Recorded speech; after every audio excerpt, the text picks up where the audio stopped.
these are all of our January releases, right?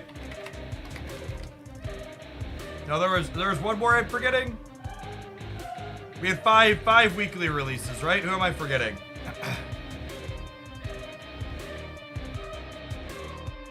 Meek. Meek might actually be the best of the bunch. Let's see. Nope, very wrong about that. All right.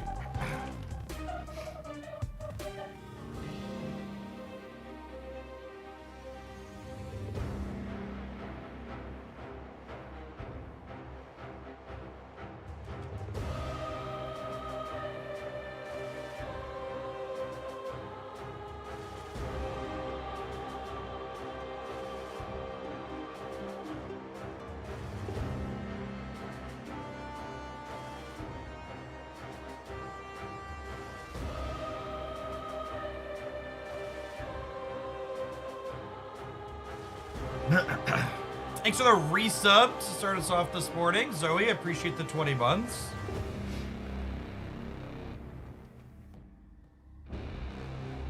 Hear a lot about power creep in Marvel Stamp, but unironically, this January might be the weakest month of card releases the game has ever seen overall.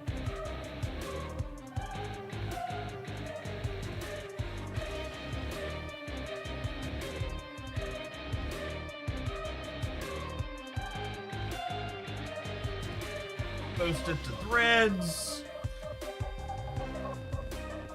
While people are talking about OTA wish lists, we had someone say they thought Shang-Chi was fine, which I think is reasonable. Personally, I don't think a card's problematic until it has a 75% win rate and a 100% play rate.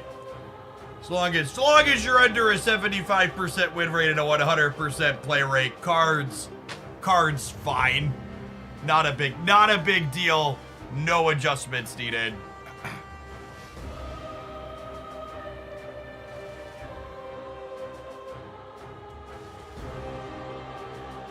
Snowguard having one of the highest individual win rates here is a symptom of Loki being good in Conquest. And by a symptom of Loki being good in Conquest, what I actually mean is it's a symptom of tech cards being good in Conquest, because the best Loki deck is just a Zabu, Shang-Chi, Mobius, Rogue, Miss Marvel pile of tech cards. That's actually what that means. All three of the best Conquest decks are Zabu, Shang-Chi, Miss Marvel decks. There's the Sarah control deck, there's the Loki deck, and then there's the Lockdown deck. They're all Zabu, Miss Marvel, Shang decks. Yeah, Loki is literally just different Sarah. Like, unironically, it's different Sarah. I 100% think Zabu is the problem with Shang and Co. and their popularity, but I also think Shang-Chi should be a 4-2 or maybe even a 4-1. I don't think anybody stops playing Shang if you take a couple points of power away from him, and they should definitely take a couple points of power away from him. It's very, very silly that the card's a 4-3.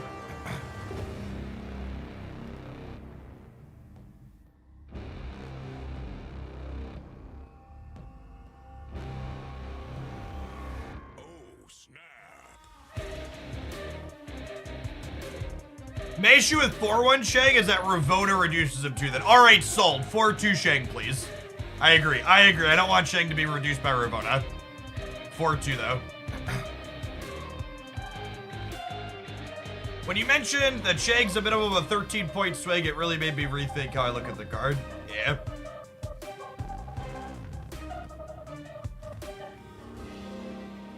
Engine!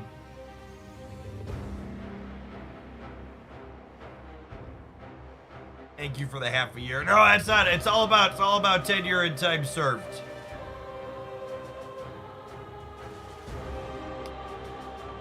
Alright, what are the other toxic cards performing at here? Alliance.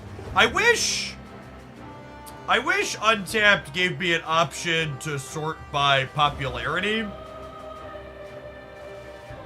So I could look just based on that column.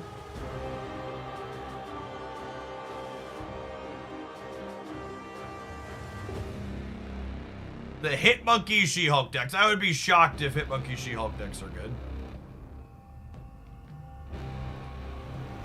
Well, maybe we'll be pleasantly shocked here, but I'm not holding my breath.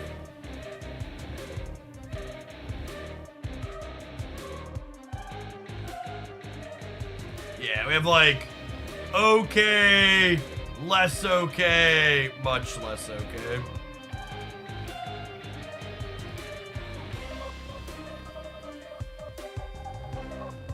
Yeah.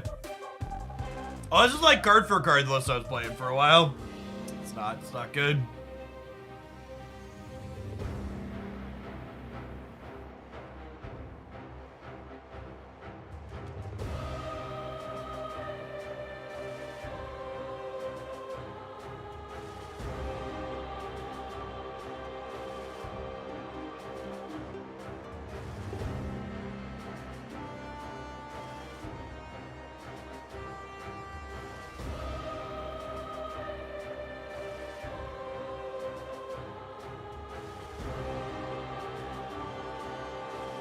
Oh, pull that back up.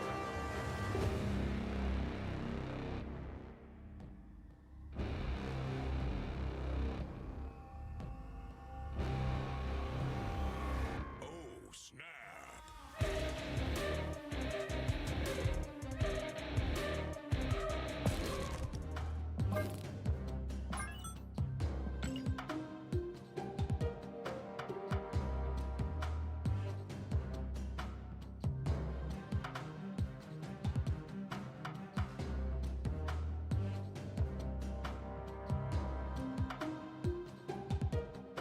Thorborg.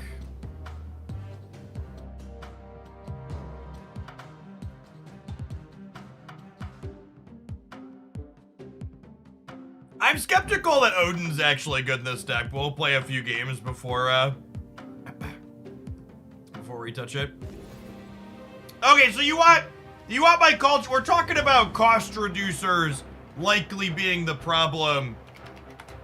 Maybe Shang-Chi's actually fine. I think I could be on that bandwagon. I think the card I am most looking forward to is coming to us next week. I think this card is a massive game changer. This card fucks with Leech. It fucks with Professor X. It fucks with Sarah. It messes up Jane Foster. So many people are just talking about Alliance. I think this is just a generically good disruptive card. Yeah, she's good against Destroy. She's good against MODOK. She stops the MODOK from happening on turn 5.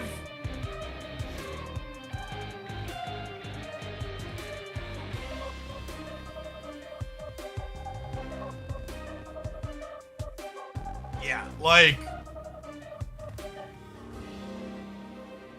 I think we could. I think that, like, January was a month of non-impactful releases. Unironically, I think this card will likely flip the metagame on its head.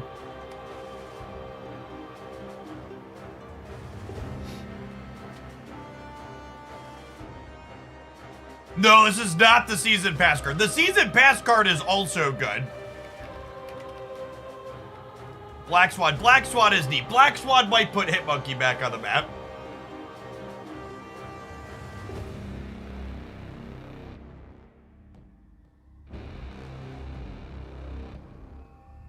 Don't forget, we're also going to be getting screwed by Supergiant. Sure, but you build your Supergiant deck knowing that you're likely not having your turn 5 plays flip till turn 6. You wanna, what if we do the opposite? What if we do the opposite with Supergiant? Instead of screwing ourselves with it, we benefit ourselves. So, what if You Super Giant to disrupt their turn 5, and then I play Hit Monkey on turn 5, and then my Hit Monkey that I played on turn 5 flips up and counts all the cards I played on turn 6 for its bonus. That sounds pretty fucking great.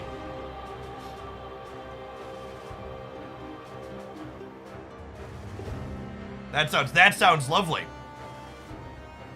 I also hear people talking about how they think this card means Black Swan can't take off. And other people, their brains must work way different than mine. You know what the first thing I thought when I saw Black Swan, chat? You know what you want to do with Black Swan? You don't want a Black Swan on 5. You want a Black Swan on 2, so you can Hit Monkey plus 1s on 3 to then beast them back on 4. Or you could Black Swan plus 3 1s and beast on 3 to then leave those 1s as 0s for the rest of the game. The people that are saying this is a turn 5 play, I think like sometimes you're not gonna draw her early and like sure she'll be a turn 5 play. But I think a lot of the time this card is a card that you're gonna wanna play on curve. Yeah, or you could pick your Black Swan back up and do it again later, right?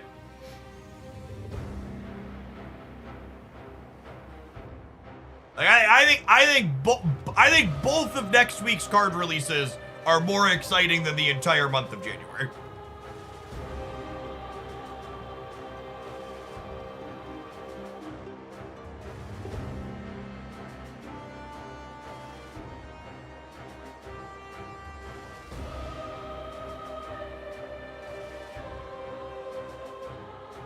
Thanos Bounce doesn't work because your hand size is awkward with Thanos Bounce. You just have too many cards because your things draw too many cards that you're bouncing. If you want to be competitive in maybe I'm gonna be a fool and time is gonna show that I'm wrong. But I think this is a potentially meta-defining format staple. And the long-time regulars know how conservative I am about taking shots like that. Clip it. We might be very wrong, but I think of all the cards that have released recently and upcoming, this one has the highest probability of being a meta-defining format staple.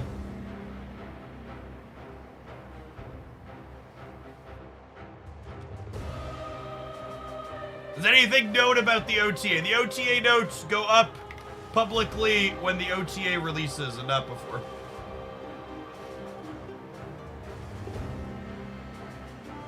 What was the last card you took a strong stance on being meta-defining? Nico Badaru.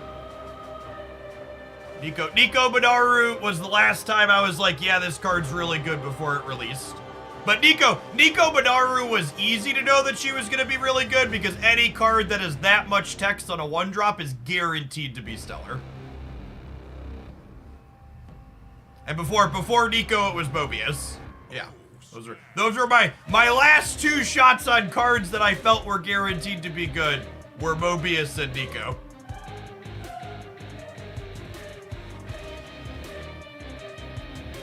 Zabu Supergiant Grandmaster Alliance. So, unfortunately, chat, I expect that suggestion to get made a lot, but I am cursed with literacy.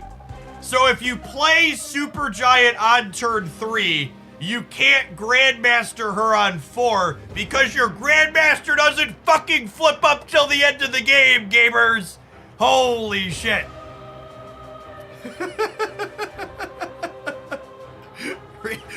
Thank you, Gopher, for the RTFCs. Well, we can skip a turn, sure, but if you skip your 4, you Grandmaster her on 5, which then stops turn 6, which isn't relevant. Literally, you can't make this effect happen twice, chat. You literally can't make it. You literally can't make it happen twice over the course of the game. There's not a single mechanical way that currently exists for it to happen, right? If you Supergiant on 5, does a Tuma live? Yes. No, Absorbing Man doesn't work, chat. Because if you play it the following turn, they don't flip up. So you could Absorbing Man or Grandmaster her on turn 5, but all that Super Gianting on turn 5 does is make it so you can have the cards that didn't flip on 4 flip before the cards that are played on turn 6. Yeah, you'd have to limbo. If you limbo on 3, you Super Giant on 4. No, even limbo doesn't work, right? Okay, wait. No. Okay, here's how it works. You'd have to Super Giant on 3 and then Grandmaster her plus make limbo on 5. So that way they're skipping turn 6, and skipping turn 6 is relevant because there's a turn 7. But that's creating an extra turn to make delaying a turn relevant.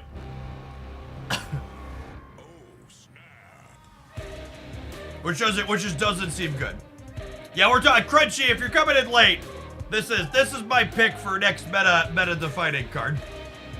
Yeah, it would have to be something crazy with locations like Elysium, Psylocke, or Zabu into Super Giant on 2. So like there's like some very rare edge cases where you could delay 2 turns, but it's also worth noting that you could only delay turns apart from each other, right? Like you could never delay 2 turns in a row. You're never gonna be able to be like, okay, you skip turn 4 and then you also skip turn 5. It would be something weird like you skip turn 3 and 5, or you skip turns 4 and 6 and there's a turn 7.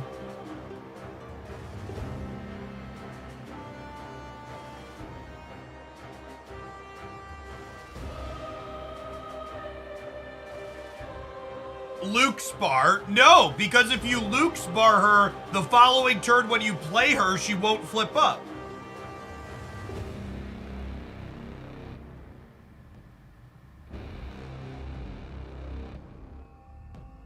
This card's gonna suck. I don't know. I'm like full cope on the Super Giant train, but I'm kind of thinking Super Giant is maybe the card that makes like the honest, fair decks I like playing be relevant in Marvel Snap again. Because basically every deck that's doing something fucked up in Marvel Snap starts it on turn 5.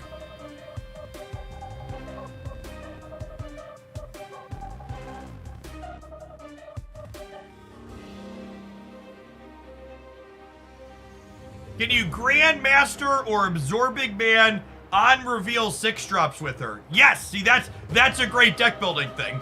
You can Super Giant, set up an Absorbing Man, and then if your last card on turn 6 is an on reveal, you'll be able to copy it with the Absorbing Man. But yeah, there's some neat deck building requirements, right? This card is good against Sarah, Professor X, and Leech, which are all cards I would love to be taken down a peg.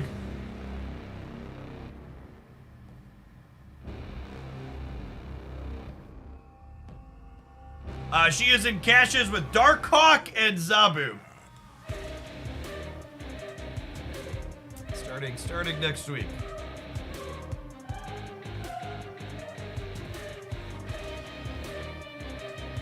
Yes, she also gives you an extra turn against a Nihilist to fill the right side of your board. She does have a Spotlight variant.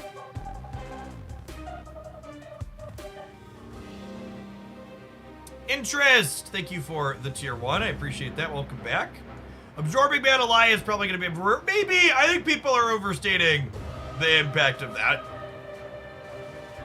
I'm hoping they're overstating. They're going to be overstating the impact. All right, let's play again. It's actually almost time for ads because we've been sitting here bullshitting for so long. But let's play one ladder match, and then we'll run some ads. Then we'll play some more Marvel Snap. She's going to be Series 5, I believe. She's data mined to be Series 5, but they haven't officially announced that yet. So I'm aware there's a feature location, chat, But this deck is really good into the feature location. It both has 0 cost cards to play into the tunnel, and it puts rocks in my opponent's deck to make their tunnel worse.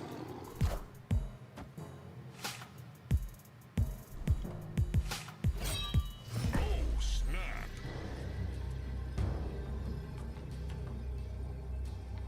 Victory.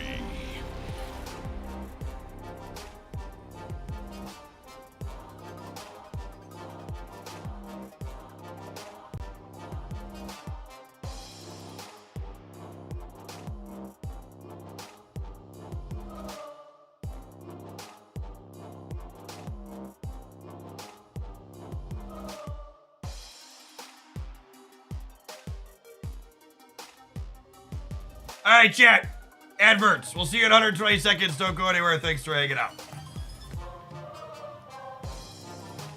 I think these card releases have been weak overall, but Beta Ray Bill, for example, has a very high-performing individual deck list. Almost all the good Beta Ray decks are simply Zabu, Miss Marvel, Shang decks. Sure. Billy is fine in them, but he also isn't remotely the reason they are good.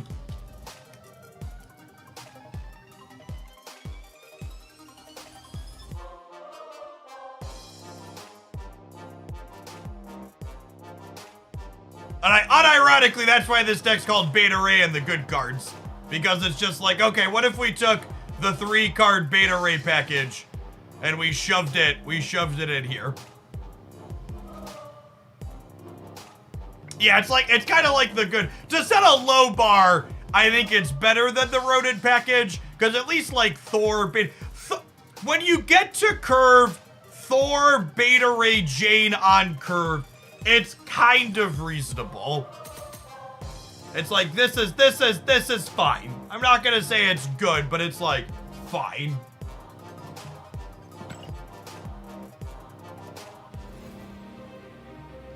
Untapped does not track win rate when played, no.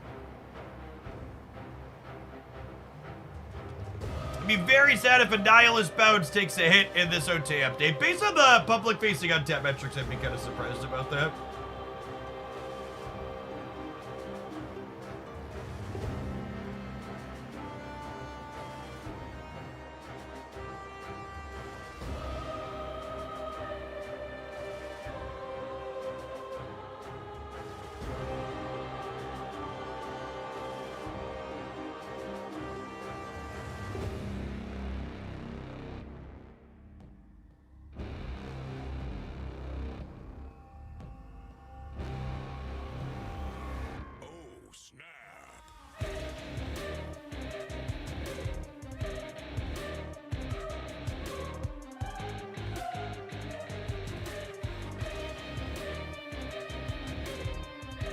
Are we hoping for Shang or Zabu changes today? We're definitely coping for Shang and Zabu changes today.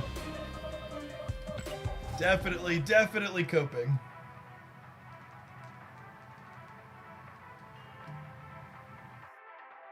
Smalls! Thank you for the 13 months. I appreciate it. Welcome back. Jeff, quick question. Snap is the first card game I played, but I want to know more about Graveyard and card games in Hearthstone. The Graveyard's just a fancy word for the discard pile. I'm gonna test their username title combo here. Our hand's fine. I'm mostly just trying to find out if they're a liar. Wow! What a fucking, I'm messaging my lawyer right now.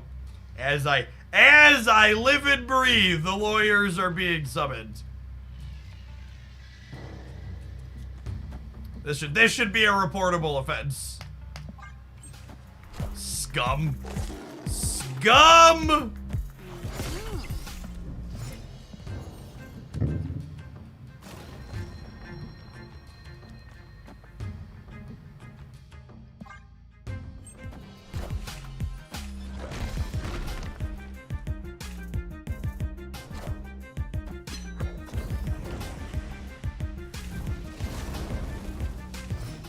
America Chavez and Magic.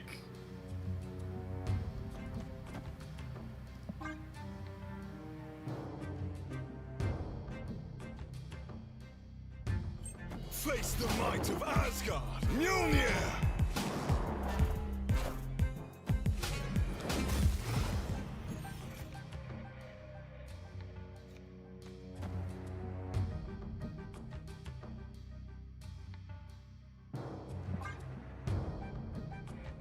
Okay, so they Loki'd a bunch of cards. It's important that we try and not have priority here.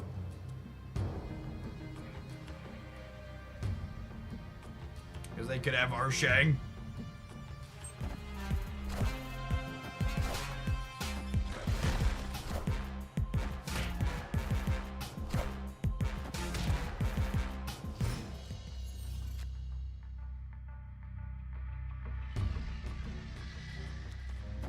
If I do this, it's plus 13 here.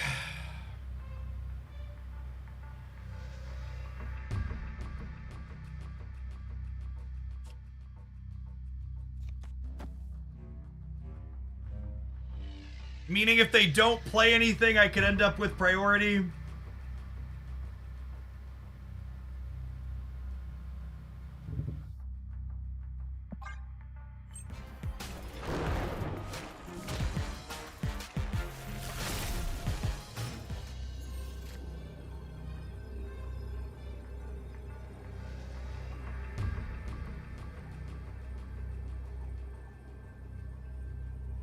Yeah, we got outplayed. I should have played Jade in the middle.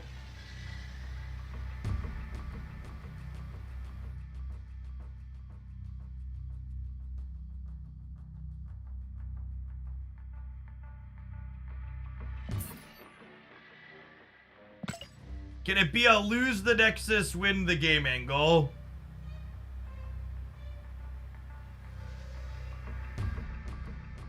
Maybe?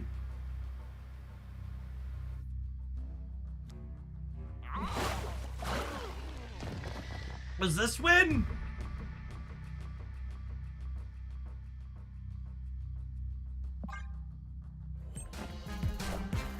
I guess they could also have our Hawk, right?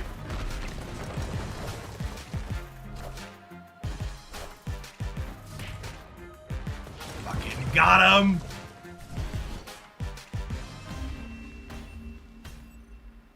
Victory! Loken Mar! I'm back a few weeks.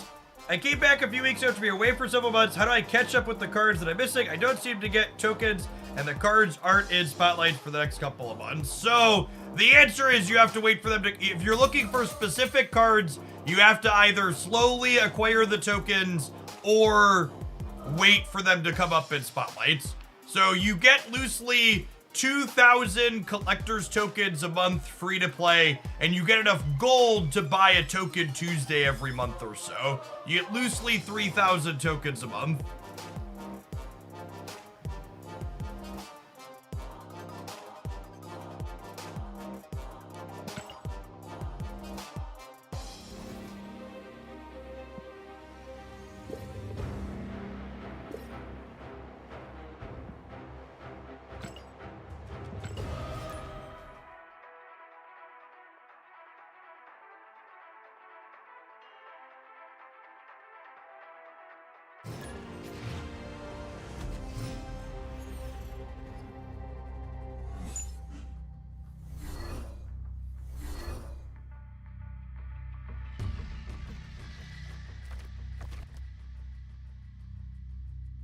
Why didn't you play Rock Slide into the Nexus? Because I understand how Miss Marvel's text box works.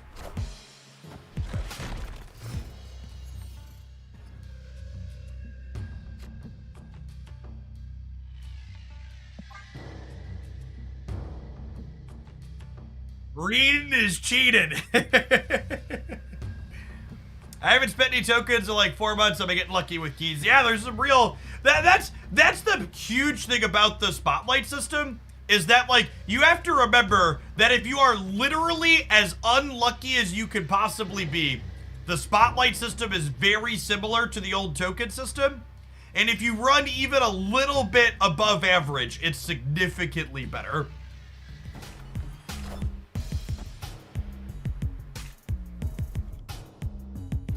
I am reborn. They're like discard destroy? Some kind of cook.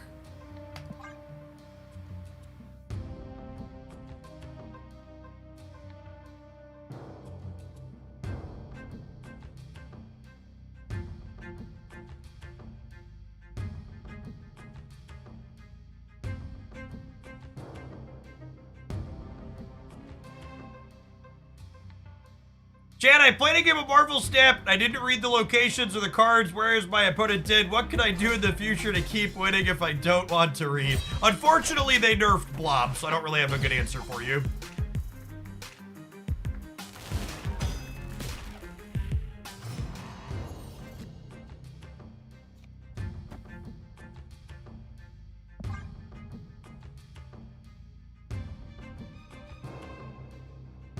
That was a Colossus. Yes. This is probably a lower collection level player opponent, chat. Remember, there's no collection level based matchmaking post Infinite. Snap.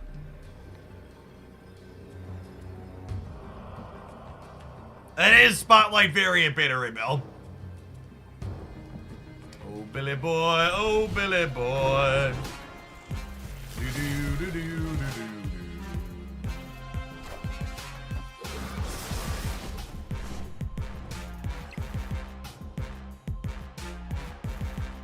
Their last card is 12 Power Apocalypse.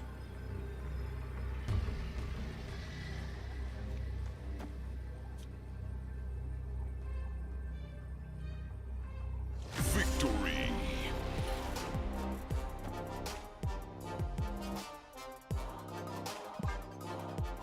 Can you imagine being a fresh install? You get to Infinite, then suddenly you're playing with the big boys. To be fair, if you're someone that makes it to Infinite off a fresh install, you're significantly better at card games than the average bear. Like, it's not hard necessarily to get to Infinite. They've made it easier over the year, but like, it's definitely not something everybody achieves, especially not new timers. Dr. Grindle, thank you for the 35 months. Politely requesting a negative Thanos brew at some point in the future, since negative Thors is not awesome. Yeah, I could probably do negative Thanos at some point.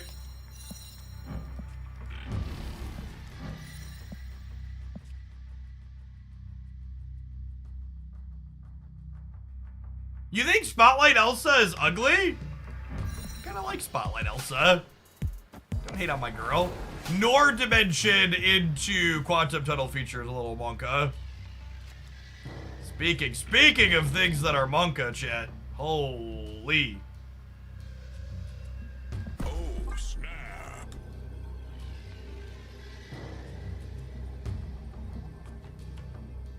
I can hit Infinite on the ladder, but beating Infinite Conquest seems beyond me. Kind of exhibits that it's not all that hard to climb down. I actually don't think what you just said there is remotely true at all.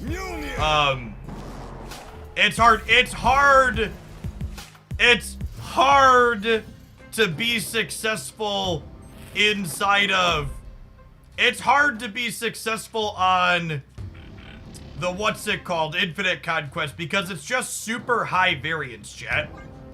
Chat, if you have an 80% win rate, and most people don't. I don't have an 80% win rate. But if you have an 80% win rate, you will only 5-0 1 out of 3 Infinite Conquests. Expecting players to 5-0 is an incredibly high variance endeavor. Ridiculously and incredibly high variance.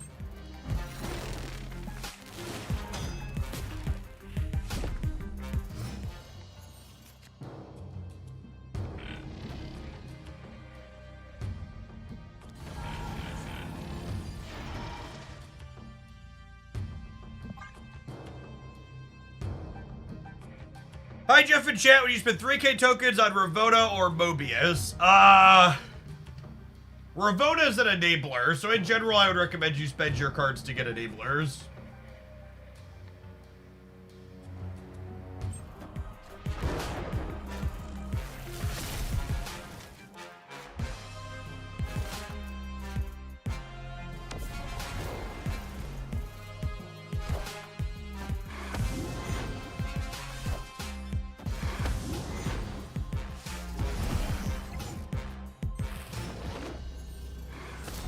Ooh, that's actually an interesting stat.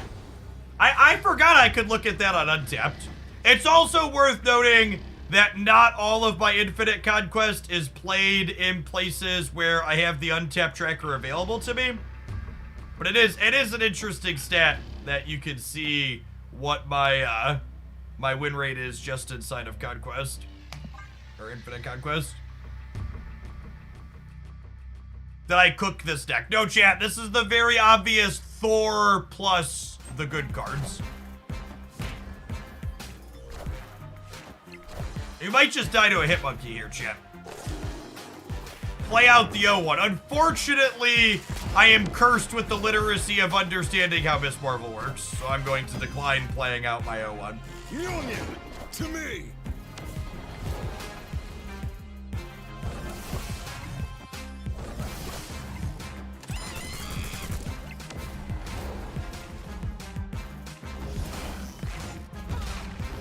Ooh, they're a She-Hulk gamer too. Yeah, I think we're dead. This team looks like it was better for them than us.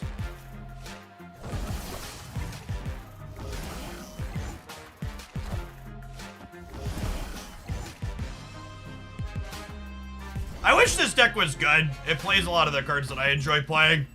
It's just so aggressively mid. Elysium did a lot of heavy lifting here for them. Nor Dimension 2, right? Like they had an 18 power sunspot because of the locations.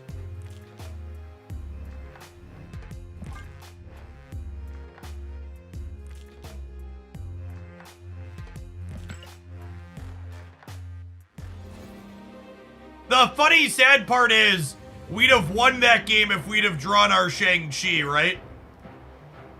Shang would have killed the sunspot, which would have been minus 18 on the left. if we had drawn... Did I have Shang-Chi? Maybe I did. I didn't count. We had Shang? I don't know, chat. I'm gonna be honest. We were just going like this. We're talking and clicking. I think the sunspot was already 10 though, right?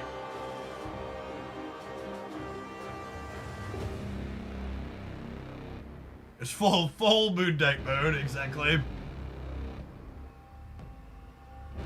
Yeah, that's what I thought was 14. Yeah. New variant aren't getting us.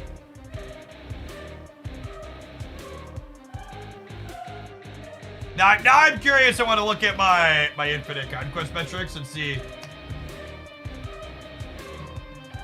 what that looks like compared to my other.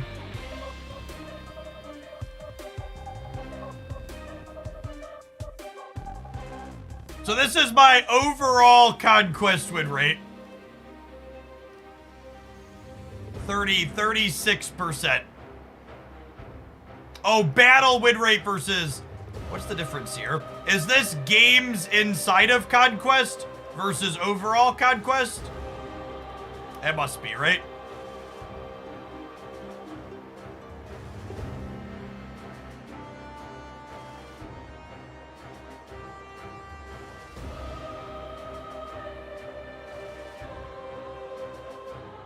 What is this?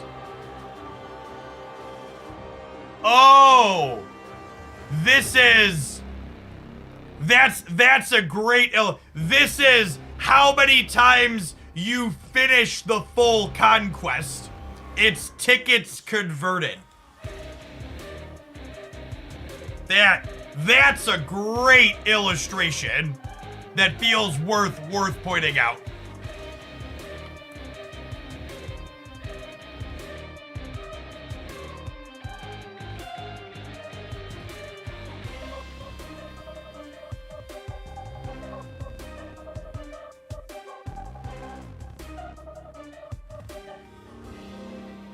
Did that track? Do I have 18?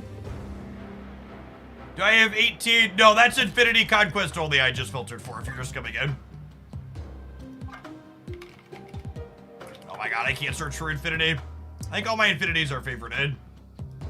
1, 2, 3, 4, 5, 6, 7, 8, 9, 10, 11, 12, 13, 14, 15, 16, 17, 18? Yeah, exactly.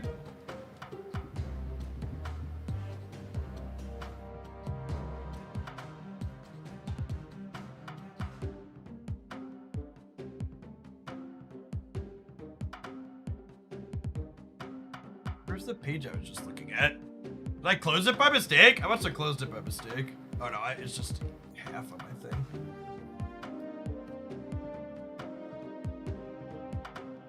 Here it is. What about gold?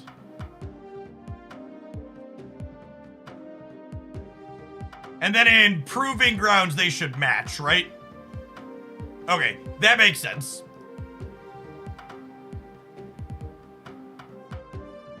That makes sense. You can see how my win rate goes down as the tiers get lower because I don't. Oh, yeah, that's true. That's true, actually. So this metric actually isn't 100% accurate. So maybe I shouldn't tweet this. How many tickets at the end of the last 2 seasons have I given free wins with?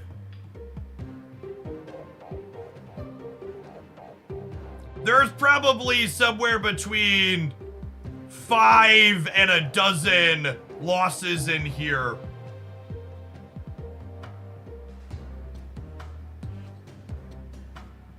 I've done that a couple of seasons. If we estimate 10, what does that put my win rate at?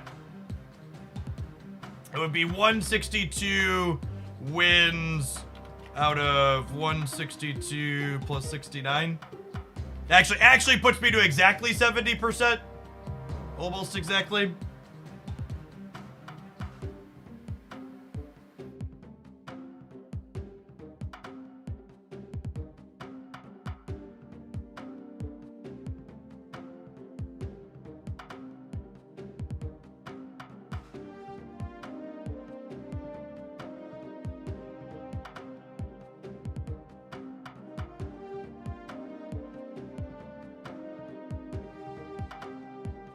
Oh, yeah, that's true actually too. Yeah, these stats just aren't relevant, right? They've got too much. I wanted to post okay, this is what my stats are when I'm actually trying.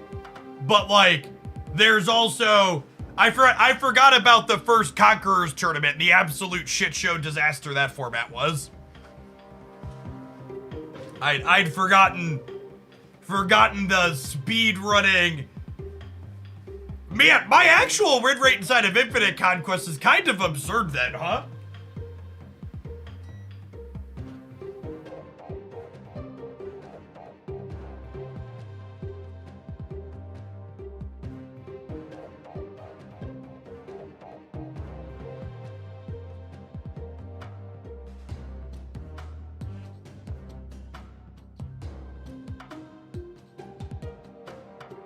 Previous season, we probably did 4 tickets, so we were like 21 and 10.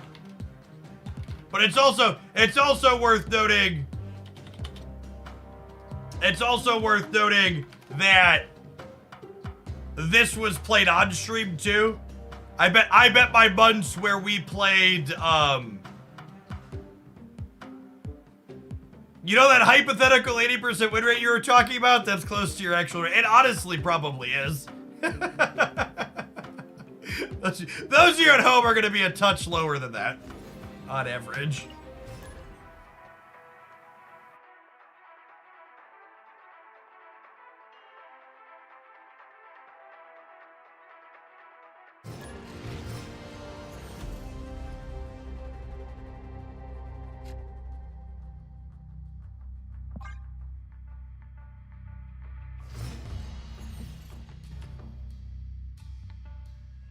Hey, Retroid, thanks for hanging out.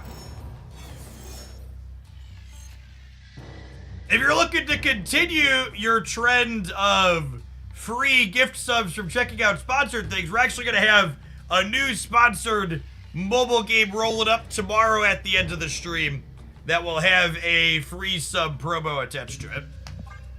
For someone that enjoys my content and you want to free to play your way into some extra Hooglandia support and features. No, I don't want to say what game, because I don't want people to Google and install it before I have my referral link set up.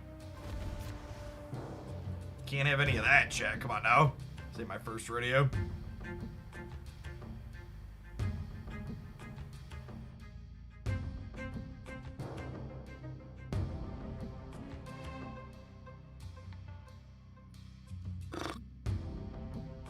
CPU, thank you for the 17 months. Welcome back. These locations are a little awkward. I don't think I want Bill and Thor in the same location, so I think I'm actually just giving them a rock slide.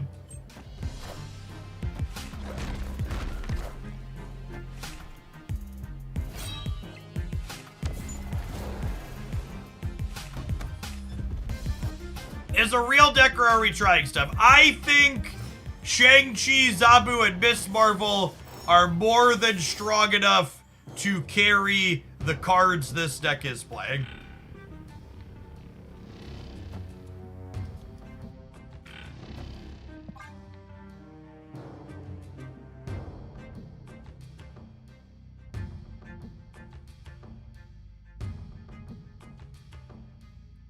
I think this is a competitive group of Marvel Snap cards that I probably also don't expect to be the best thing in the format.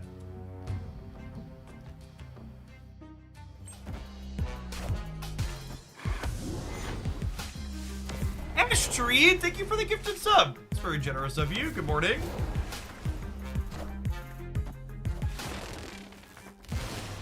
Wait, they filled the right?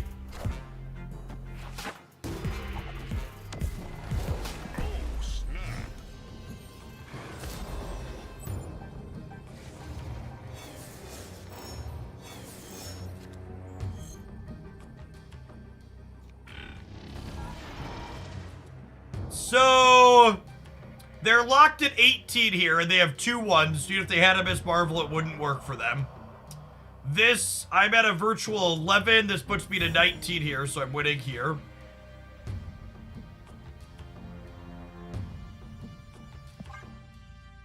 Draw some hammers.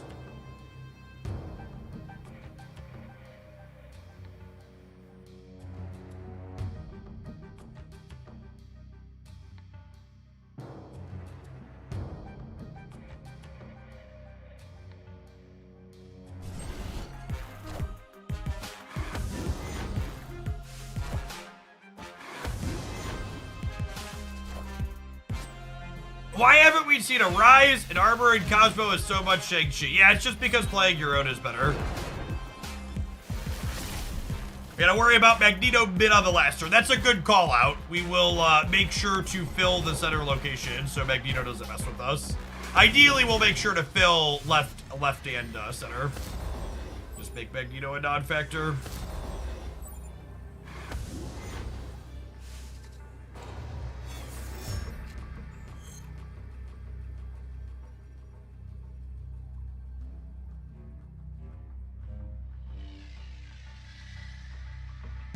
Do I just play hard for the left?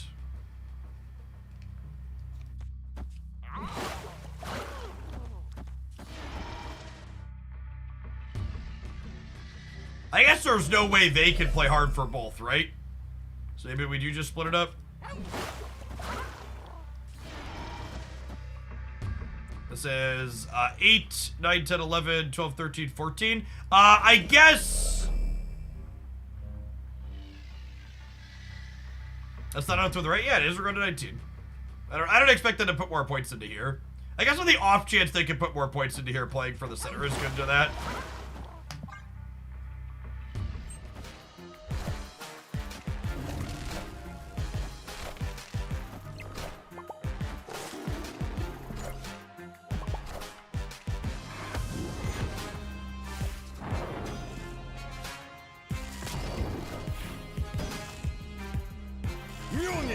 To me! Victory!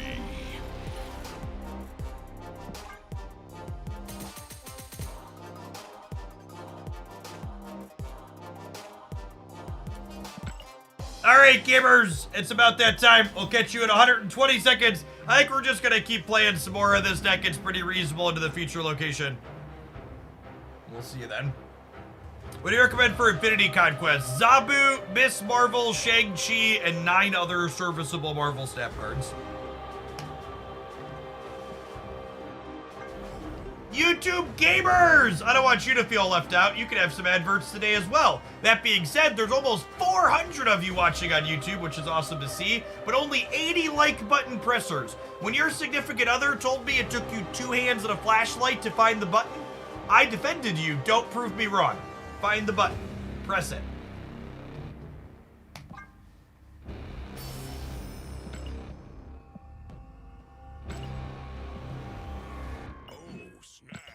Oh, snap.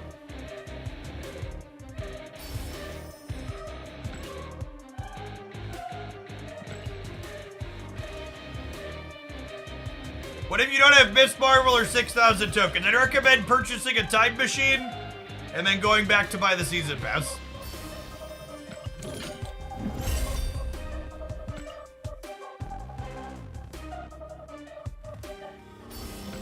You could also wait until the OTA update happens today and then do your Infinite Conquest after that. Maybe they'll change some of those cards. Cope. Cope. Fodder! Thank you for the 13 months. Welcome back. Or they won't change any of them and you'll continue to be sad and get Shang-Chi'd. One of those two things is going to happen.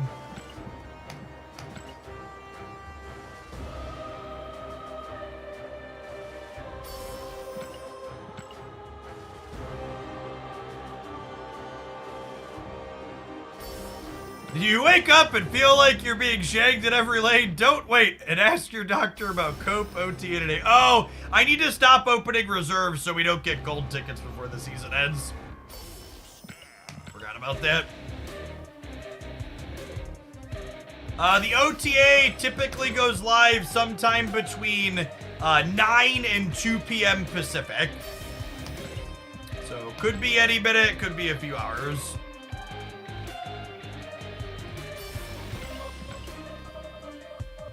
Based on Glenn Jones's answers in the team answers portion of the Marvel Snap official Discord server, I would wager that they do not view Shang-Chi as being problematic despite approaching a 50% play rate, and that you should not expect changes to it remotely anytime soon.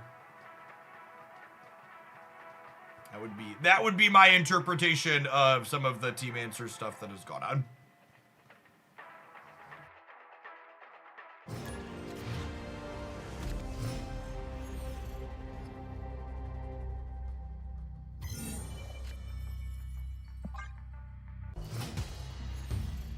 There was a answer that basically directly said you should expect Destroy to get hit in the OTA today. I guess not the OTA today. It said you should expect Destroy changes.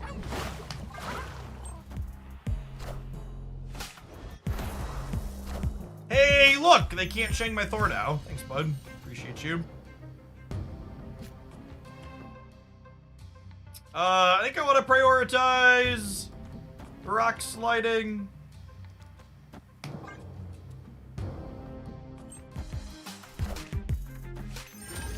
Try and disrupt their draw quality a little bit.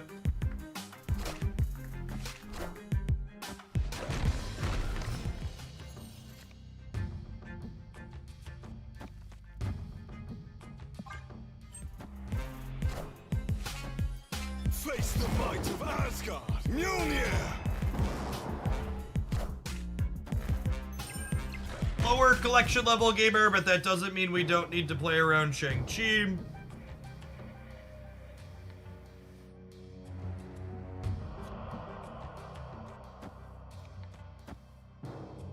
Oh, you know what? I probably should have played Rock Slide middle, so I could Odin the Rock Slide on the last turn.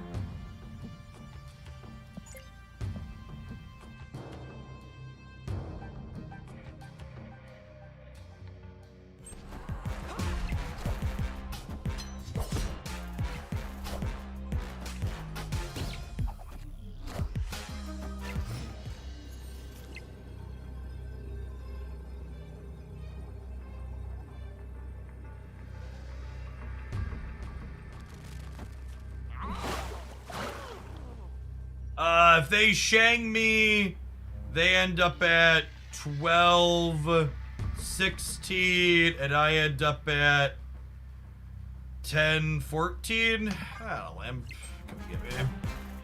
Are ye worthy? Mjolnir! Ooh, they may storm middle. Yeah, that's a good call.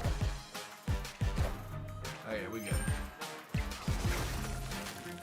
Sunset Bleach, thank you for the 33 months. Welcome back.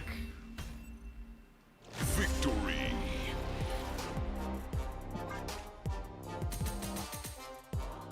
Knacker, thank you for the 55 months.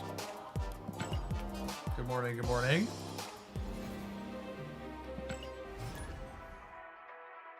Don't stop the porkin'.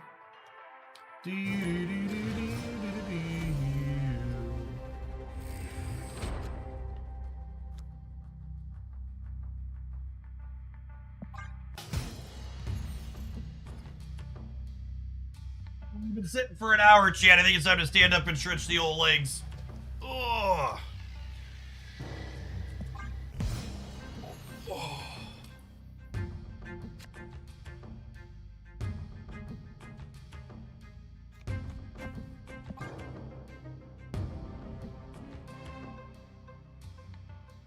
Yeah, someone brought that up earlier, Dwight. I've talked about making Shang even a 4-1. And I think considering Ravona, I'm now vehemently against that.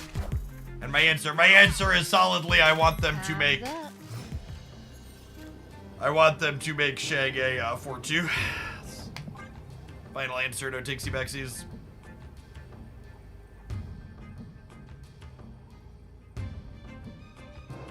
Take this pre-nerf Prime sub. I made sure to watch all 2 minutes of ads before I hit the button to make up for the 25 cents you'll start losing this summer. Thanks for the 15 months, Crazy Hits. Victory!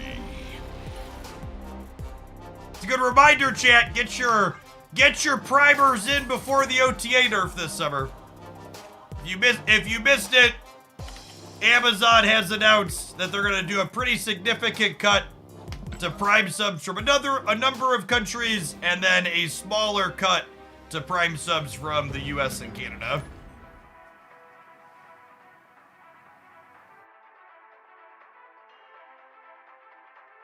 Currently all primers are worth $2.50.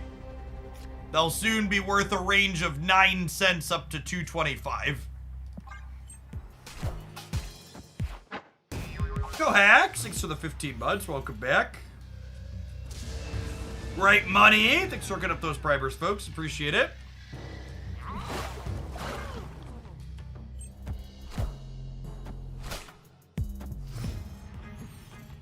Do you think Shag at 2 power would find a spot in Cerebro 2? Chat, I'm not saying that every time I ask for a card to be nerfed to 2 power, I want it for Cerebro 2, but this is definitely one of those cases. Face the might of Asgard! Mjolnir!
Yes, I like the Electra build of Cerebro too.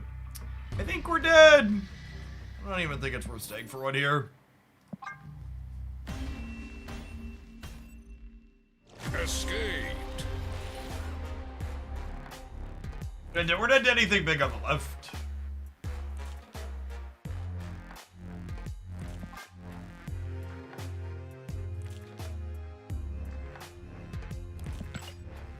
This is booming. Thank you for the 2 months. Appreciate the prime.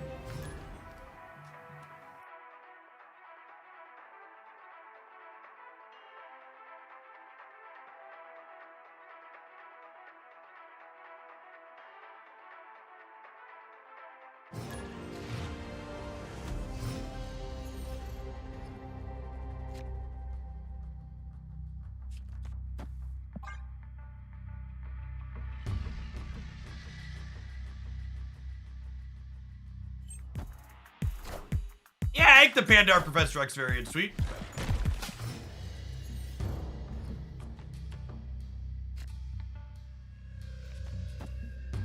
Oh, snap.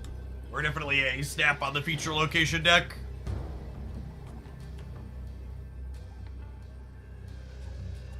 We have rocks to make their tunnels less good, and we have Thors to make our tunnels better. Born and Loopy. Wow, rude. Mjolnir. Alright, I'd like to draw Mjolnir, please. Or Rock Slide, one of the two. JK, we have Tinkerer's Workshop, and I can play Billy Boy now.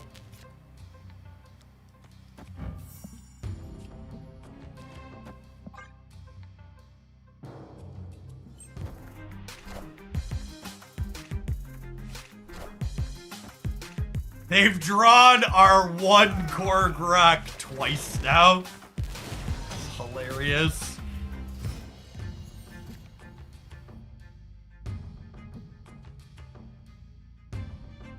And they played the pig out of their hand, right? So I wanna spider hand them here, I think.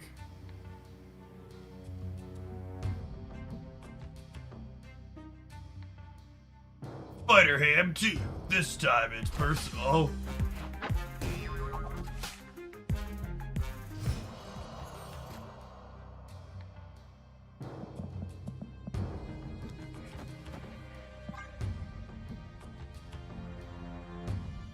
Do you feel more high on Beta Ray Bill after a couple days of playing him? No, I think my original assessment's pretty on base. He's a pretty mid-tier card that's like somewhat playable. B-, maybe C+.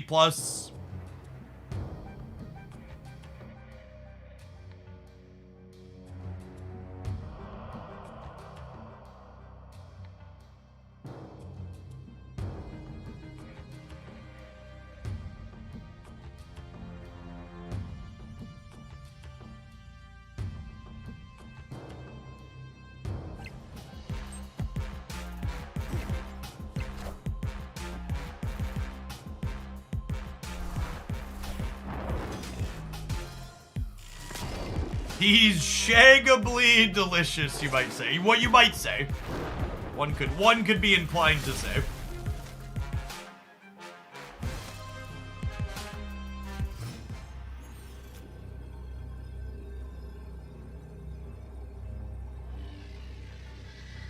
So I parked their blue Marvel. They could theoretically get like 2 more in the center by like Spectruming. That seems unlikely. I think our play here is just like Mjolnir middle, Stormbreaker, Odin right, have a big Billy Boy.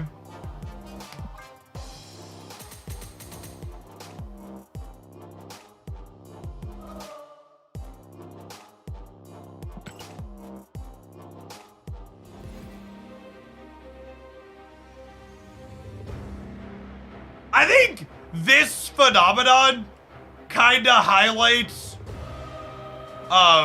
one of the most like eye-roll inducing frustrating things with discourse in 2024 is anytime I post any type of data-driven analysis about cards, whether I say the card is underperforming or overperforming.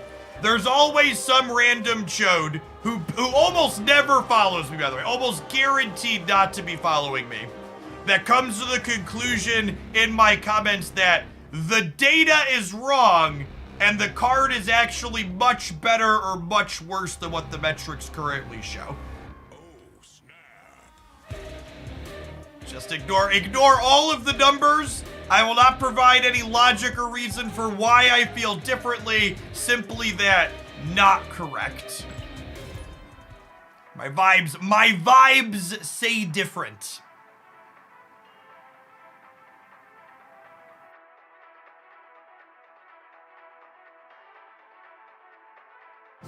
To be fair, I think it's also worth talking about that, like, there could be details where the numbers aren't the end-all, be-all for everything. But when I'm looking at a sample size of 1 million with these cards played lots of times, there's a good chance the numbers are better than your vibes.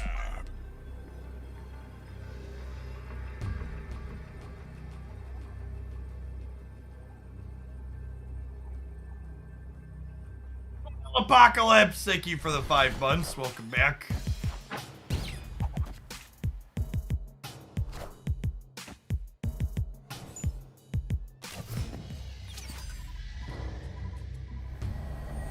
Opponent snapped.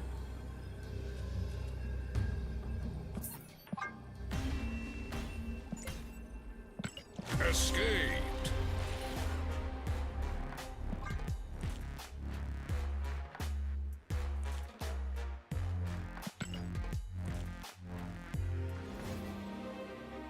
Reminds me of a guy in my Magic group that always mentioned that no bans were needed because he beat the cards also.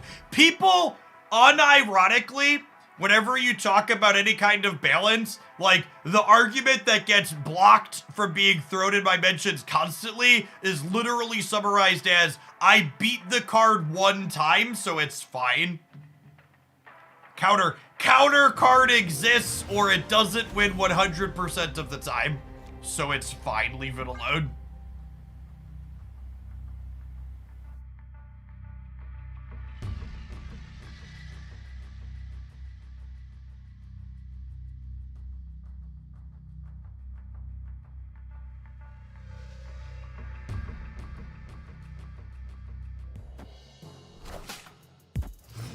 Going on, Rode? Shout out to Rode and chat gamers. 2-month subscriber, first time chatter, lurkers make the world go round. Thanks for hanging out here in Hoaglandia. What time is the OTA dropping? Sometime this afternoon, typically. Usually the OTA drops at some point in the next 3 hours. Pre-nerf blob was totally fine because I Shadow Kinged it once. Unironically, J-Hogs, I blocked more people than I can count when talking about blob discourse for basically that exact message. Or some variation of blob is fine, Shang-Chi and Shadow King exist. And no joke, Simeon Cake, even after Second Dinner point blank said by their metrics, Shang-Chi and Shadow King weren't keeping blob in check, there were still people doubling and tripling down on that take.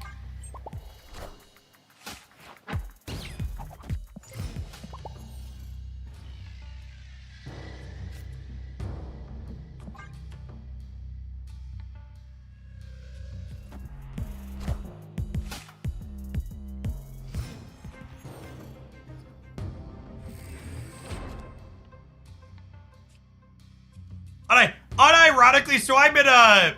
I can't tell you the exact contents because it's NDA'd, because it's in the creator-only section of the Discord server, but, like, there's been times in there where, like, creators will point-blank argue with the devs and basically tell the devs that the devs don't understand the data that they're looking at, that the creators don't have access to look at.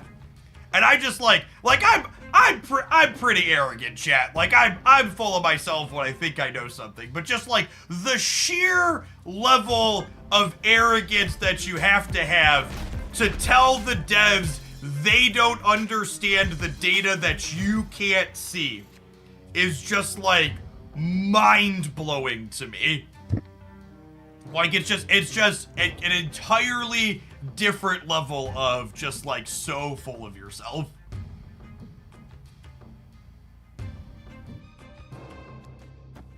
I think Blob is good where he's at. All of the metrics and my anecdotal experience imply that it's probably fine.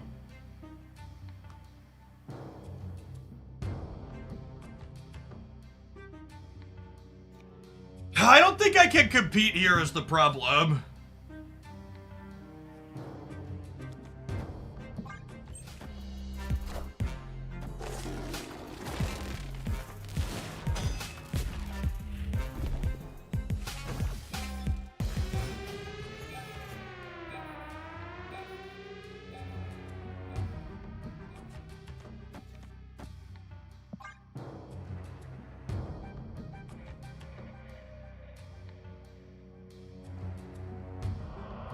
High Evolutionary deck's playing Zabu. Yeah, the established, one of the better performing high Evo deck is a Zabu Shang deck, chat.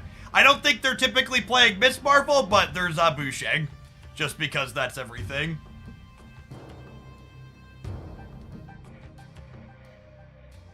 This abomination build of this deck going around with Zabu Shang and Enchantress.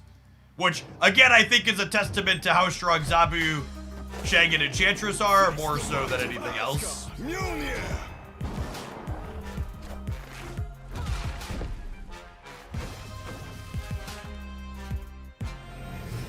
The Holy Trinity, yeah, exactly.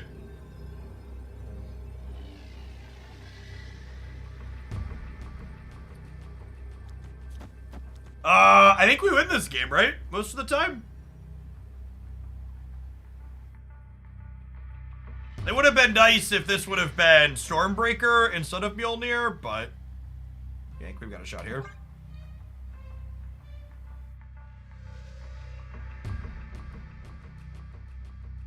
I just want to say I love the 2-minute Beta Ray Bill meme video. Yeah, that was a good one. Pretty happy with it.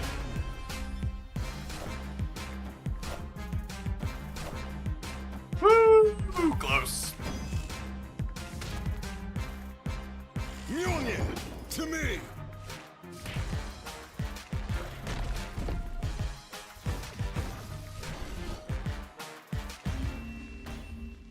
Roby, thanks for the almost 3 years. Welcome back.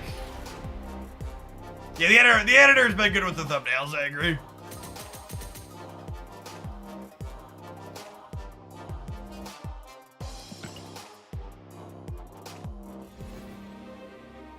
Yeah, no, see, chat, we gave Shang a rocket launcher in the thumbnail because we took the Pal World approach. Most of my audience is from America, and Americans love guns. I fucking lost it when I read that interview with their devs. They were like, why Pokemon with guns? Or like, because Americans love guns, chat. I mean, like, you're not wrong, but also it just felt funny to be put that way. Where's the lie? Yep.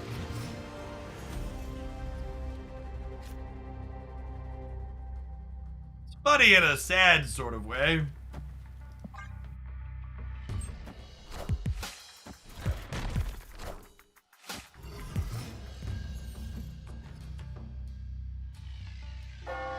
Was the meme video your idea or the editor? So, originally, I gave the end of that game to my editor, and I was like, why don't you do like an over-the-top edit on this, and we'll have it be the intro for the normal deck highlight. And then he sent me back that a couple hours later saying, I think I might have gone over the top, let me know what you think. And I was like, oh no, this is perfect. This is art.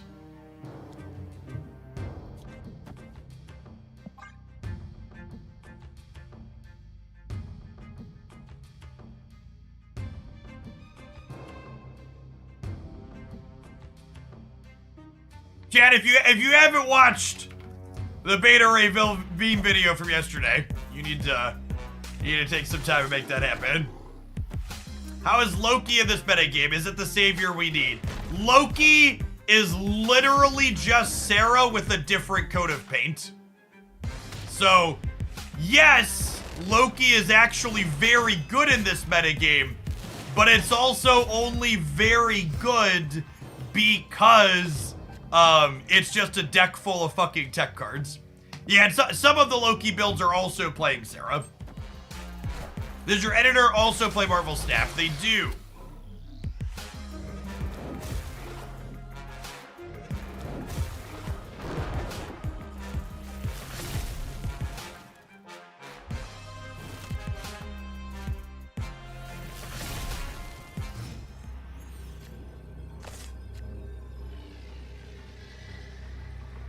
Rate War Machine. If you want to see my thoughts on upcoming cards, check out my leaked cards review video here. Is this crazy? Call me maybe. I guess this doesn't put points here, right? This gives me 9 here though, which is more than Odin. I don't think I need Bill bigger than 24, huh? Norf, thank you for the 3/4 of a year. Welcome back. I think this wins most of the time.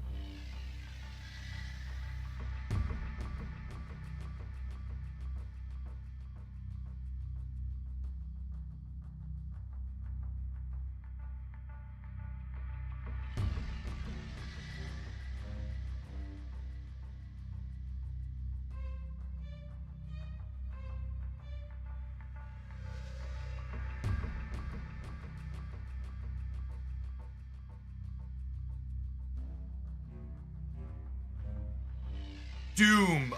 They Loki'd us last turn, so they would have had a 1 in 7 chance to draw Doom if they're playing it, but their archetype doesn't usually play that card. Okay, and then we win the breaker here. Noteworthy that we needed the 9th point of power here left.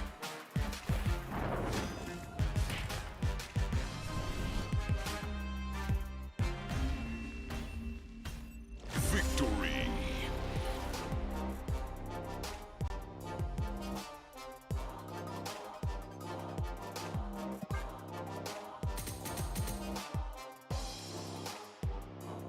Oh, they iron-latted Loki, so we knew they drew Loki. Yeah, good shout.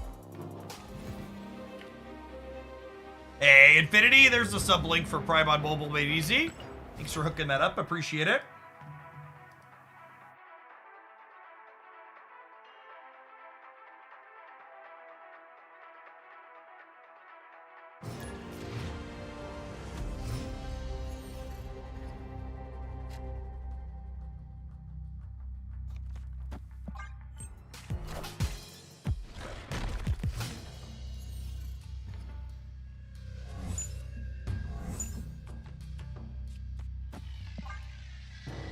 Welcome back, Infinity. Appreciate the 10 months.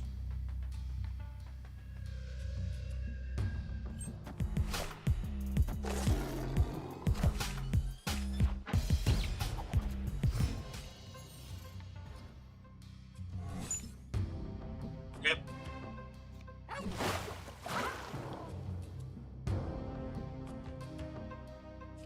Oh, you know what?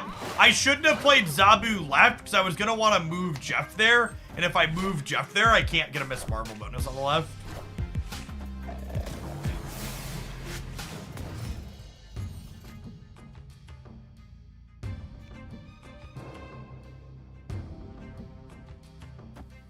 Probably dead.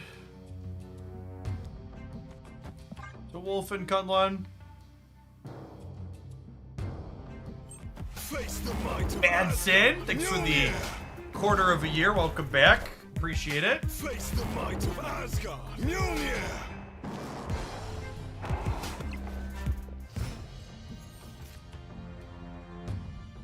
Simply stop comprehending Marvel Stab's text and you can put Jeff last. That's true, you know.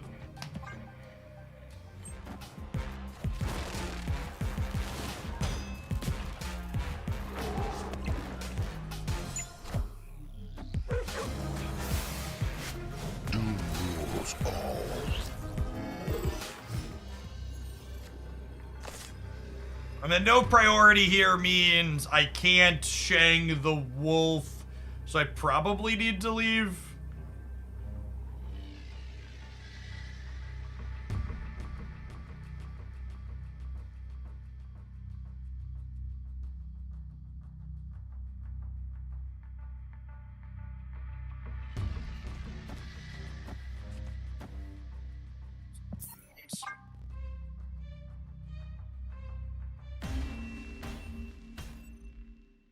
escaped. Wolf can't go right. It can go middle though. I don't know how I'm winning a second path here.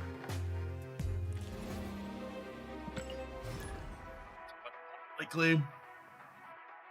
It's not. That's one of those spots where like you look at yourself and you tell yourself that it's a coin flip on shanging the wolf. But then you're like, oh, it's not just about can I kill the wolf? It's how do I win past doing that even if I win my flip? It's one of those situations where people talk themselves into staying for a flip that's actually just a 0%er.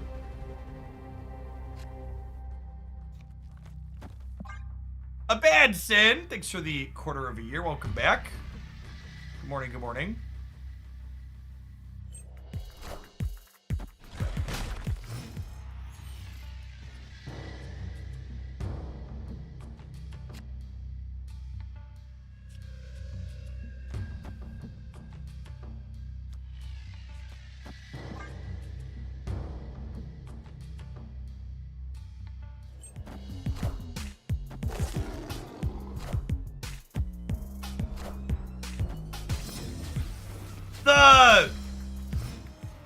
The ebbs and flow of my job from a data perspective are always kind of interesting to me.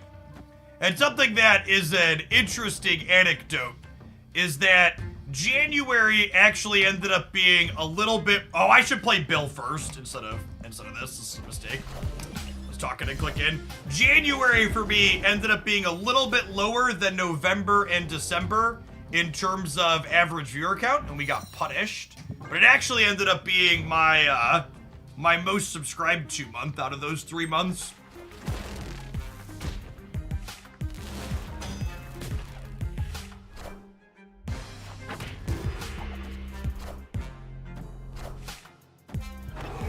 Wolf cuddle on deck. Rip.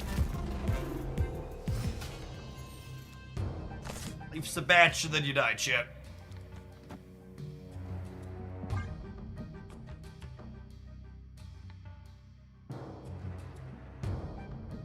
Face the might of Asgard, Mjolnir!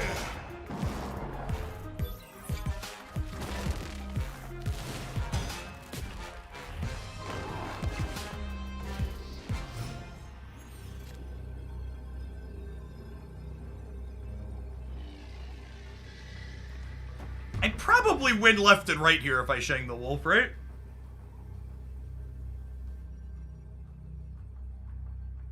No, I guess I porked Jane Foster. And pork gets +3 in DC, so I think I have to leave. Rockavow, thank you for the entire year of support. I appreciate that. Welcome back. And Frog Boy, thanks for the brand new Prime. Wouldn't be able to be here with folks like you.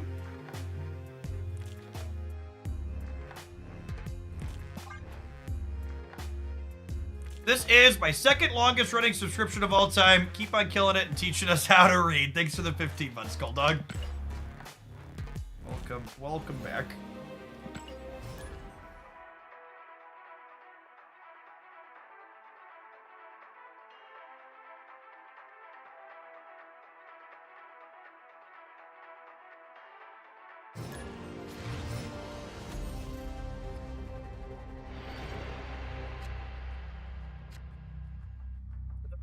Player, all of the new cards that came out seemed kind of untameable, so I felt discouraged to play. Well, I mean, if you're not playing, the cards are definitely unobtainable. Marvel Snap is definitely structured in a way that you need to be playing to win the game.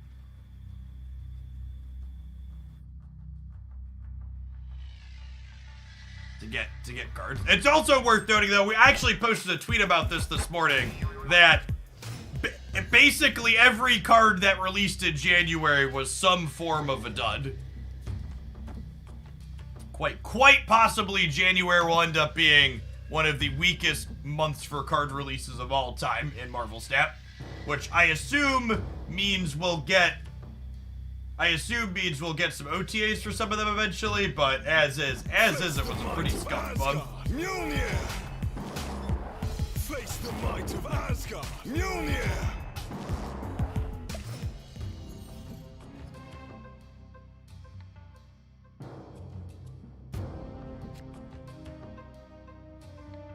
Beta Ray is not that good. Nah, he's just another big thing that dies to Shang-Chi. He's like a C plus, B minus card.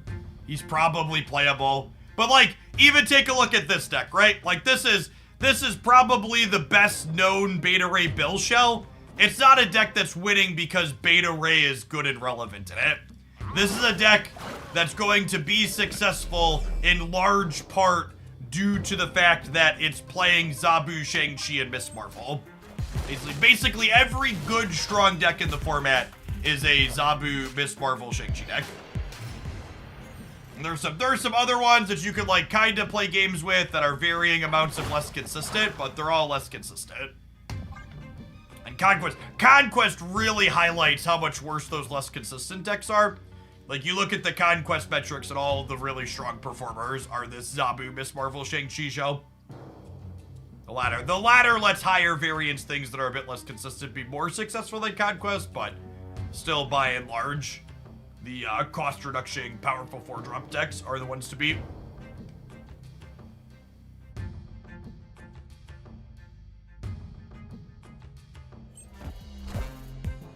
Oh yeah. If you haven't seen the Beta Ray Bill meme video, it'll wake you right up. Rip. You played the new Spider-Man game yet? I actually haven't, but I did finally finish my replay of Spider-Man Miles Morales. So next time I decide to play something that's not Genshin Impact, I will probably buy Spider-Man 2. Hollywood, thanks for the 10 months. Welcome back. I always think about trying to play other things, and then I just end up playing Genshin.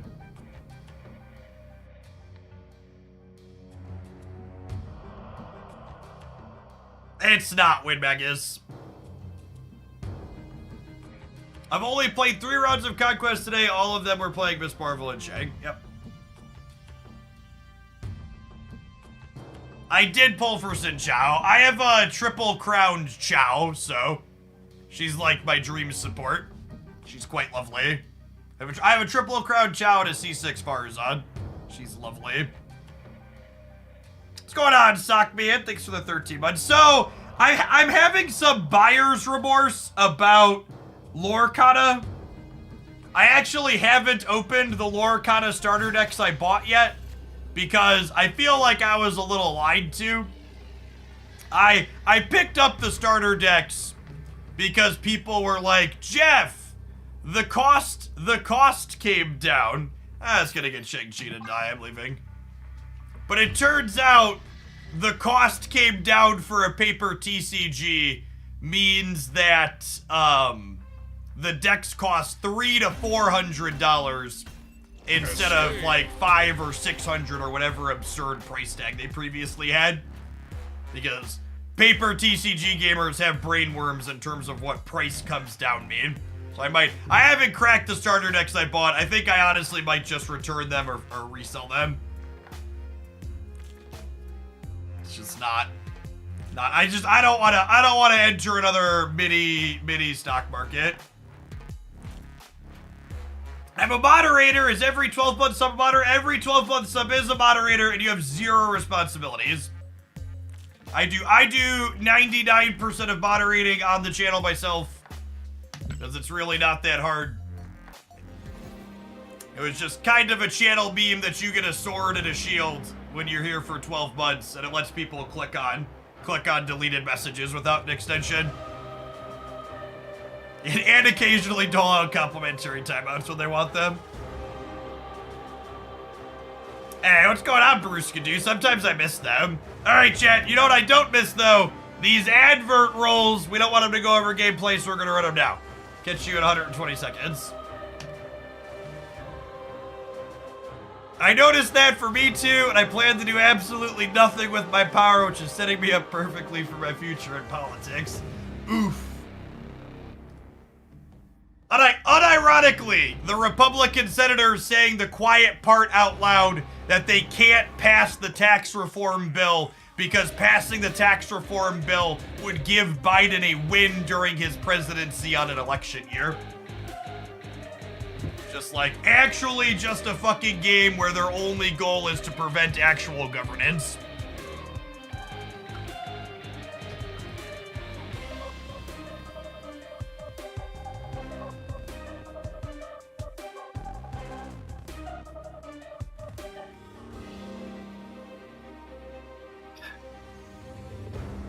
Nevich! Thank you for the 13 months. I appreciate it.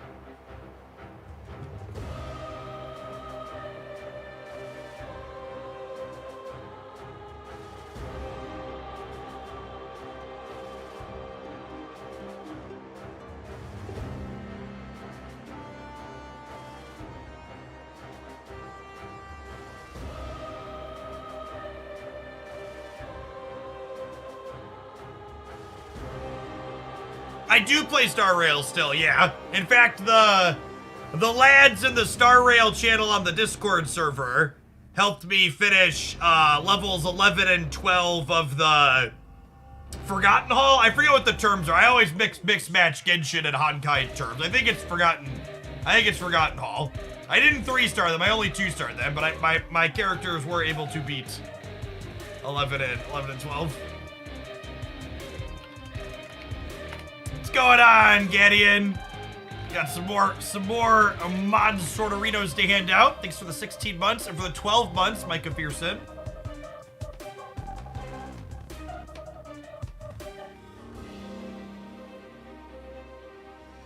Do you whale in Star Rail or Genshin? I might have spent 200 USD in Genshin getting the latest character and her signature weapon. But I would also like to clarify that me spending $200 to get a character does not constitute whaling in Genshin. I'm just a wee little baby dolphin, chat.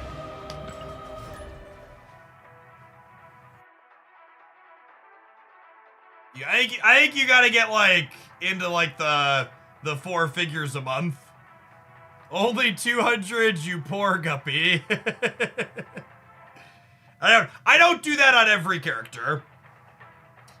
I probably spend on average somewhere between 600 and 800 a year on Genshin for the two or so years I've been playing.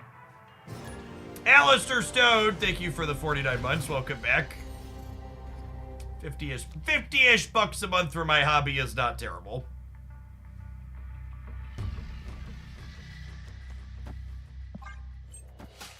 And Genshin does frequently come up on the Twitch bounty board, so they pay me money periodically.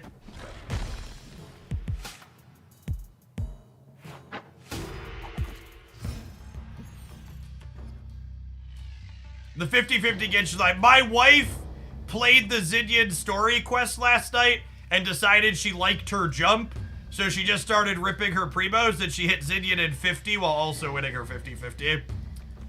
I was only a little salty.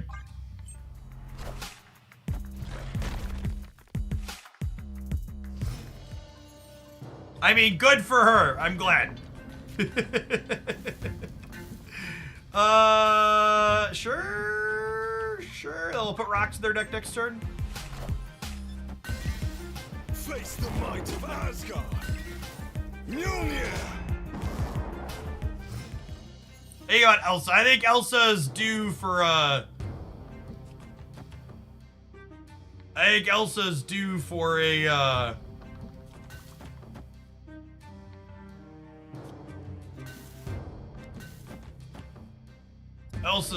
buff.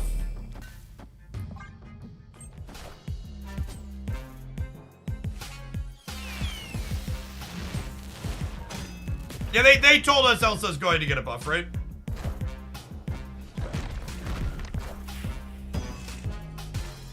Mjolnir, to me. Ooh, Billy boy. Billy boy. Billy boy. Snap. Are they retreating? They're probably retreating. I should have snapped sooner.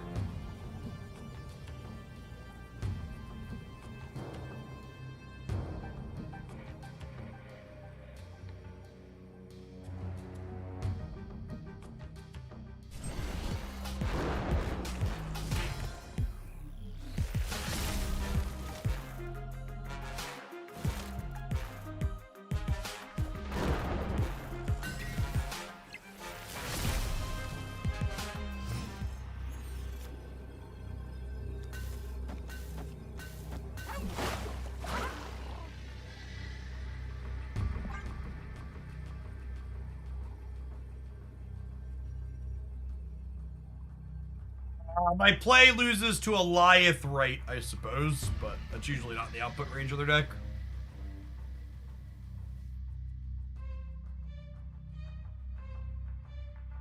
My Prime Sub says you can resub on February 1st, but it's not letting me sub. Yeah, there's like this awkward small time window where you can't actually resub yet. Ooh, I think with Darkhawk we're good enough to win Nidavellir. I should have been thinking about Fist Tower. Union to me.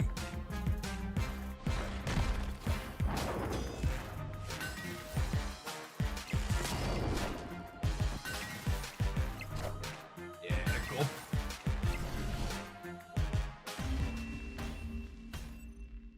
Victory.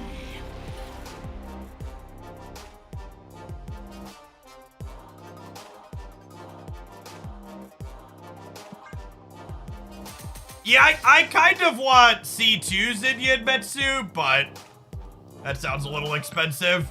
I might put in one more $100 slot machine pull and see how far I get.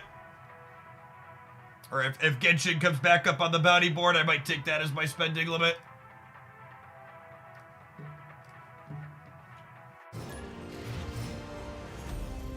Yes, negative power effects, they make Billy Boy very sad.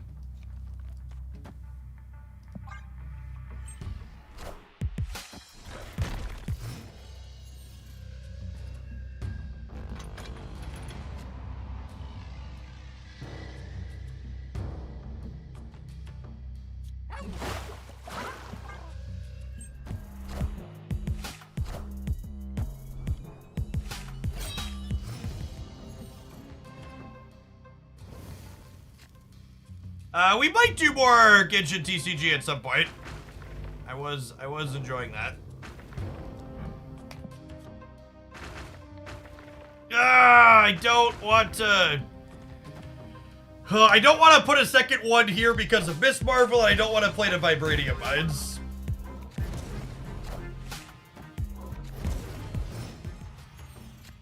It's just awkward. Oh, snap. Snap on porking the hell out.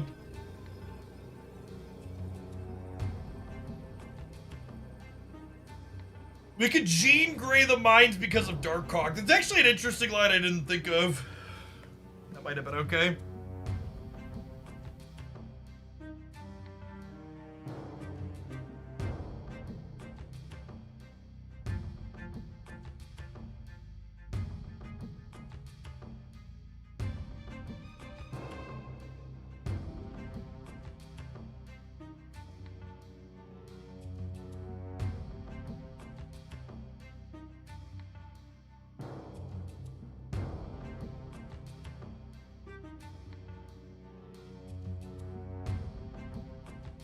I assume their pause here is because if they roll well on the Lockjaw, they could end up okay. But, like, I have Shang to clear anything on there, so. The Darkhawk variant of the Spotlight Week is, like, okay.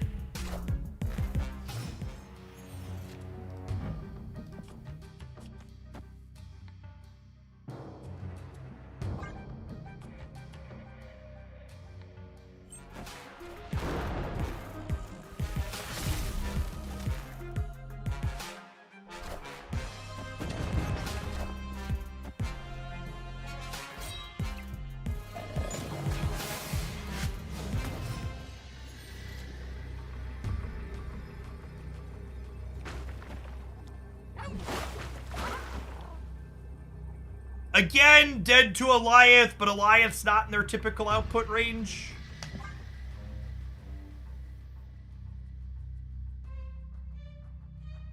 I guess I could die to Big Thing left plus Dracula getting a solid hit. Typically, the over-the-air updates happen in about 2 hours. They sometimes happen before that, but usually it's about noon Pacific.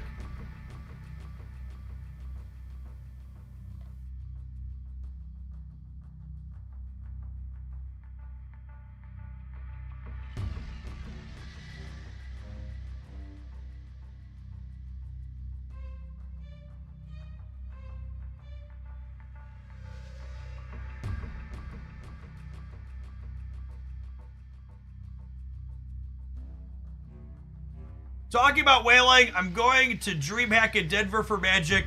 I would say small sticker shock for what I will be spending just to play around with an old Legacy deck, but I'm an old Magic player and totally used to it. Yep. Yep.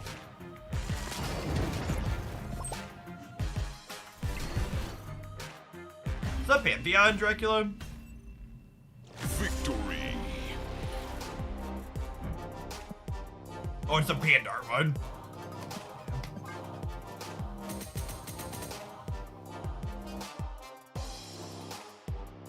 What's our record with this deck this morning? I feel like we've mostly been going up and down.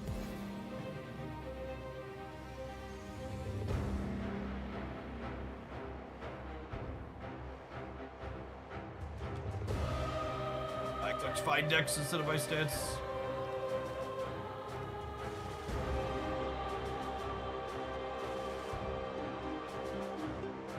Hello.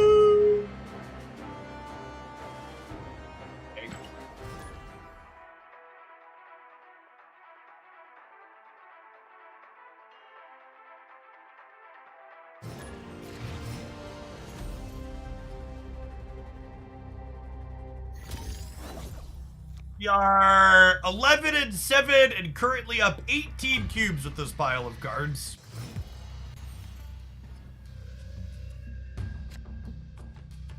I feel like the Odin has yet to be useful in all of those games. Snap.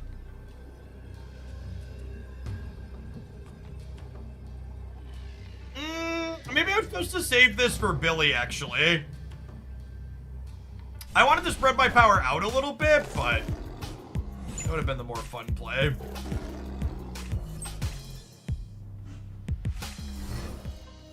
Hey, well, welcome back, Hot Carl.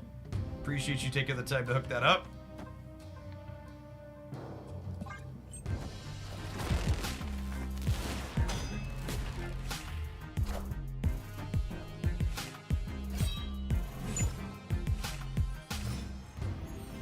Like, not only is Odin kind of a dream, but he's also just kind of awkward into... He's also just kind of awkward into the Quantum Tunnel feature, too. Feels noteworthy. Face the might of Asgard. Mjolnir. You change your mind about Bill. He's like a C plus B minus card.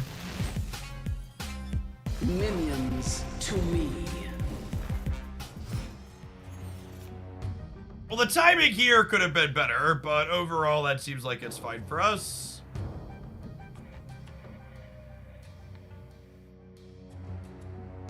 So here's the question. Do I Jade here or here? Where do I want to Odin?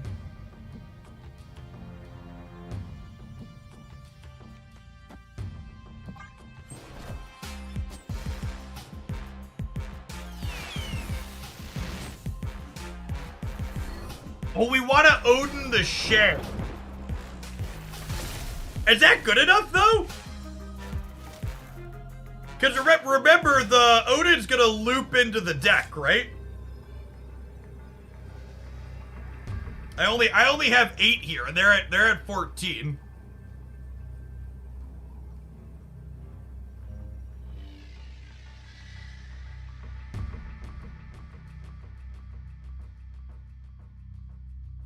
I don't think they can compete here.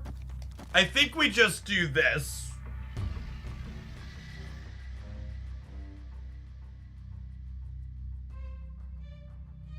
They have a 12 power Magneto in hand that we porked. They have a 12 power pig. Their Giganto's used up. They can't Infinite. I guess they could Ghost Rider me. No, they don't. They don't have the pig. They could Ghost Rider it. Most of these lists don't play Ghost Rider, right?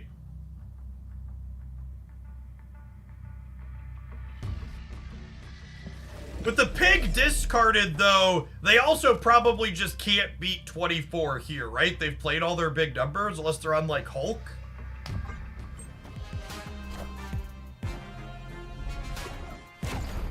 Okay, cool. Mjolnir. to me. Like, I think Ghost Rider is more likely than Hulk, so I want to play around them having Ghost Rider here. Mjolnir to me. It would have been sad trying to Odin the Shag. Yes. Victory. Accurate.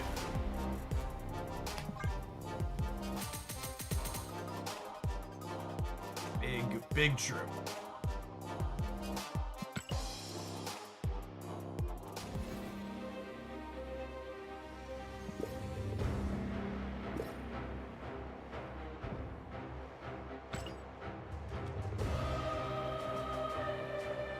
Yeah, the thing is, like, Doctor Doom would have arguably been just as impactful there, right? Like, the Odin added 6 extra points of power into the center, and Doctor Doom would have been 5. I don't play the Odin for a little bit more because I have a sweet variant, but...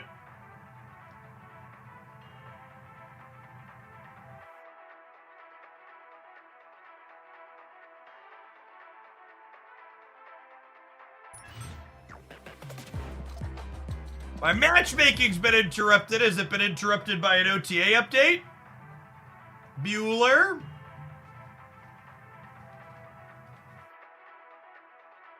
Jeff playing ladder drawing a hot location. Who are you? I don't know. This deck seemed fine. It's playing all the good cards. It's good into the hot location.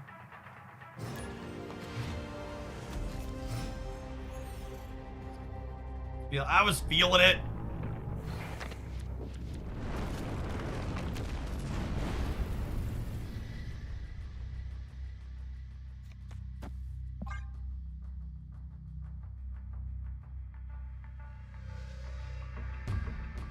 Victory.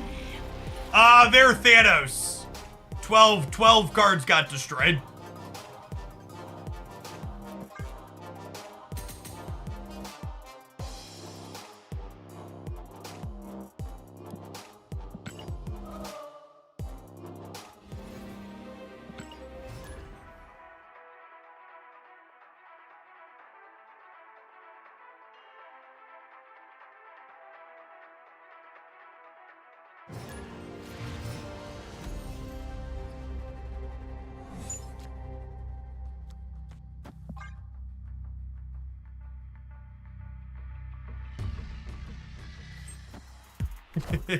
Have fun, Benjamin.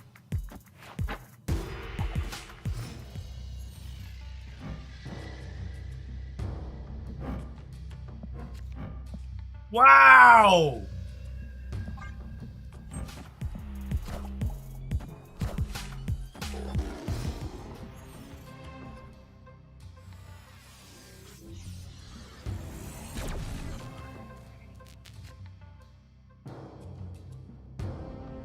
Never Grandmaster instead of Odin. I guess Grandmaster is good into the feature location. Okay, yeah, I think I'm actually sold on Grandmaster for the feature location for the next hour. I don't know that I like it generically necessarily, but into the feature location sounds lovely. All right, then we'll get rid of District Deck so I can get my deck back.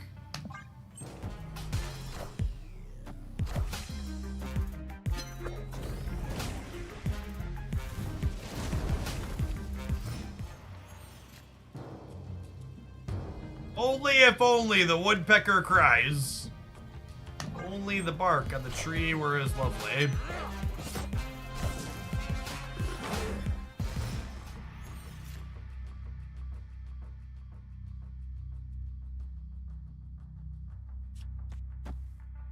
Oh, I could have got rid of Onslaught Citadel. Yeah, that's fair.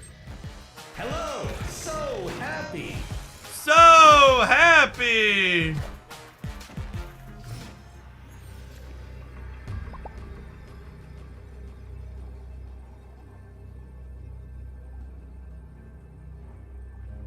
So the unfortunate part here is I think we're still just dead, right? I can only get +6 on the left. I can't get anywhere close to them in the middle.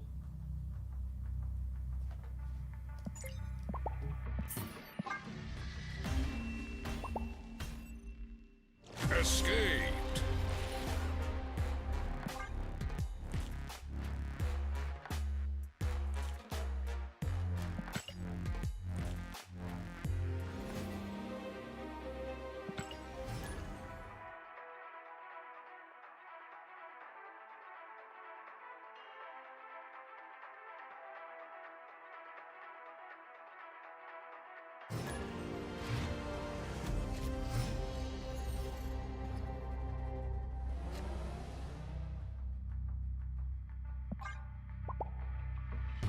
Oh, I need to switch to Grandmaster. Yeah. Good show.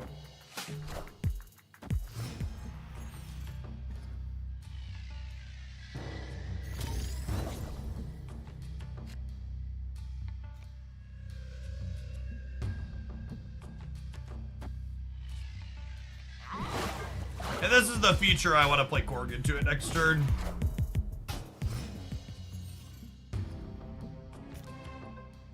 Or we'll play Rockslide into it next turn. They have priority here, so I'm gonna wait to snap. Because they can get a big one and I can get a brick. Alright, and now that there's rocks in their deck, we will, man, imagine if I had Grandmaster here, chat. That would be pretty sick. Snap.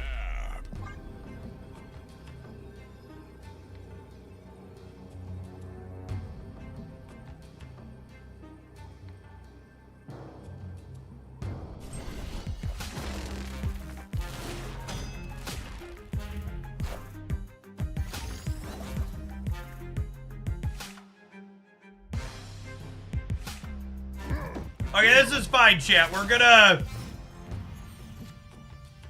gonna roll Korg into Odin, and Odin will draw us the hammer with Jane.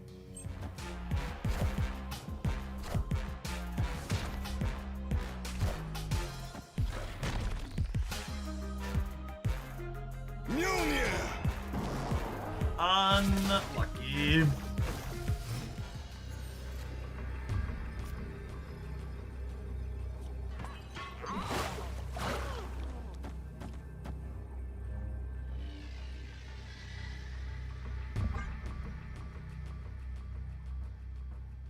Wrong Asgardian, yep. Yep. So we want to hit Rock Slide, Korg, or Hammers here on these rolls. Mjolnir. To me.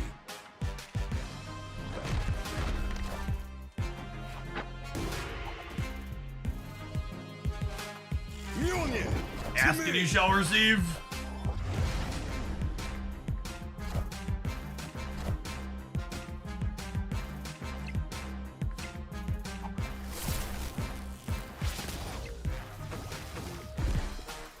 Actually ended up incredibly close because of their good Quantum Tunnel roll. Victory.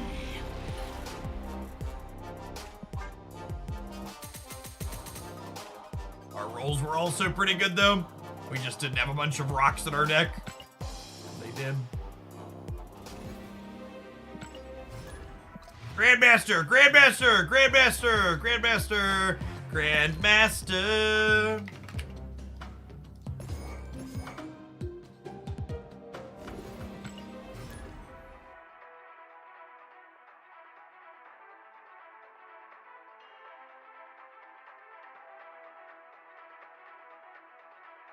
Great, good RMG game. No. I won that game.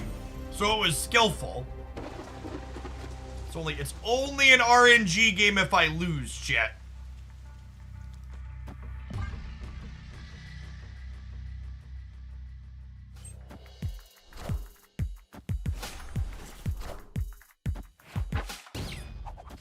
No Shang-Chi! Oh, baby, a triple.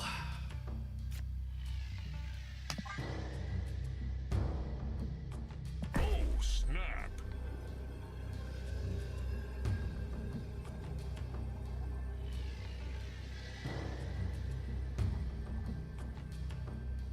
Eddie No Pants, thank you for the 27 months. Welcome back.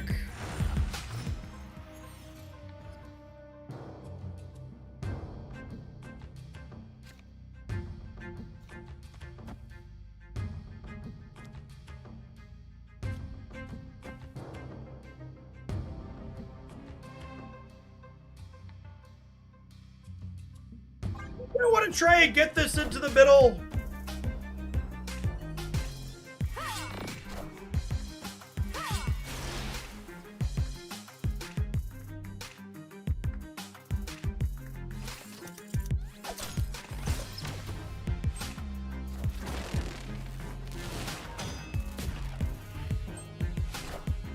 unironically, that kills us, right?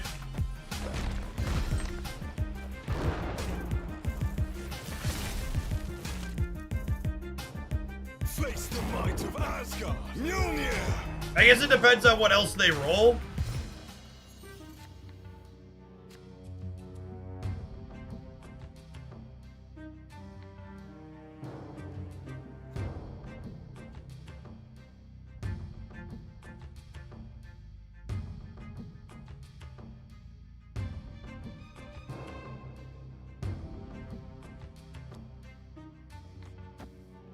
Maybe we should swap Grandmaster to Odin.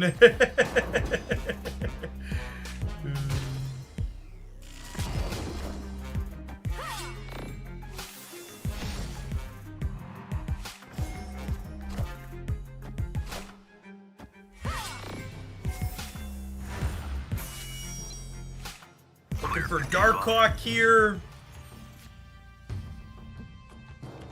This Twitch stream is pre-recorded in front of a live studio audience. Thanks everybody for watching today. Cue the laugh track.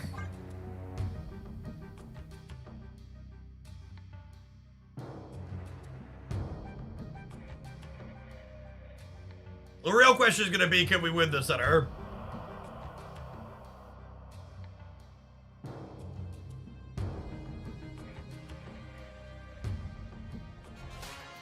They bailed out of the center.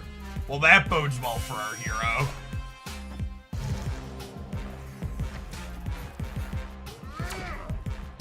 Okay, well now we're a strong favorite, right?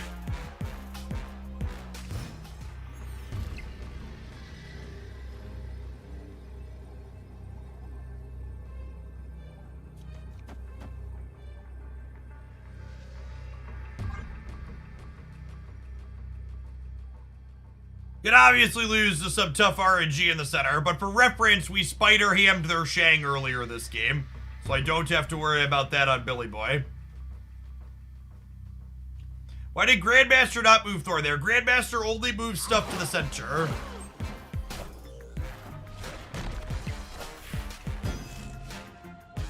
Dang, what is this card?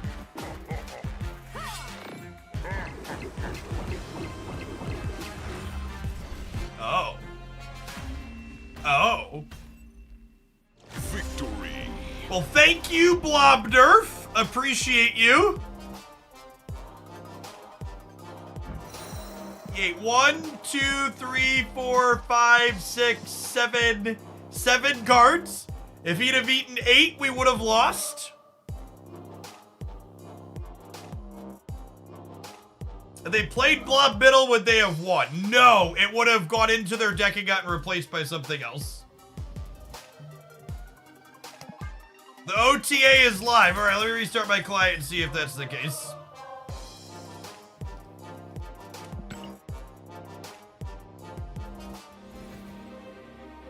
I have the announcement that the OTA is live, and I have a wonderful, beautiful video to share with all of you reviewing such facts. It's like this OTA is like a 5 out of 10. It's fine. It's OTA day. Second Dinner kicks off their intro today by noting that the metagame looks like it's in a very healthy spot based on all the metrics they have on their end, and anecdotally, I'm pretty inclined to agree with them. I will say that we're definitely in a Shang-Chi omnipresent format, but the other 11 cards you can play around that powerful tech card, definitely pretty varied, and I've been finding success with lots of different decks, and the metrics on our public trackers are also reflective of the format being pretty varied overall. That in mind, today's over-there update is primarily buffs coming to 4 underutilized cards, and then 1 card inside of Destroy that's getting a side grade to make it a little bit worse, so that archetype but potentially better in others. Let's go ahead and dive on into that one first, shall we? Our first change this week is Hulkbuster going from a 3-5 down to a 2-3. Second Dinner had noted earlier this week in a Team Answers response that the Destroy archetype was currently the best performing archetype in the existing metagame, and even in the previous metagame before that Blob nerf, it was the second best performing deck behind Blob. Second Inner then goes on to note that in their metrics, the best performing aspect of a lot of the Destroy decks was the Deadpool package, and Hulkbuster is likely a large part of that. If you attach Hulkbuster to a Deadpool and then blow it up even just a single time, suddenly you have 12 points worth of stats, and if you blow it up a second time, it gets a whopping 24 that scales up even more if you can blow it away a third time. This change to Hulkbuster will make it so that— what a fucking Twitch chat comment! 2-4 would be better. No shit, really? A 2-4 would be better than a 2-3? Some fucking Einstein analysis from the gamers as always. That doubling happens a little bit more slowly, but can still be powerful. And because Hulkbuster is getting a more efficient energy rate, Second Inner goes on to talk about how they think it's possible for this card to fit more efficiently into other non-destroy archetypes, making this very likely a side grade as opposed to a strict nerf. Overall, I think this is a really clever change for a first attempt at maybe reining in the Destroy deck a little bit. I don't think it makes the deck unplayable by any means, but it does take their highest rolls and brings them back down to earth a little bit to hopefully give other decks a better chance of keeping up with them without having to solely rely on tech cards like Shadow King and Shang-Chi.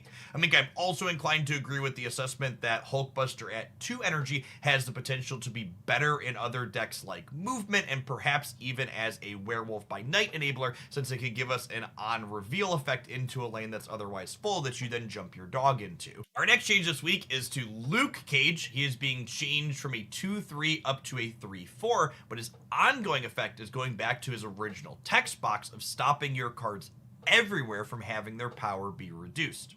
Second Inner kicks things off by offering us a history lesson here that Luke Cage as a 2 energy global effect was pretty omnipresent last year because the opportunity cost of playing him on 2 was pretty low overall, especially in relation to the many cards in the format such as High Evolutionary and Man-Thing and various others that he would just completely shut down.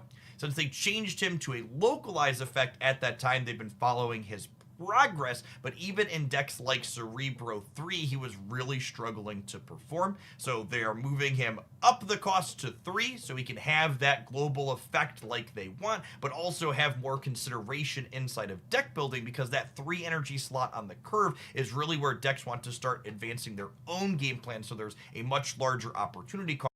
Miss Marvel Cerebro 4. All right, chat. We'll lose some Conquest with that later today. If you want to deploy an anti-tech card like Luke Cage's effect is. Personally, I'm really glad to see this change happen for Luke Cage. It's exactly the change myself and many others had been asking for. Cost increase with his effect going back to global. Personally, I'm really looking forward to getting to play the Lizard Luke Cage Typhoid Mary package that I've been playing in a variety of decks before they nerfed him last year, and this will definitely make him a relevant tech card in the metagame once again. Our next buff this week is one that many players, myself included, have been asking for some time, and that is Spider-Man 2099 is finally getting some love. He is going from a 4-6 up to a 5-9. Second Inner notes that 2099 has been a below average card for a while, but never quite one of the worst. That being said, they're considering more significant adjustments to the card, but they wanted to start with a simple stat change to see if that would potentially be enough to increase his viability. Second Inner goes on to note that similar to the Hercules buff in the last Over There update, they'd really like to make some of these bigger move cards.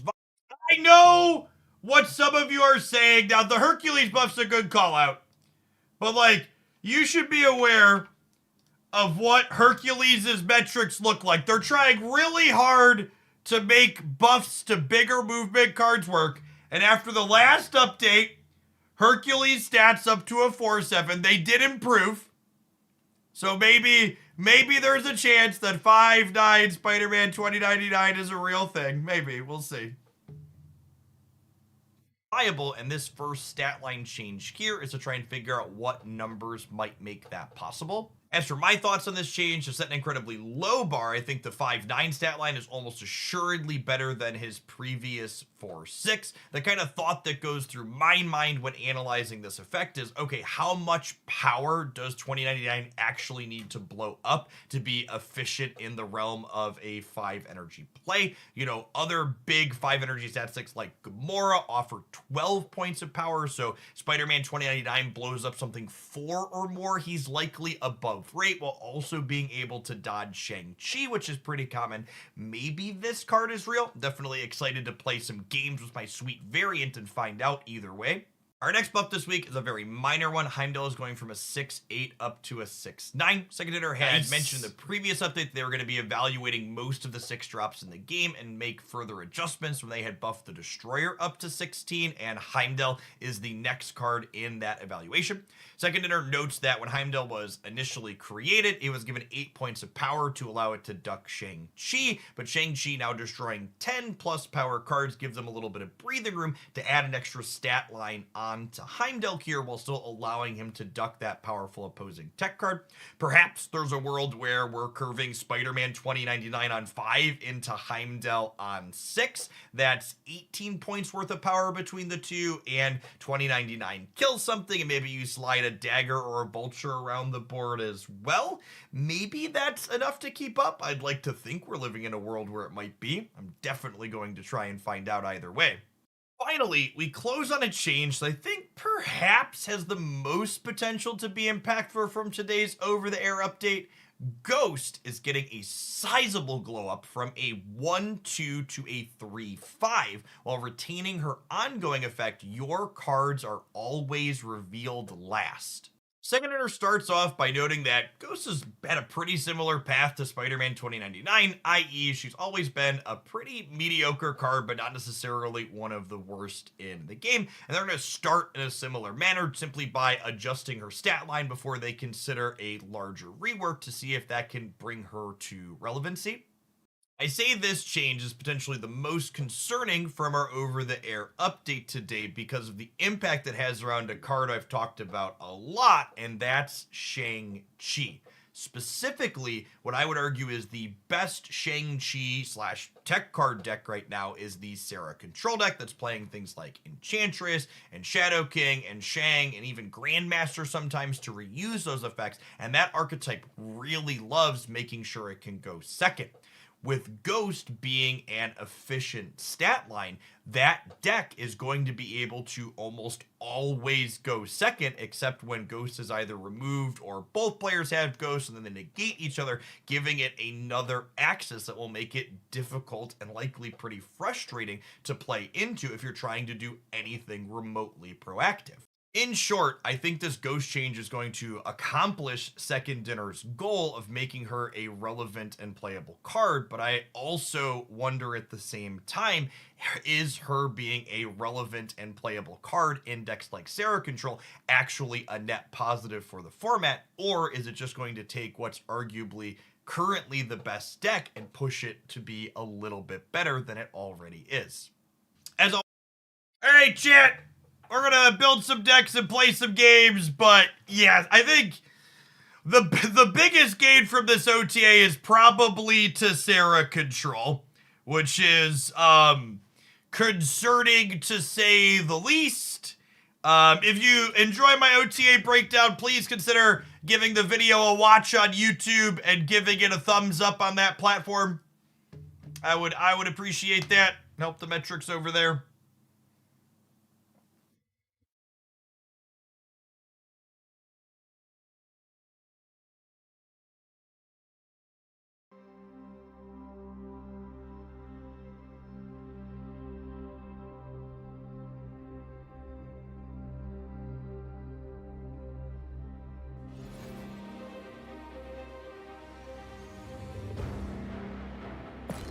So the good, just to like make it clear that I'm not all doom and gloom about the future of Marvel Snap, I want to talk about this card again because there's more people here. So this is the card releasing into Spotlight caches on Tuesday. So even if they supercharge Sarah Control with this Ghost change, Not only are we getting a patch with more changes on Tuesday, but this card is releasing. I think Supergiant has a very real chance to be a metagame defining card. I think it does.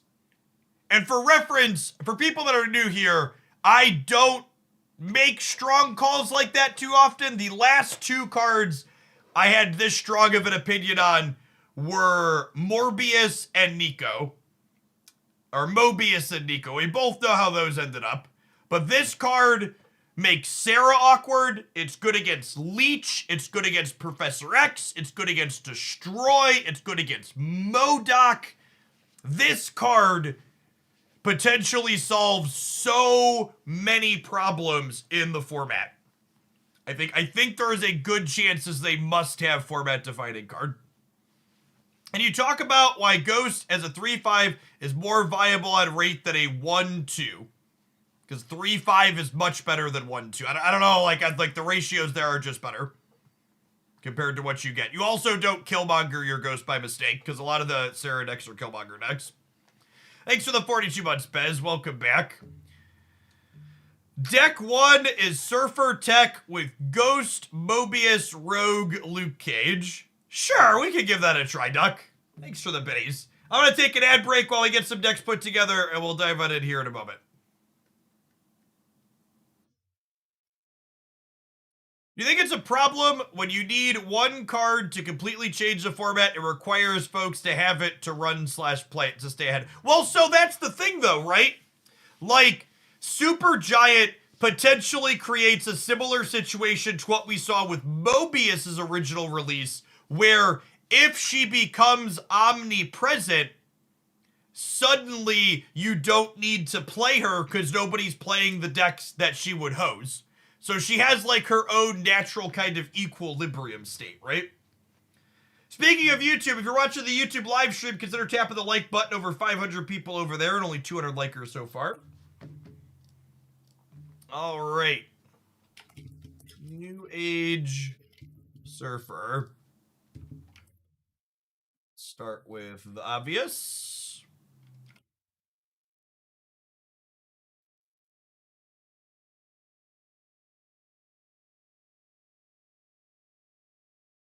Game sounds back on.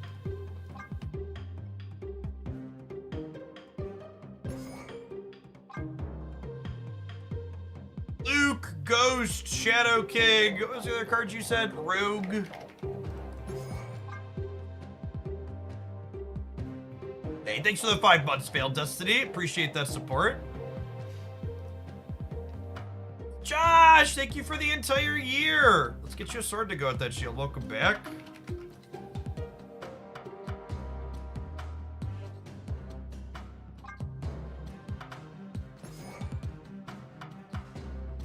Oh, Mobius. Yeah. Is what's his name? Shaw's probably worth playing, right? Then we'll play Forge Brood. Is Supergiant the next Season Pass card? No, Supergiant is a Series 5 card. Black Swan is a Season Pass card.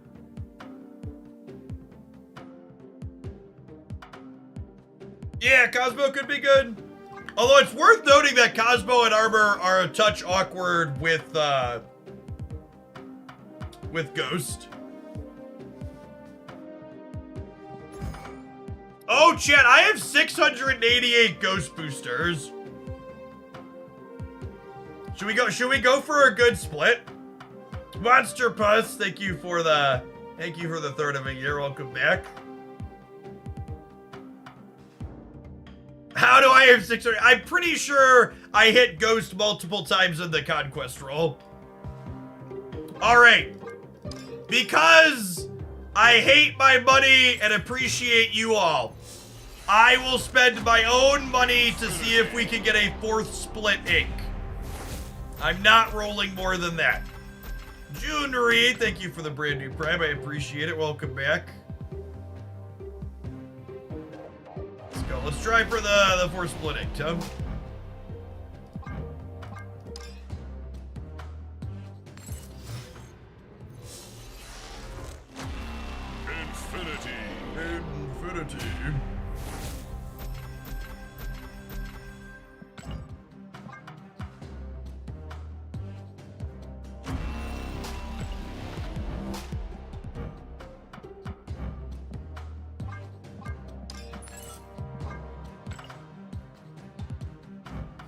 Yeah, we technically don't officially know what series cards are until the new season video releases, which should be tomorrow. Juntree, thank you for the brand new Prime support. Appreciate it. The Monster Puss, thank you for the 3rd of a year. And the Green Rager, thanks for the 15 months. Advert jump scares a reminder to Risa. That's true. All right, so this next split is our first chance at inked. Your first chance at inked is 4 splits in.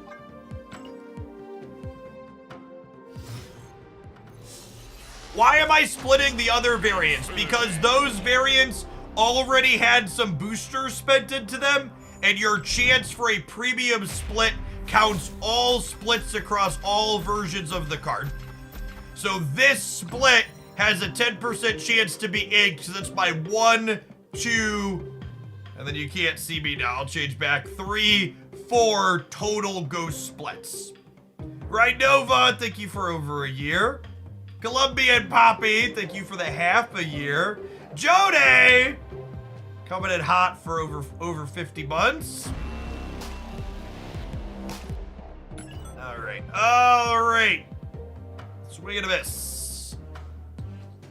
All right, what's my last slot here? Do I want one more card that's less than 3, or do I want one more 3? Valk. I don't know that I want Valk, chat. You want a Surfer on the last turn. Sarah. I don't really want to Absorbing Man with that, what's it called? M'Baku. I don't hate this. I actually really like the suggestion of Gladiator. I can put him behind Cosmo if I'm playing a matchup where he's not going to work out.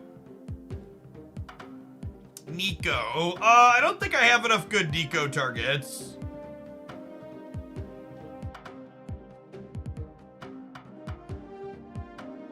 Come on, Jeff. You know you want the inked gold split. Thank you for the biddies, Giggity Gary.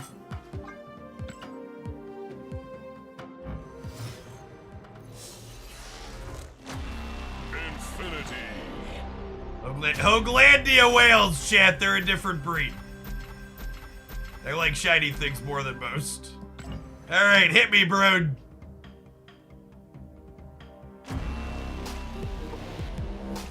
Doggy. That'll do, pig. That'll do.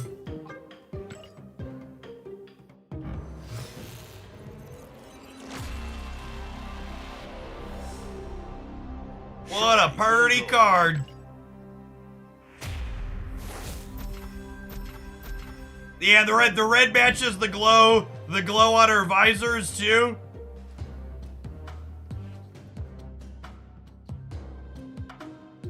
That one deserves a Twitter.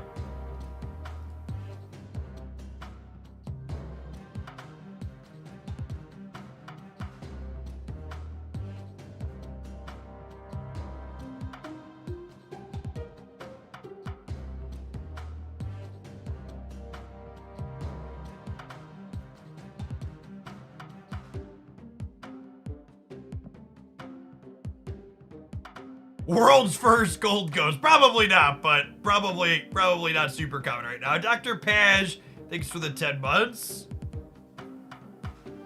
All right, I think we start here. Let's start here. We'll go from there.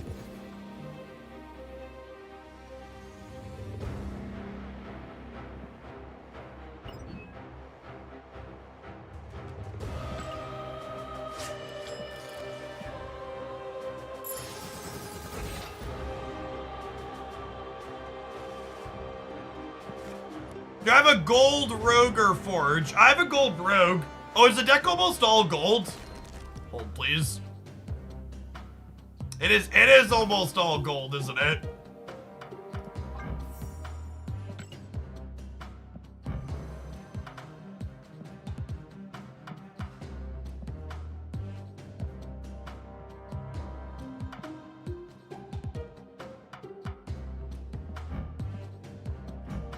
These guys are at least neutral.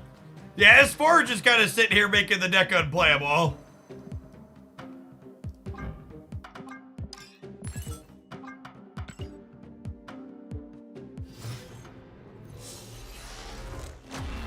Infinity. I don't want the deck to be unplayable, chat.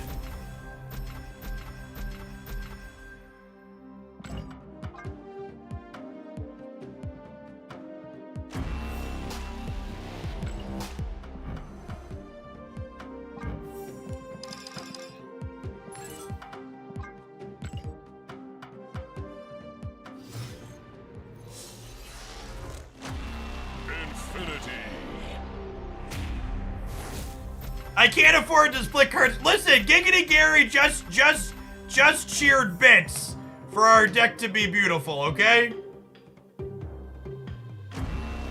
Oh no! Oh no! I'm literally out of gold, chat. There's no currency left. We have to play you know, I'm gonna put the rainbow one in because I think it's better.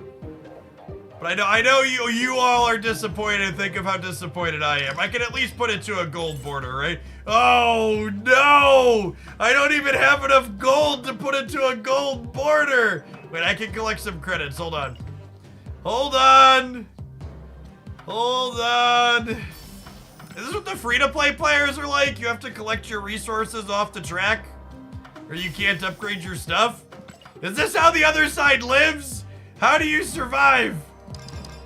Somebody send help. I'm not built for this.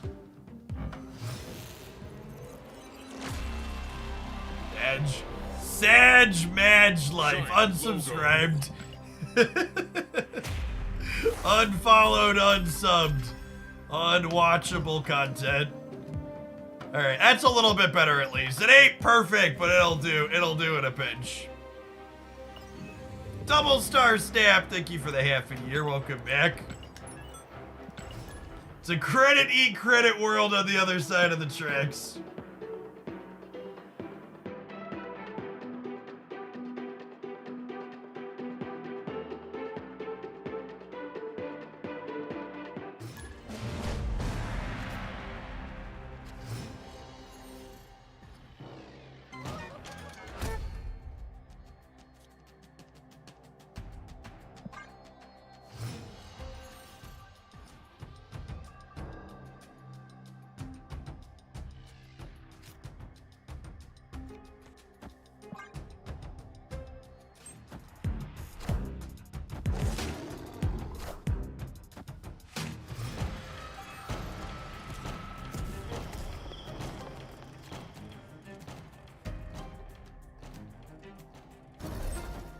I don't think this draws us cards, but I'm actually not sure. Face the might of Asgard. Mjolnir.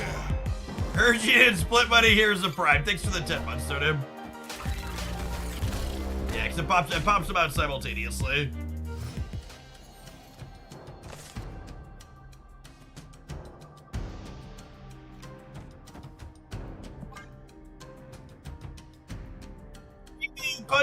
Punjabi, thank you for the entire year of support. Welcome back.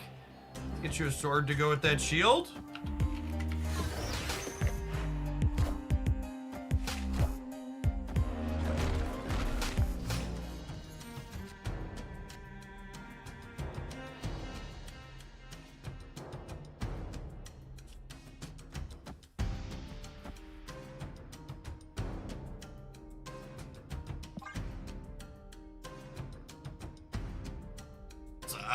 Slick Thor split. What's going on, Brackers? Thanks for the over a year. Welcome back.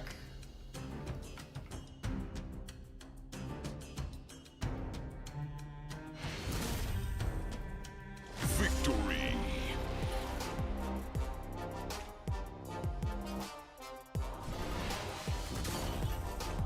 Our next busted, chat. Unbeatable.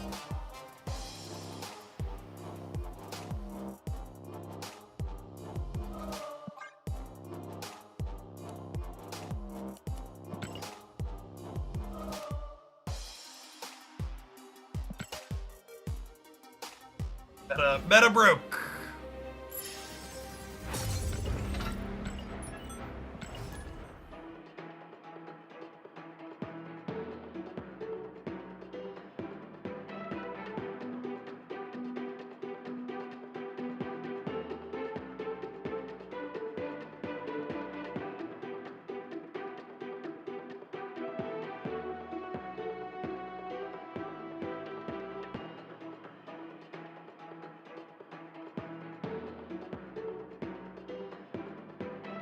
Listen, chat, all I'm gonna say is we played New Ghost for the first time and our opponent conceded the entire match. It's hard to argue with the results we're currently experiencing.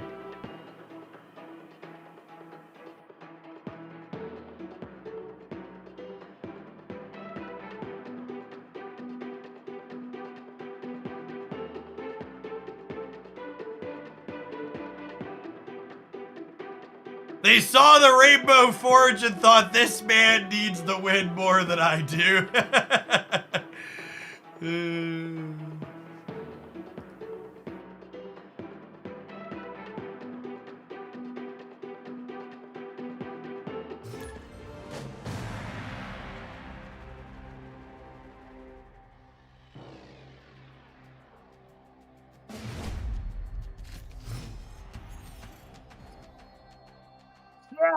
If any of you are qualified and looking, Second Dinner is currently looking to hire a senior community manager.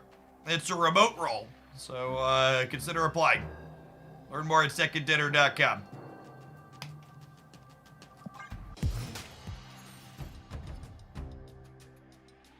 You'll have to double check the listing, but I assume it doesn't include hazard pay for having to deal with the Marvel Snap community. But if you're up to the task.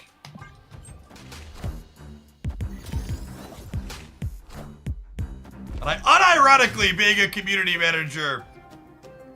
community manager seems like a tough, often thankless job.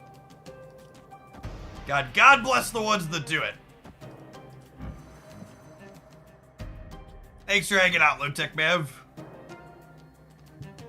Actually, let's Brood before we Ghost, because they could likely be a Cosmo deck, and I don't want to play my Brood when I don't have priority. I think Black Swan has a real chance to make Hitmonkey relevant again. Cope.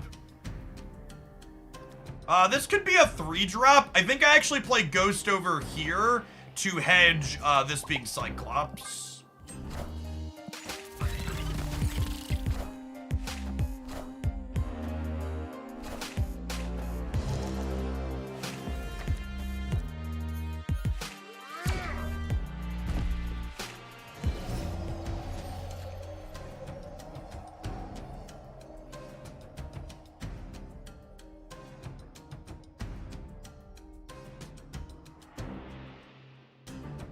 All of the Hitmonkey Thor decks have pretty mediocre stats.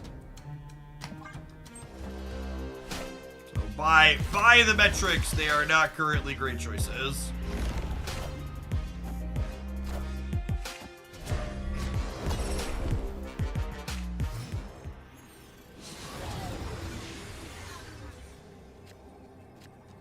Oh, and I get to play your Destroyer into Cosmo? Okay. Thanks, bud. Appreciate you.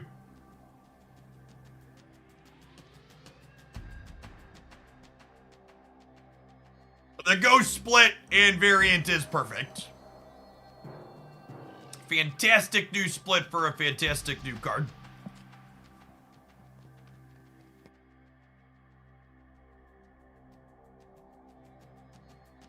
Black Marsh, thank you for the 5 months. Welcome back. This is a winter vacation destroyer.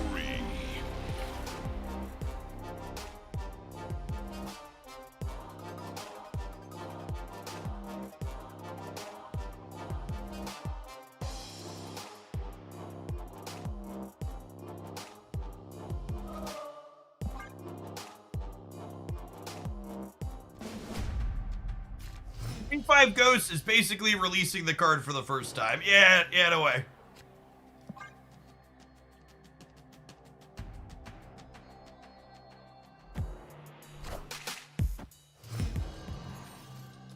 Happy Cappy! Thanks for the entire year. Welcome back.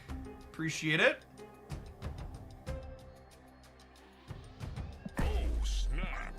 snap on the altar flipping up.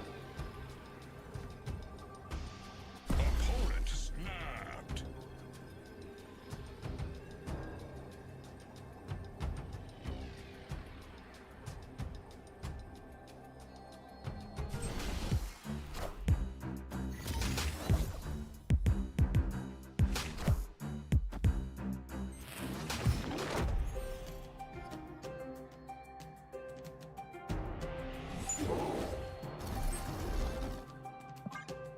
They armored the center.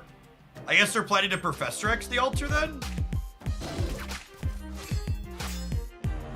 Oh, they're a Killmonger Sunspot deck. LOL. Didn't even think about that.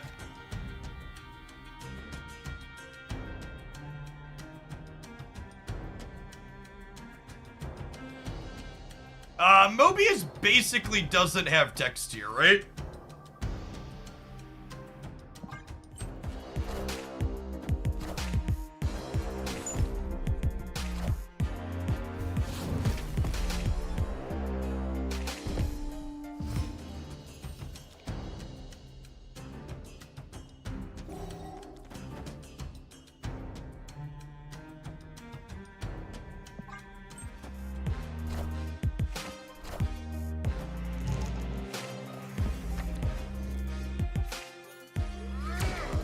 Fun! Interesting.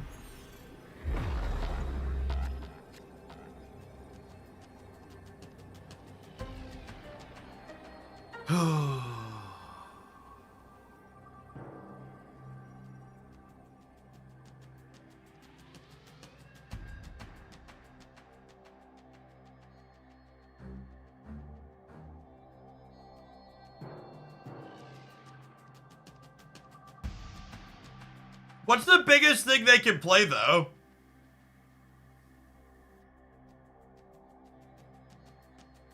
They can, like, Gladiator me right. They can Iron Lad me right.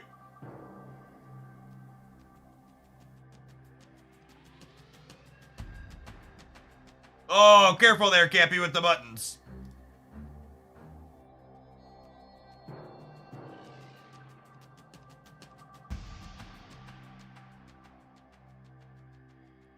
Just have to leave.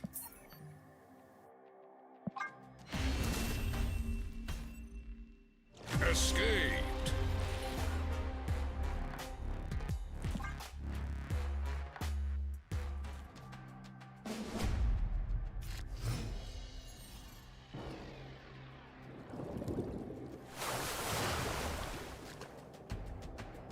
Reddit called the patch changes 4 nerfs?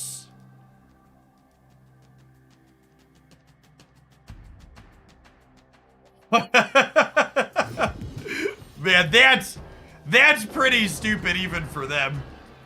That's like an impressive amount of stupid. Snap.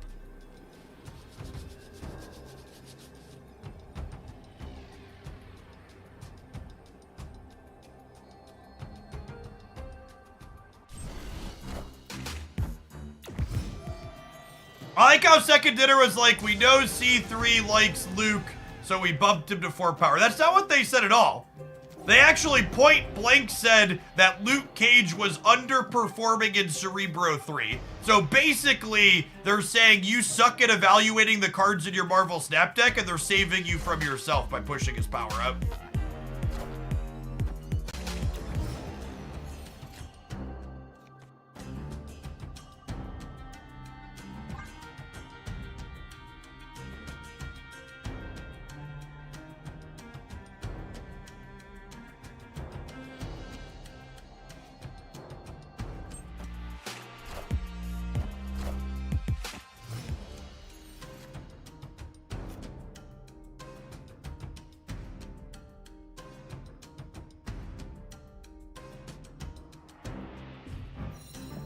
To do this for fear of being leached.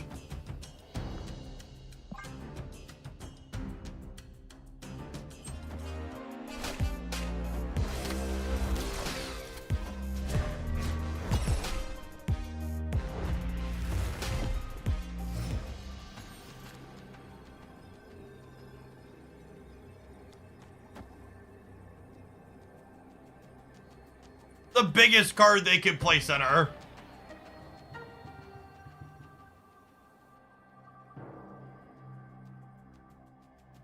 And you play 2/3 center up to 17. No, they can't play destroyer. I have a goose there.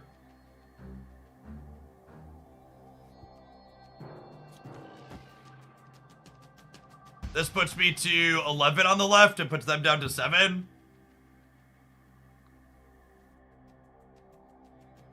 The question is, do I play to beat 2/3 in the center, or do I play to beat destroyer on the right?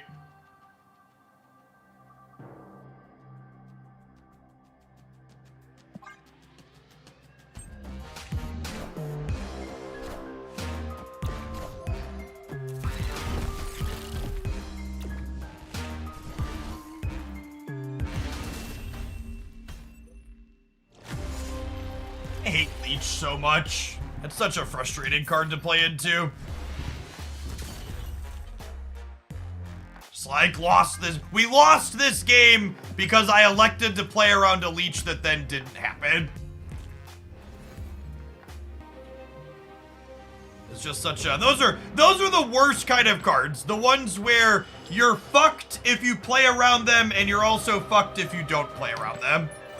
It's actually just like core coin flip gameplay that's not remotely interesting or skillful.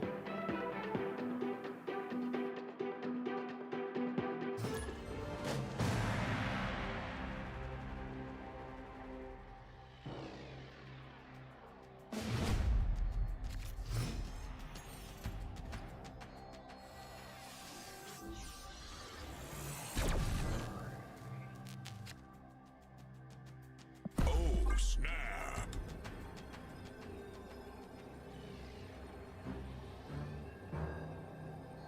Based on my interactions and the answers in the team answer section, I don't think second dinner views Leech as problematic.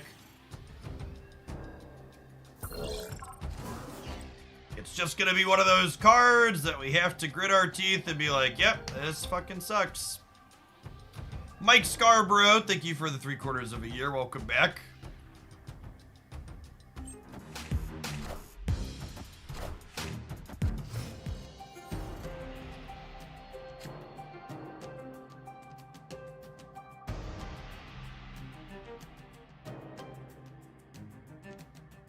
Alright, Duck, I'm gonna be honest. I'm not in the best of mood after getting Leech, and this deck seems like it kind of fucking sucks, and I'm done playing it. Escaped. I'm gonna build something else that might have the chance to be good. Take Surfer and put it in a trash can where it belongs. I don't think Ghost or Luke Cage makes this archetype meaningfully better.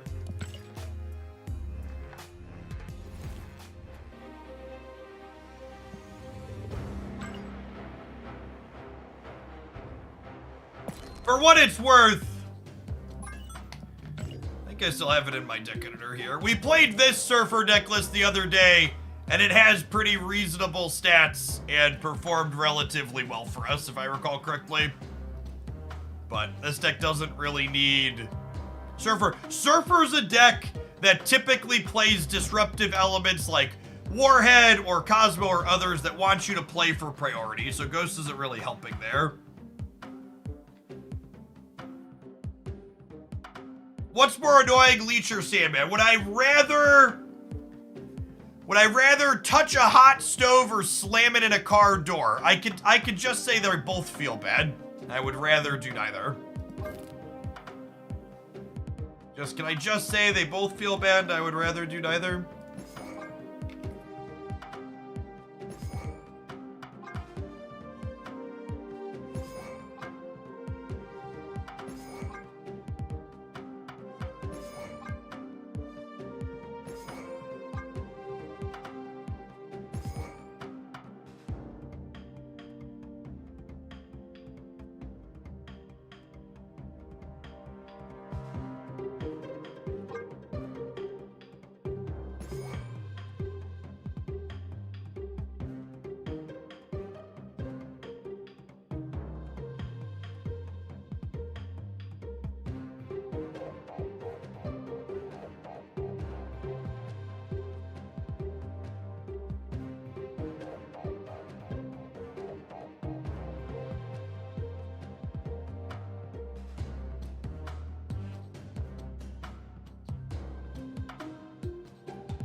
Yeah, I don't think we're a Scar deck. Zero's a good shout.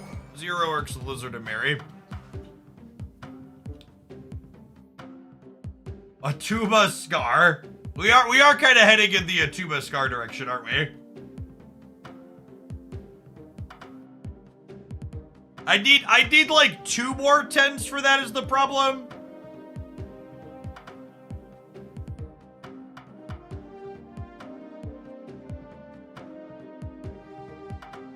We just play Ghost as an on-rate card to help us dodge Shangs. Honestly? Yeah? I'm not just building a Shuri deck, chat. As soon as you put Shuri and stuff in the deck, you're just a shit version of the stock Shuri deck. And I like to brew and work outside the box here, but I try not to just build worse, awkward versions of established good decks. Our decks will likely often end up being weaker than the good decks, but I don't want them to just be strictly worse versions of what the other decks are doing. Is this a Spectrum deck? So the problem with Spectrum is that Spectrum is your turn 6 play, which then commits you to not playing a tech card on the last turn. Yeah, the stock Shuri deck is the Sauron Shuri Taskmaster deck. Spin B, thank you for the 4 months. This is the type of deck where we want to play 2 or 3 cards on the last turn of the game. Pseudo Panda, thank you for the 51 months. Welcome back. Nico, you need another 1-drop. Nico's not a card you can just add to your deck. If you want to play Nico, you need a minimum of 2 other cards that you don't mind destroying to draw cards or turning into a demon.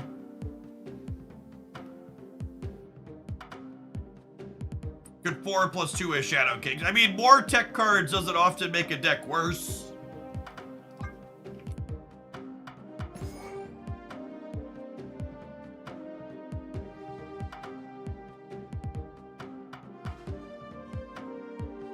I kind of want my last card to be like another 1 or 2 that I don't mind playing on curve. It's probably just Jeff.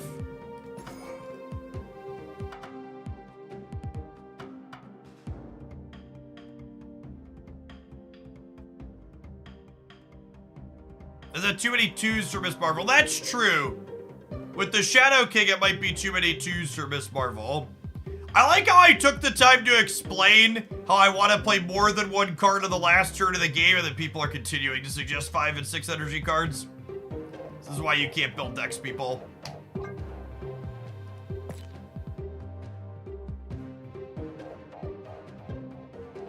It might just be some kind of 1-drop. Nebula is actually a great shout. I like that one.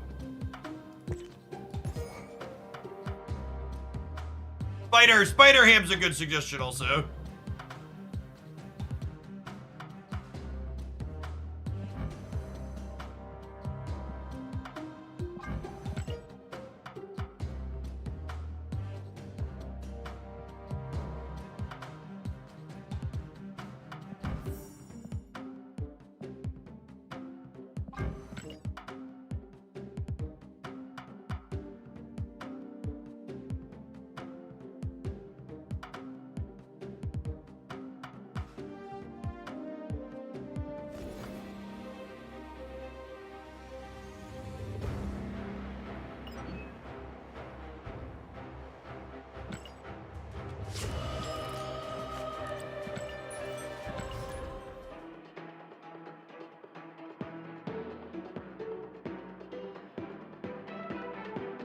That's an interesting thought from chat. Look at that. Chat got a good one.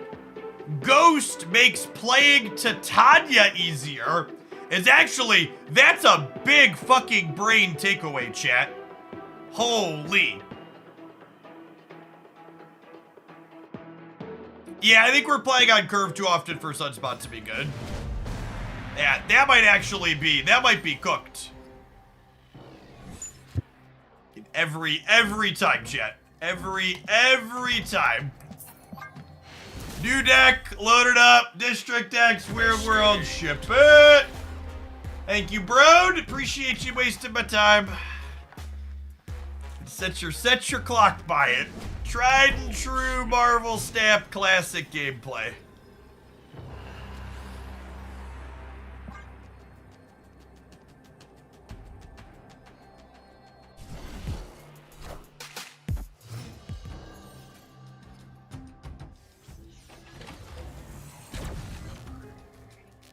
How does Martyr interact with Supergiant?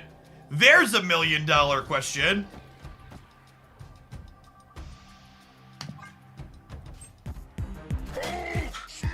That's a real good question.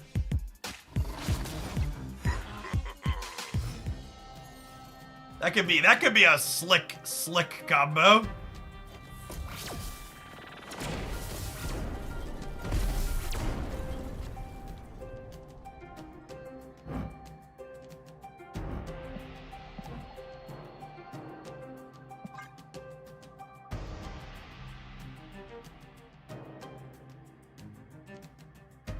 At least their Hulk is dead.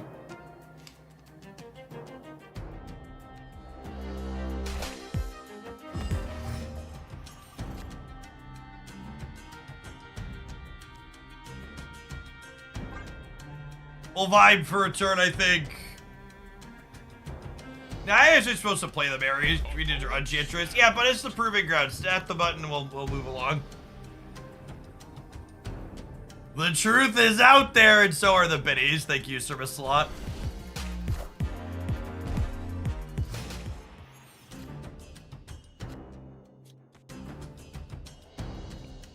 I'm only gonna get to put one card down next turn anyways, right? So let's do this.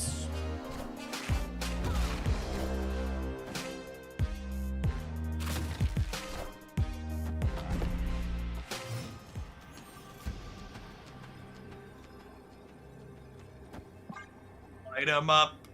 We're on fire.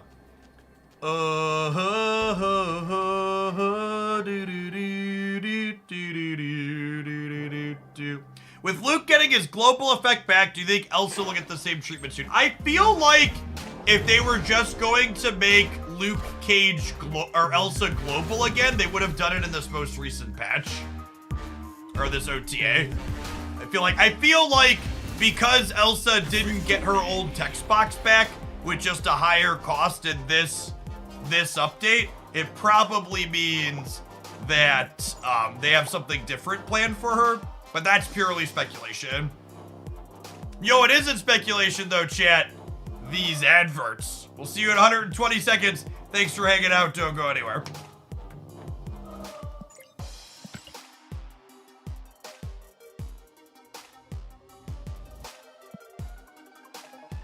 Is our opponent not leaving after they lose 8 cubes of the program? All right, they need this silver ticket way more than we do, chat. Escaped. No, never adverts over gameplay. Wait, did they retreat before we did? They retreated before we could. Maybe they misclicked it. They did arg. Yeah, they might have misclicked it. Can we open it? I'm actually not going to open caches until after the new season because I don't want to open more gold tickets. We can click on some credits and some... some boosters though. I'm gonna sit on my boxes so I don't burn extra gold tickets off.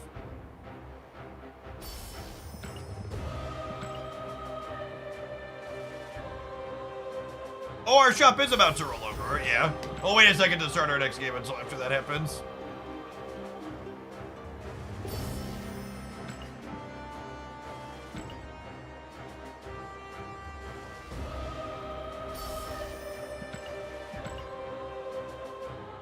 Does the new Luke imply the return of a nihilist hazmat debris? Chat, hazmat wasn't good when Luke was global. I think hazmat's arguably worse when Luke Cage is a playable card. So no, I don't think Luke Cage going back to global makes hazmat good.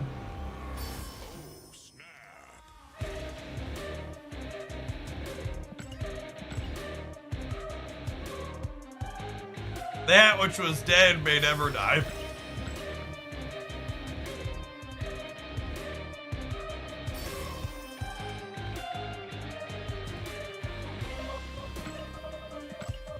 Ewok Slayer, thank you for the 45 bucks. Welcome back. Let's just keep opening these for another minute while we wait for the shop to roll over, huh?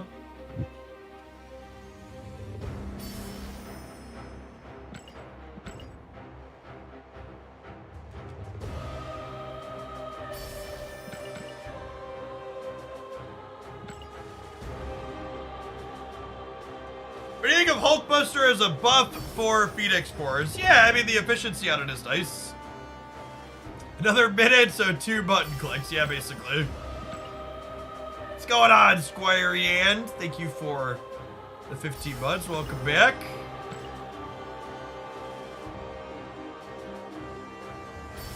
So for reference, Glenn Jones has confirmed there is a change to Elsa coming in an upcoming patch or OTA.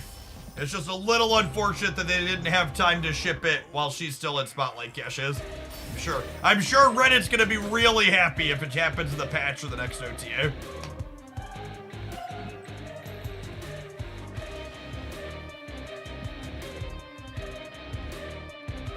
All right, bro, you'll get your blood money.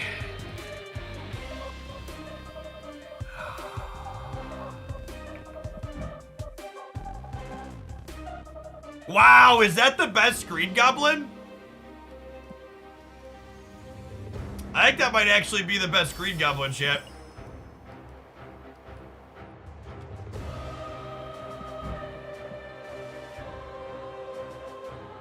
I like the Red Goblin more. Chat, is Red Goblin a Green Goblin? I actually also really like the Red Goblin artwork, but it's just not Green Goblin, right?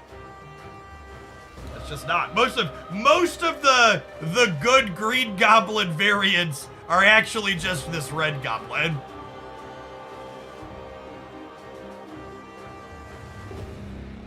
Unironically, I think like these are the 3 best ones before this, and they're not Green Goblin, chat. Oh, snap.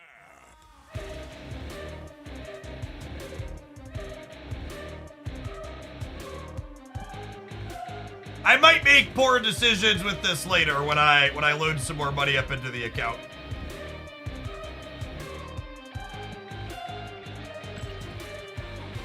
Oh, is it in the album? That's another question. Oh, it's not in the album, Sedge. Sedge, non-album variant.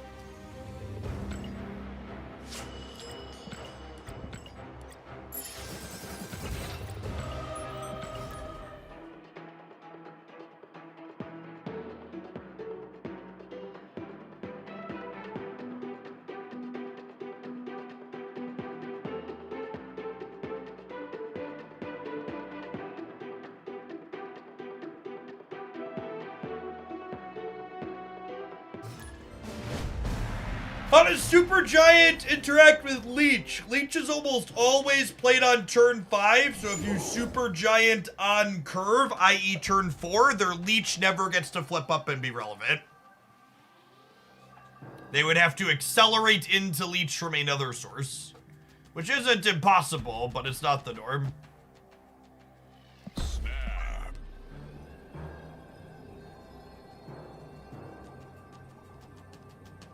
I think Supergiant's gonna shake the metagame up a little bit next week. Looking forward to it.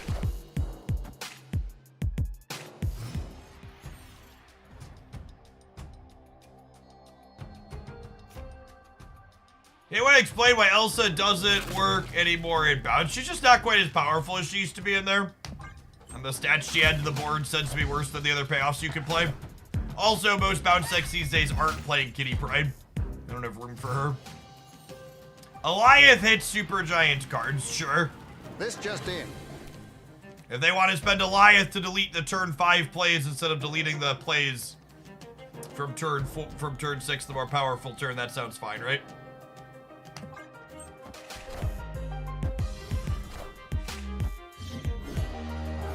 Looks like Surfer.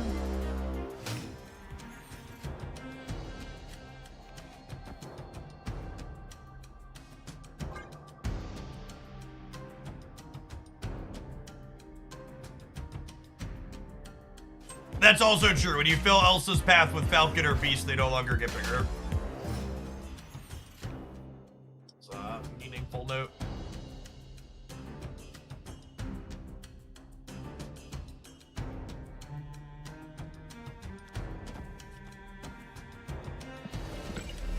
Go Zabu here, actually, so that way if we peel Shang, we have more stats here.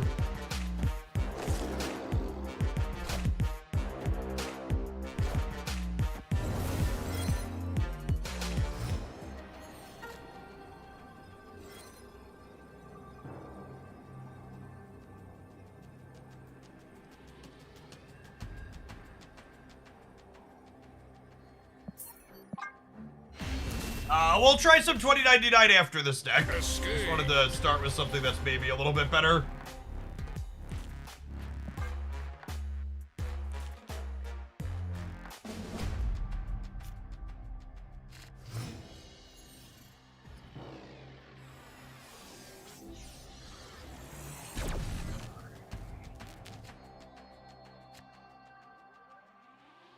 Oh, snap.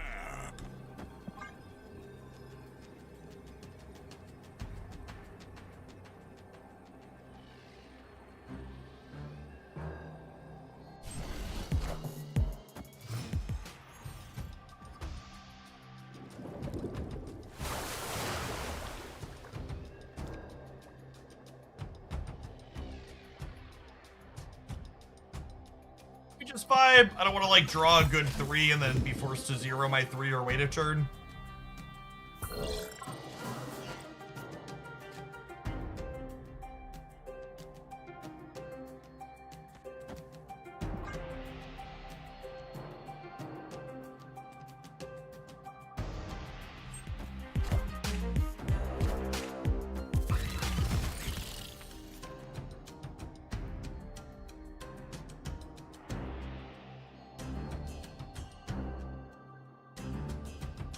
Yeah, they're definitely Surfer.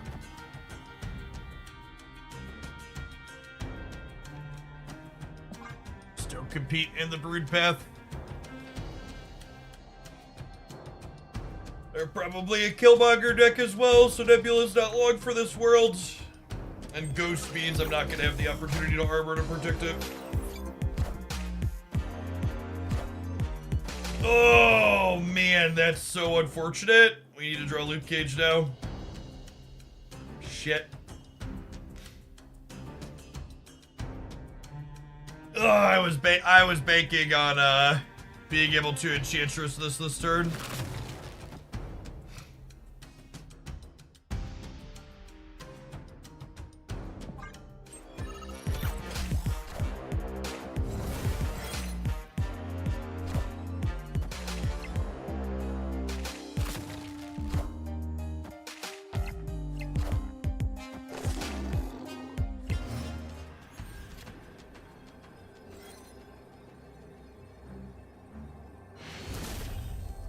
No Surfer this time. Or no Killmonger.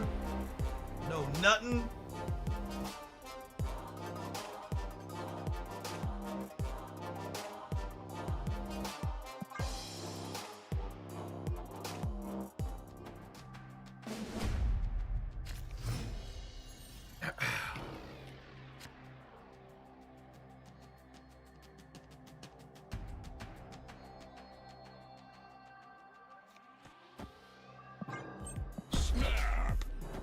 Guest Gaming! Thanks for the Baker's Dozen. I appreciate the 13 months. Welcome back.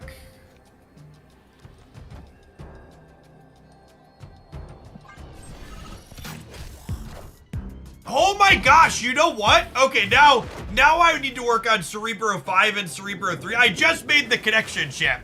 We talked a minute ago about how Ghost makes Titania better. Ghost in Cerebro 5 means we can finally play Titania in Cerebro 5. Because usually I've never been able to play her because you can't manage priority consistently for her. But like, unironically, that might be great.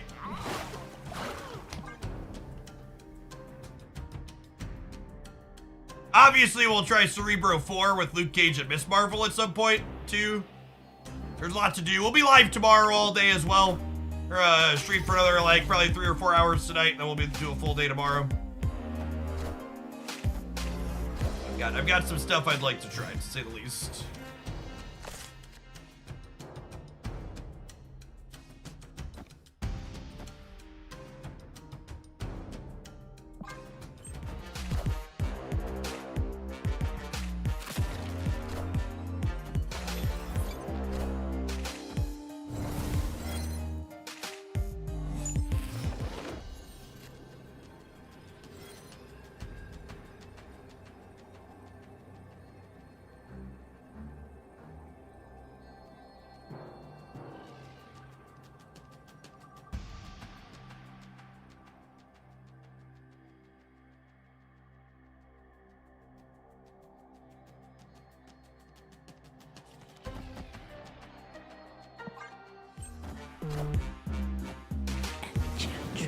Like 15 stats here on the last turn, or 10 stats on the last turn. It's not terrible. Not great, but not terrible.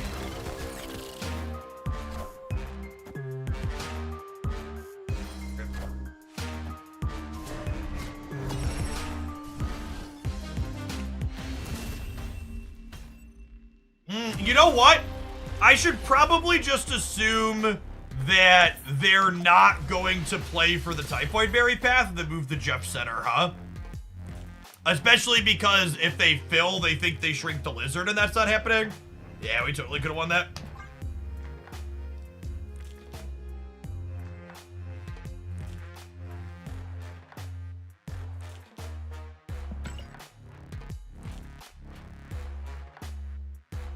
What's the use for Ghost in this deck? Can you not read the card? I feel like we're gonna have to train people why Ghost is useful. Ghost is good with tech cards, and Ghost is good at dodging opposing tech cards.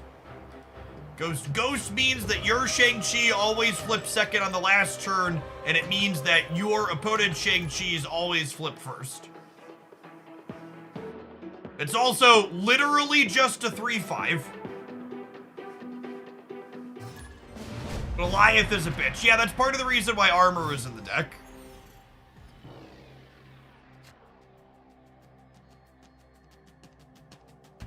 Oh, snap.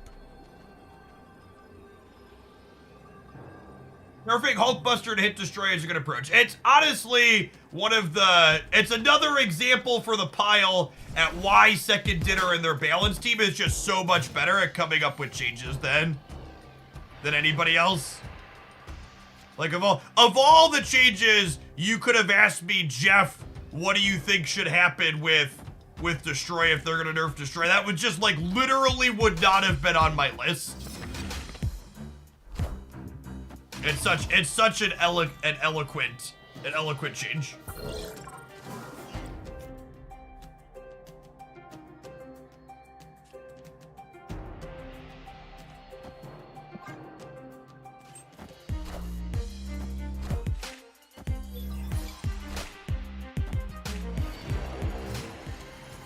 Opponent snapped.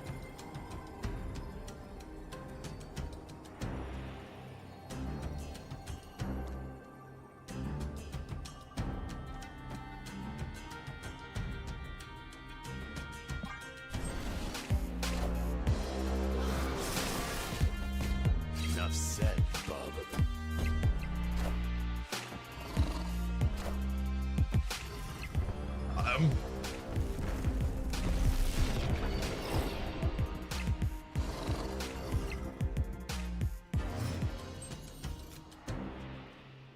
I also agree with Second Dinner's assessment that their change likely makes it so other what's it called decks are likely better. Other decks like New Hulkbuster more potentially.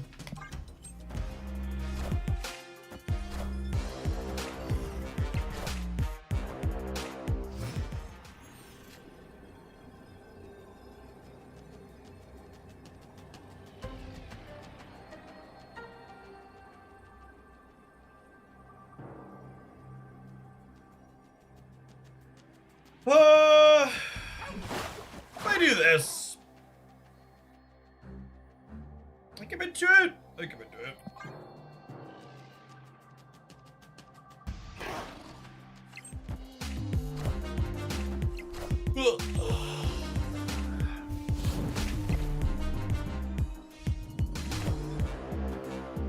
Neo Inferno, thank you for the 2 months. I appreciate that. Welcome back. I think Destroy still runs Hulkbuster after the change. Yeah, almost assuredly. Victory. Just like lets you scale less hard. It's still important to help your Deadpool scale.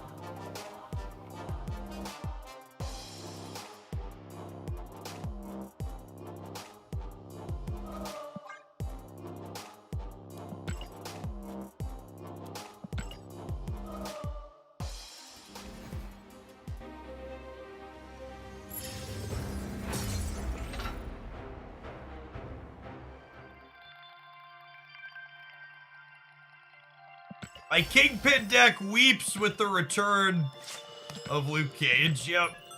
That's definitely true. To be fair, your Kingpin deck wasn't very good to begin with, though, so.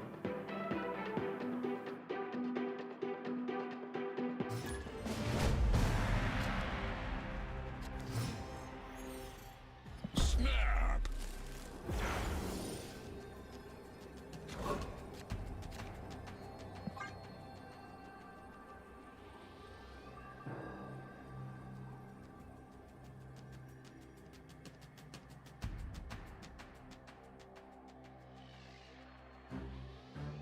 Leo here. They emoted and now they're roping on one. Sounds about right.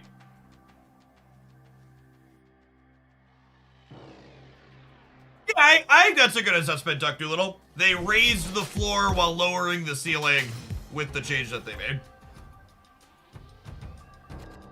I think I would be inclined to agree with that.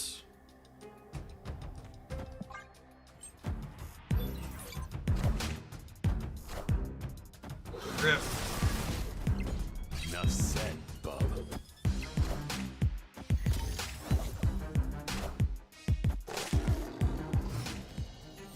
Deep in Elysium.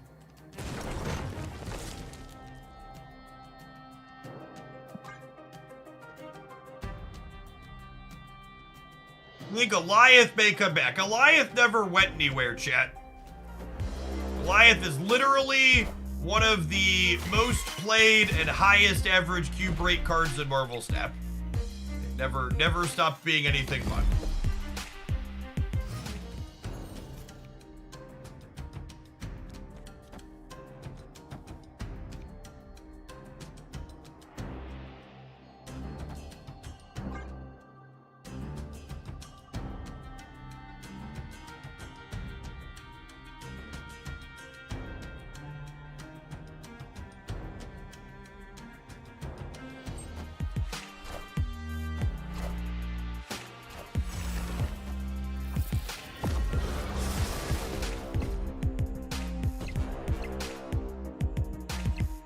On that 50-50 at least.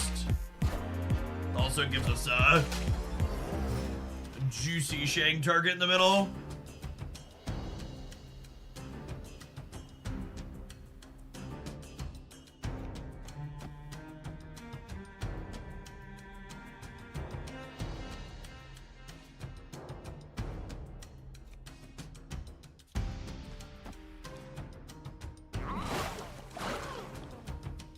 What if I do this? Because anything I draw next turn, I can play alongside these two cards. Just so they don't realize how many stats I can have on the left.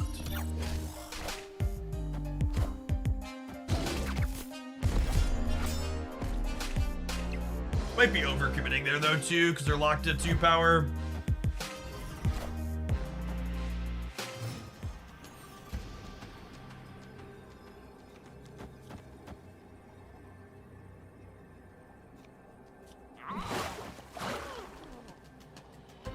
$15 here versus 2 more here.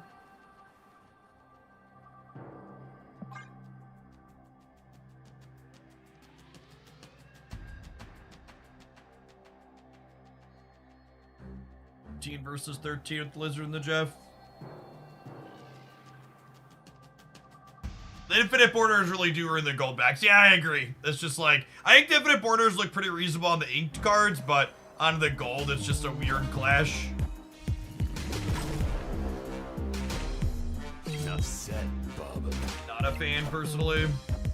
Yeah, actually get the casserole here. Nummy. Casserole.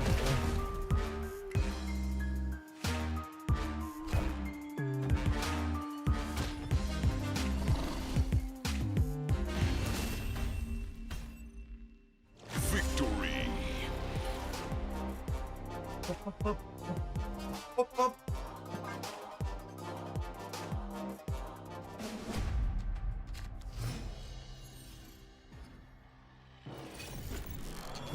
Please nerf Ghost, something like that.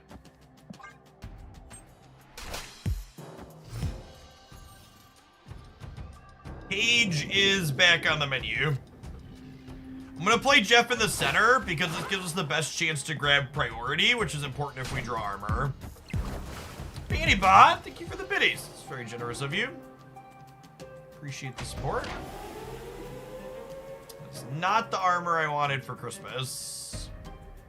I assume Nebula is just not long for this world.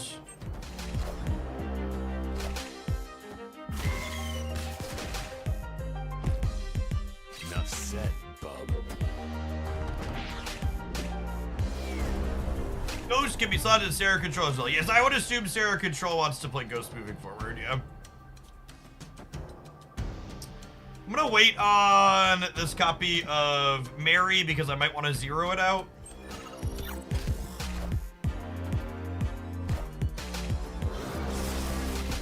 Enough said, bub. Ghost Surfer Shaw sounds nice. We frustratedly stopped playing a Surfer deck earlier because it felt pretty mediocre. I really just like, I can't emphasize enough that Ghost doesn't solve any problems that Surfer has as an archetype and likely just makes it worse. It's my TLDR take on that inclusion and suggestion that keeps getting thrown around.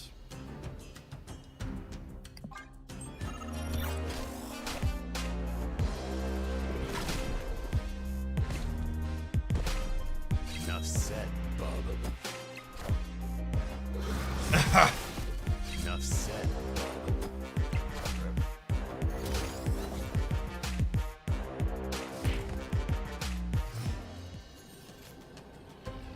Showing off her downside here.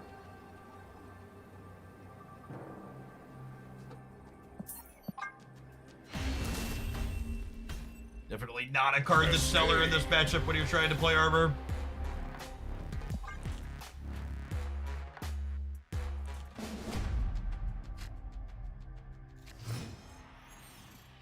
Oh, snap.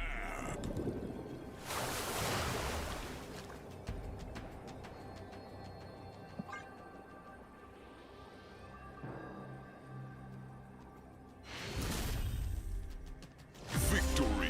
Yeah, Luke Cage is probably fine in Surfer. I just, again, I don't know that, like, it's necessarily going to resolve the issues that the archetype has. I agree. I would agree to set a low bar. Cage is better than Ghost and Surfer. No, various negative power locations are bad for a Surfer that wants to put a bunch of things on the board.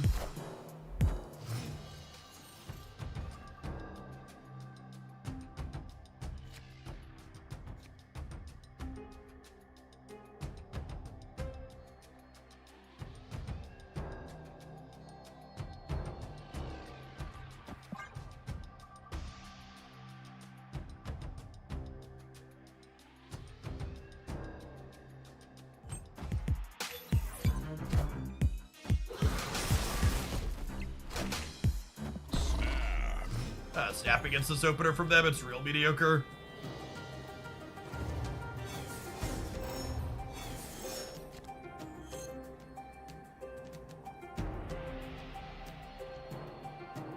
Oh, you know what's one thing I hadn't thought about that's actually super relevant? Enchantress Typhoid Berry means that Miss Marvel can't reach into the whatever path you're doing that in.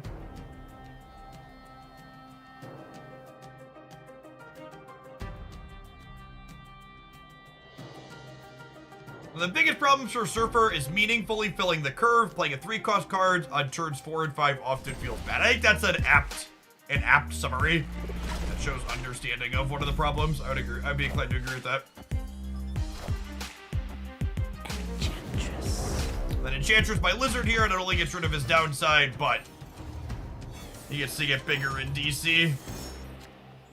He's truly achieved his natural Ted Cruz state.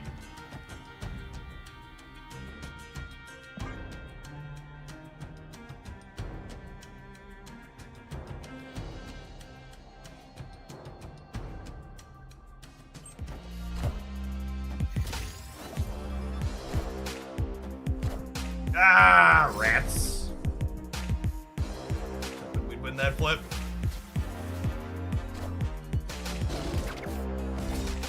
right, won it the second time, I guess.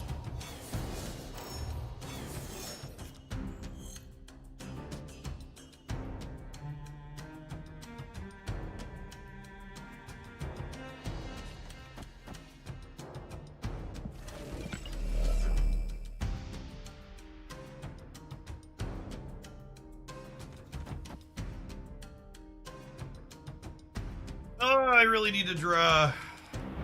Actually, I was gonna say I need to draw 0, but that's actually not true, right? Because we picked up Luke Cage Strawberry. Yeah, it's gonna spread like this, and then we have Marion Cage the last turn. No, we don't need the energy. It would be nice to be able to play 0 if we drew him, but I think I'd rather just not lock up the center and leave a little mystery to them.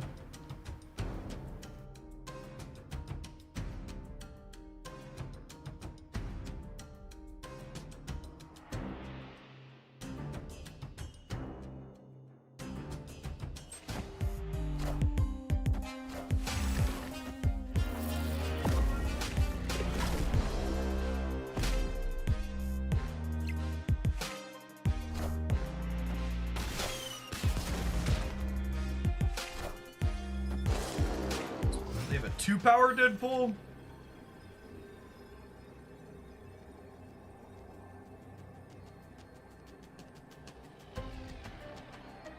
So it's plus 9 over here up to 11. So it's plus 15 up to 17. I think I'm leaving the left alone. And it's a question of, is it Mary Luke or Luke Mary?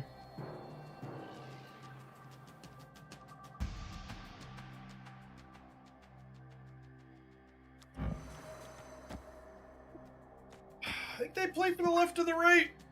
Could be a mystery though.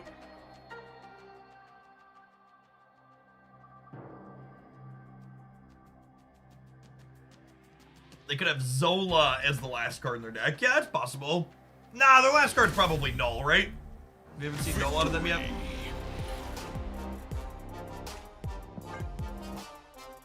That one doesn't win them here. We're playing for all three. Snap. Opponent snapped.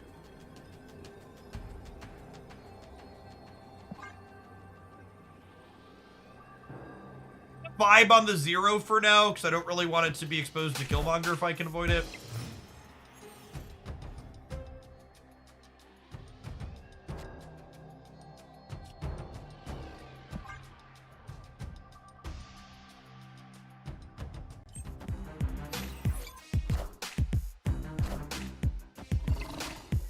Armor?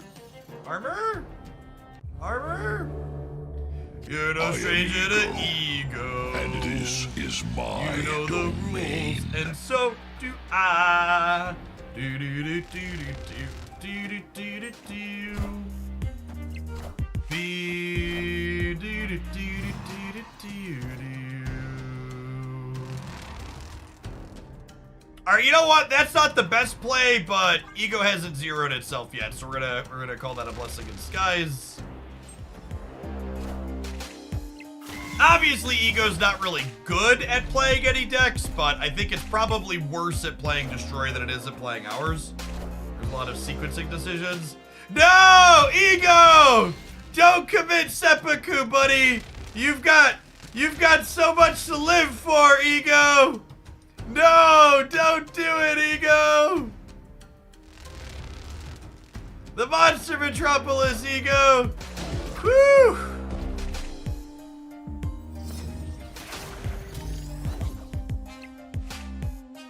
Right, was worried Ego might not make it out of there, chat.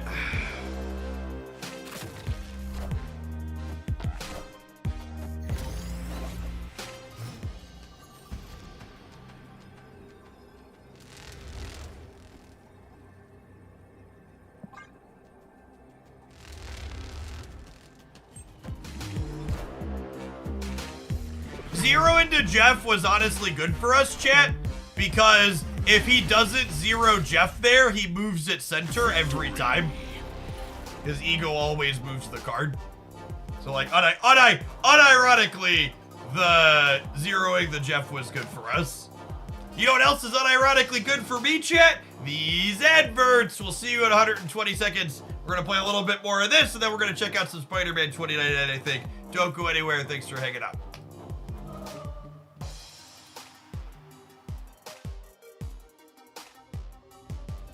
YouTube viewers! Over 500 people on that platform, but only 263 like button pressers so far. If you're enjoying hanging out while we test some post-OTA stuff, consider tapping the like button on the YouTube live stream.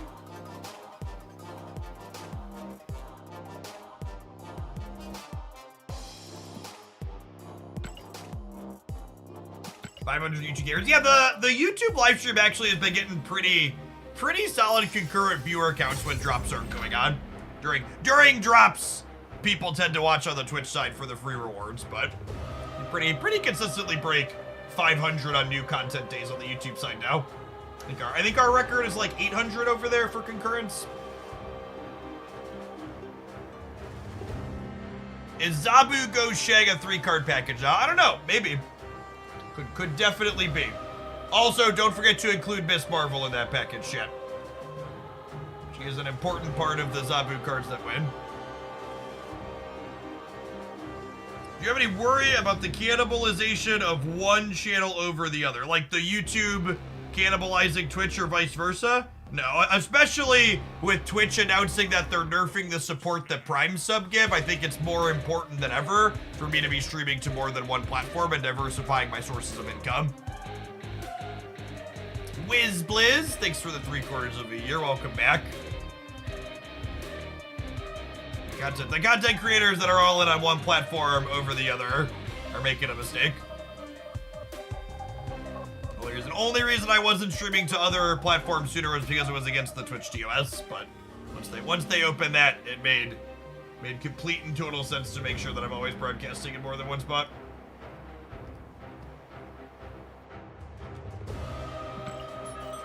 Why would Ghost be a staple in Zoo decks? Can you explain to me? I don't understand.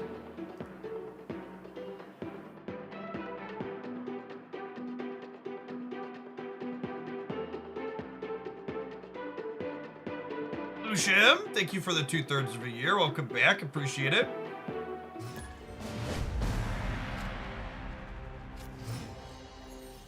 It's more beneficial for you if we watch on Twitch or YouTube. If the platform you're watching on doesn't really matter to you, it's more beneficial to me if you watch on Twitch.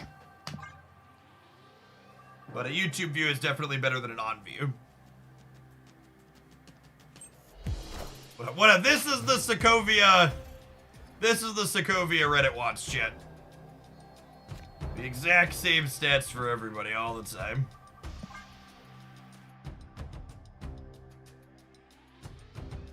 What an infinite Conquest last night with the Scar Duck Oct deck from a few weeks ago. Is that the one with Gladiator Destroyer? If so, congrats. I like that build a lot. It is nice. Ton of fun.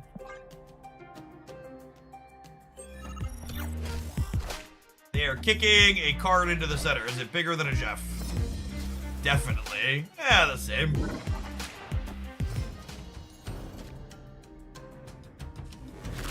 Hey, thanks for the 11-month stick. Welcome back. Closing it on a whole year.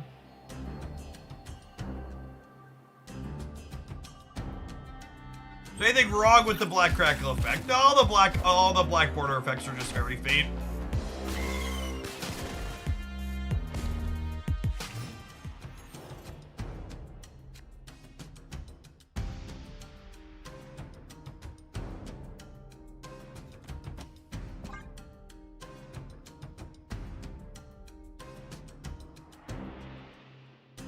Put Ghost into Onslaught Citadel, your cards don't flip up until the next turn. That's true, you know.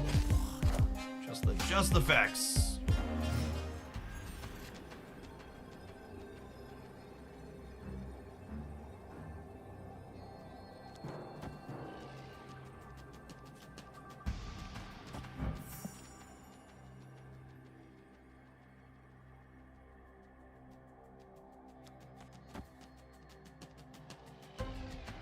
They blow this over here. They're 8 to 15.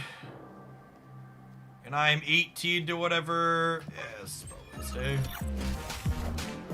Cut off one head, two more shall take its place. Just literally lost to what I had in play already. Victory.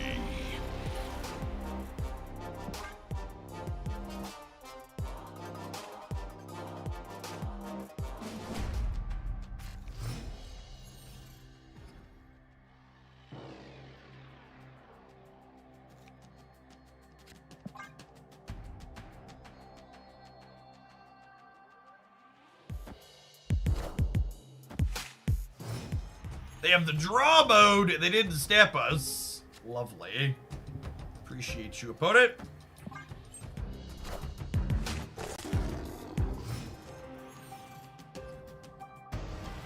C4 waiting. I don't know that we're gonna make it to Cerebro 4 today. I think my current plan is to...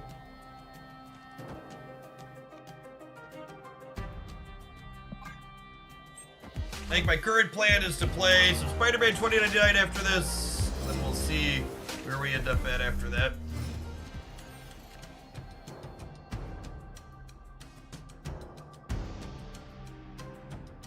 Oh, it's only turn 4.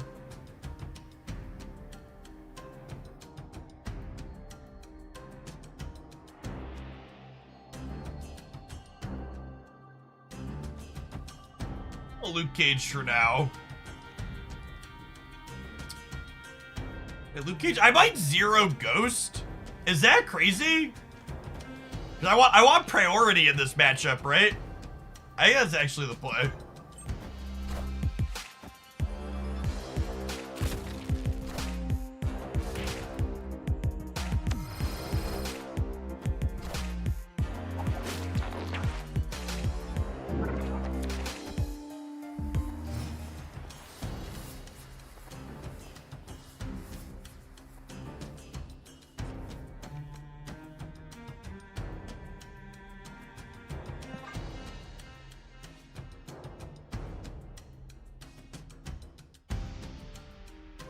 We're unfortunately gonna die to this Strange Academy.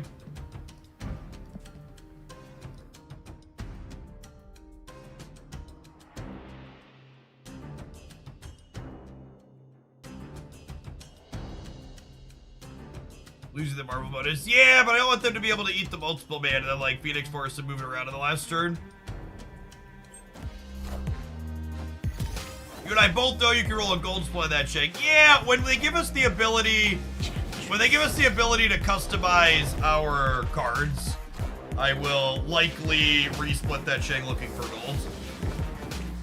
I really want a white border on the ink version. I'm also literally out of credits and gold, so it's gonna have to wait. Well, our opponent refuses to leverage the stat mechanic, so we've got that going for us.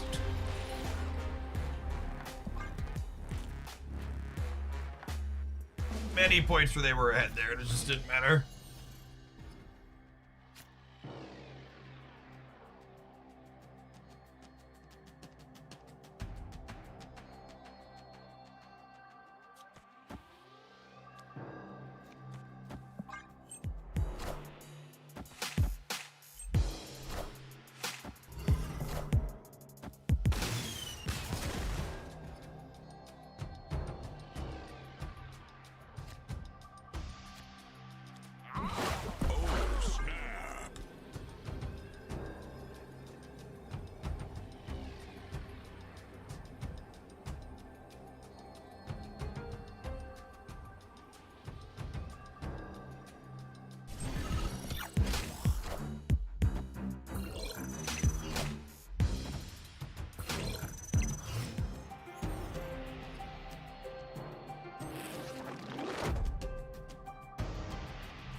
just do this and make our Shanghai deal.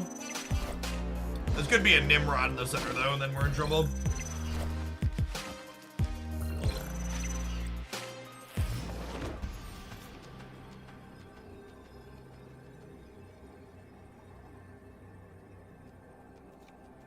That awkward tension, chap. I wanted priority for this.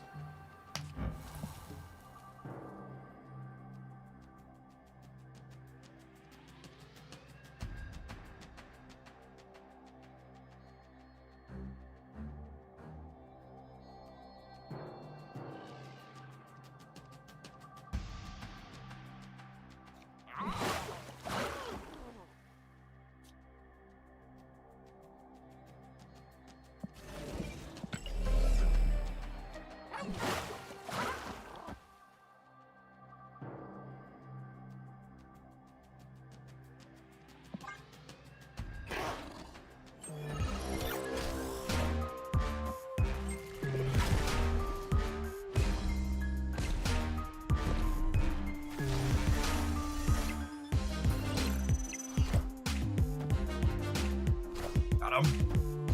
When it moving Jeff guarantee priority.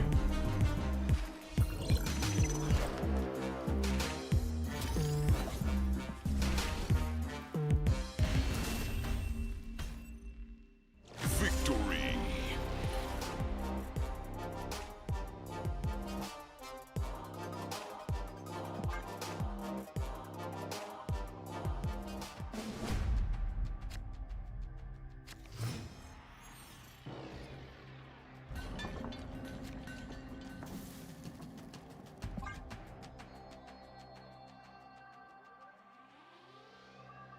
Ghost is the new Echo. Yeah, Ghost, Echo, Goose. These are definitely cards that Marvel Snap players often forget exist.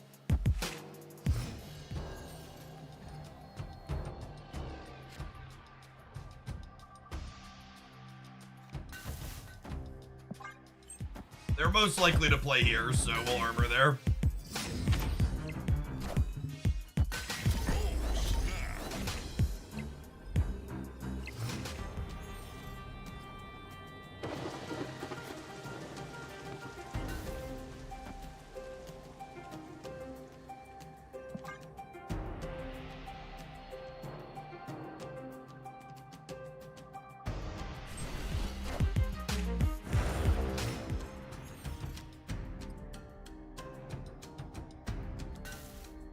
So, I think we do this to keep them honest in the middle.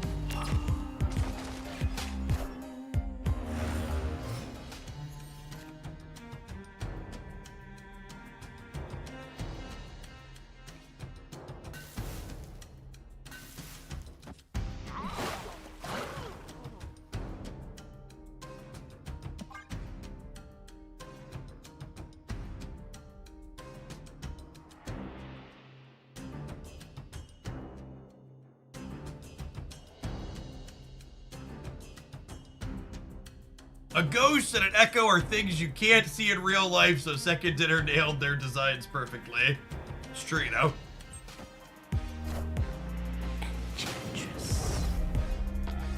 Joke's on you, opponent! I was thinking of getting rid of my Miss Marvel bonus because my hand was awkward anyways.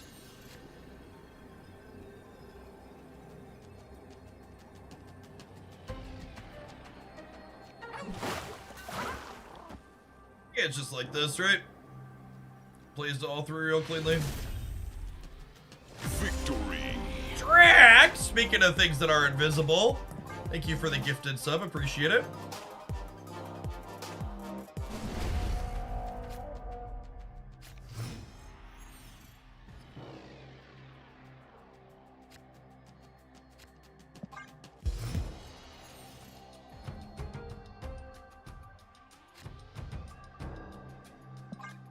Awkward opener for us here. It's like literally every 4-drop and no Zabu.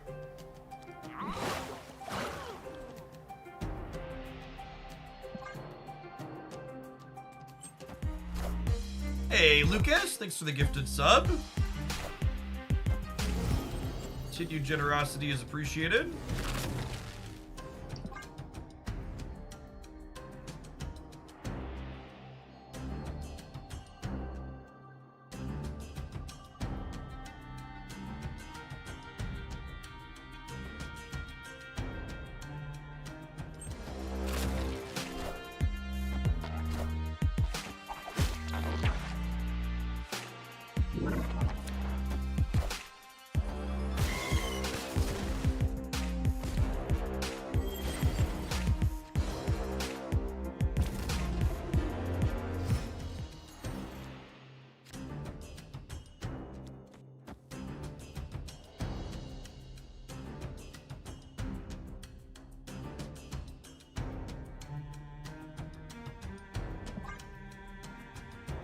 Yeah, the Phoenix Force, I guess. Yeah, I see Phoenix from their once this matchup. Yeah, it's obviously their last card, right? I was about to say, and this shouldn't be Phoenix Force either, because they didn't play it middle. Because they can't move the Phoenix Force middle, right? Weird.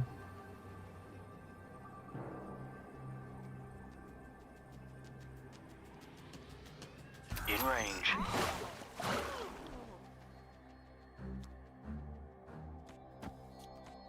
Yeah. Yeah, yeah.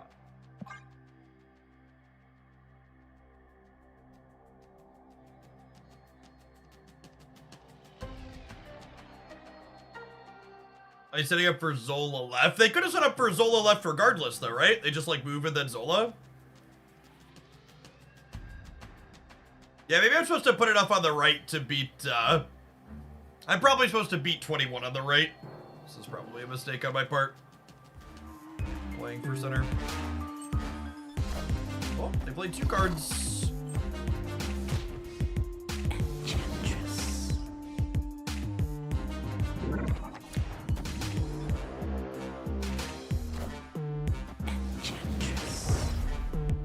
Oh, yikes. GG.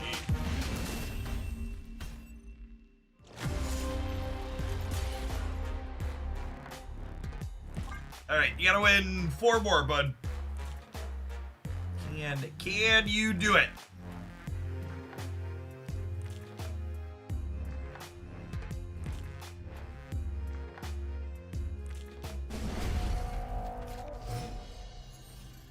What's your, this is Silver Conquest.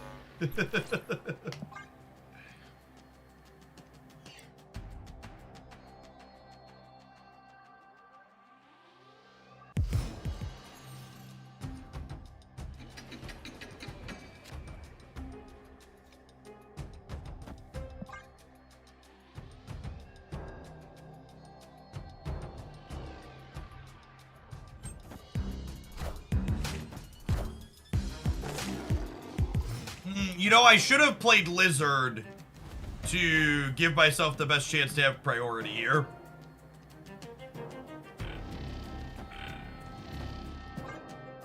That's what I should have done on 2 here.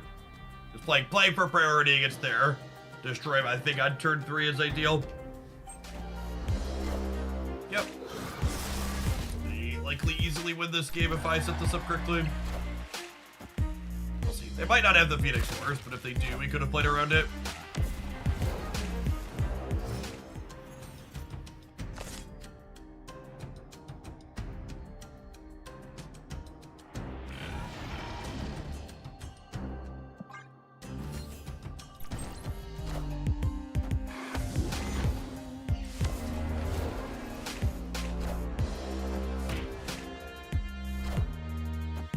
Yep.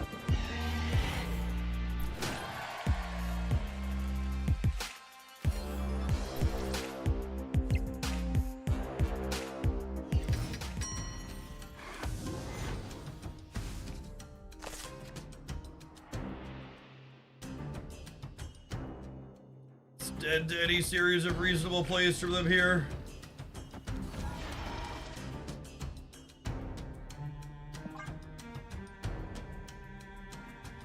No, very little interest in playing Moon Girl Abomination. Sounds very inconsistent and bad. I don't. Generally speaking, I'm not taking viewer decks on days after patches happen.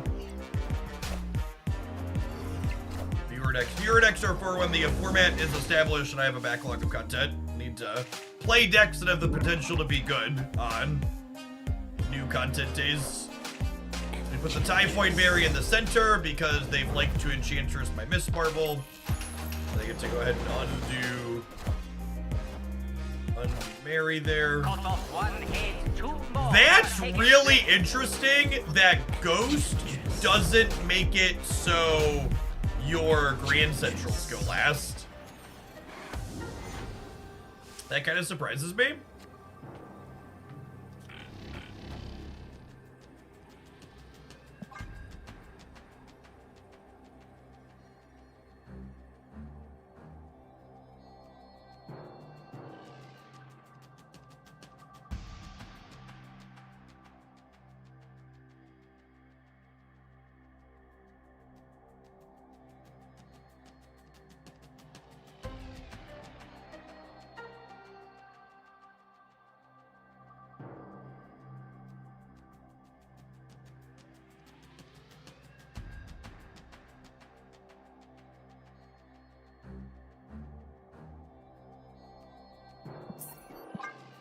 Oh, I clicked the wrong button. I apologize. I didn't mean to retreat later. I meant to retreat because we're dead on board to their 2 multiple man moving to the left and the right side. My opponent's running the entire time. They're down like a sweaty tryhard inside of Infinite Conquest.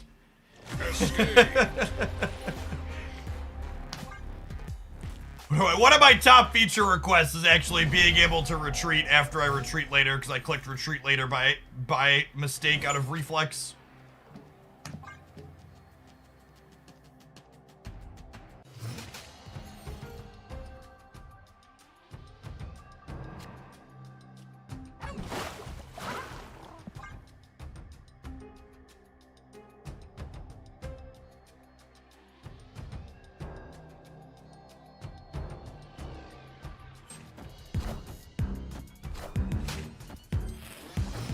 Jeff, I don't chat a lot, but I want to say one of my first Infinite Conquests used the pile of tech cards. I don't think I lost 7 cubes even over the 5 games. Felt very powerful. Completely agree that pile of tech cards is the best thing to be doing in Marvel Snap right now by a lot. And there's a chance that this Ghost Change makes it even better.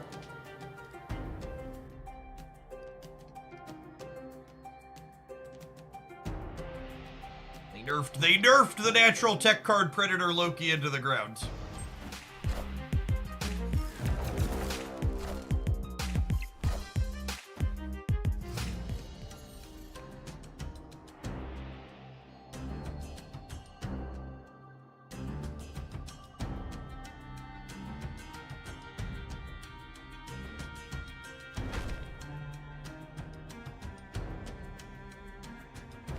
So if I go to Kia Nova this turn, I mean, it's honestly just a Kia.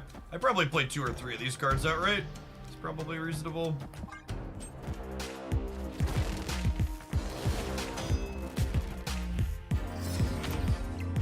Don't worry, I'm sure Reddit will find a way to make this Loki's fault. That's true, you know.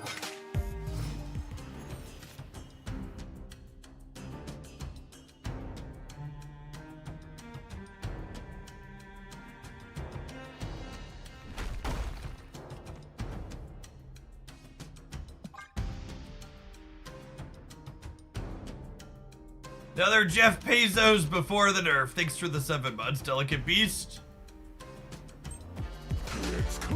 Why was Loki so good against tech cards? Because Loki didn't have a lot of cards that the tech cards decks... Loki didn't have a lot of cards that the tech card decks...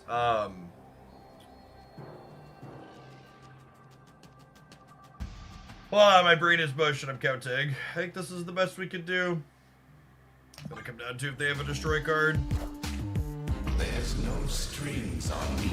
Oh, they drew the hammer? Wow. I guess we were dead either way to the Ultron, right?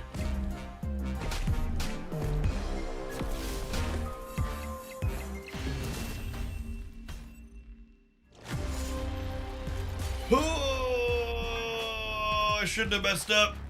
That game, the game before this one. Gotta take another 12 minutes of our life here.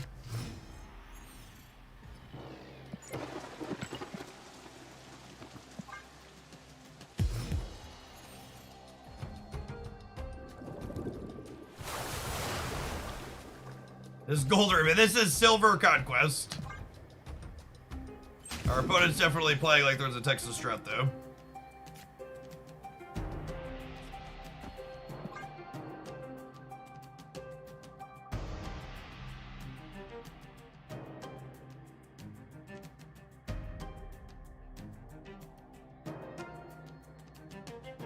So again, I really just feel the need to torpedo the logic whenever anybody brings up the sweating in the lower conquest brackets. You're not getting more reps in or getting more boosters or getting more of anything else by like taking forever in the lower conquest brackets. Literally the only thing you are doing is removing conquest tickets, i.e. rewards, from the system. Because if you just played the lower ranks faster and more aggressive, you'd simply give everybody more rewards. You'd still get to play the exact same amount of Marvel Snap. You would just, everybody else would have more rewards, you included. because you're just putting more stuff into the system.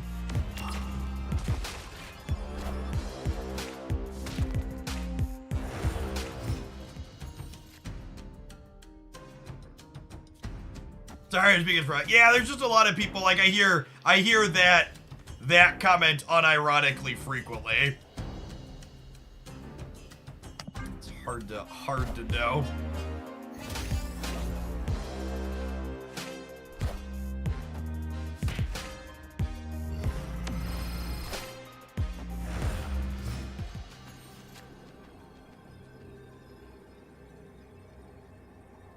Oh, Lizard was a great draw.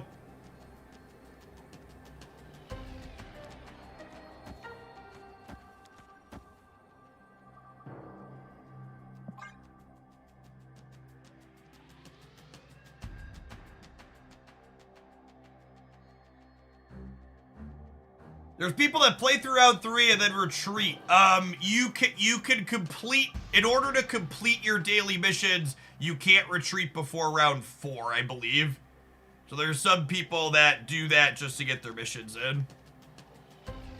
They can win with Ghost Spider. That's great. Do I have a way to play around Ghost Spider, or are you just like matter-of-facting me?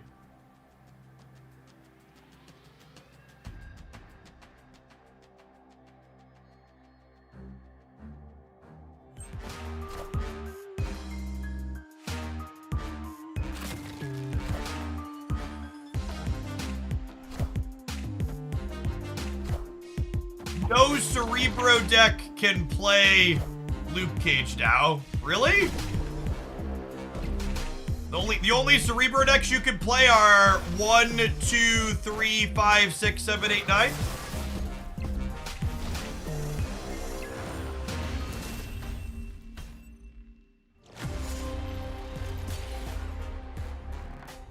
To be fair, this person really needs the practice from this Conquest. They had the literal Stone Cold Nuts perfect ending play, and it took them the entire fucking rope to play their 3 cards out.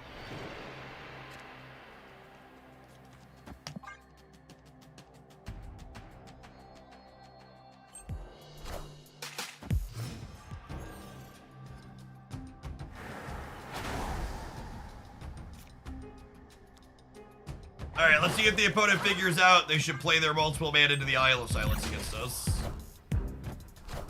Nope. Not even once.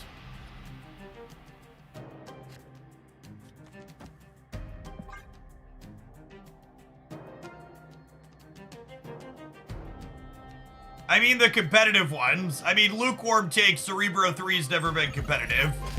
It's the worst deck people consistently play for some reason.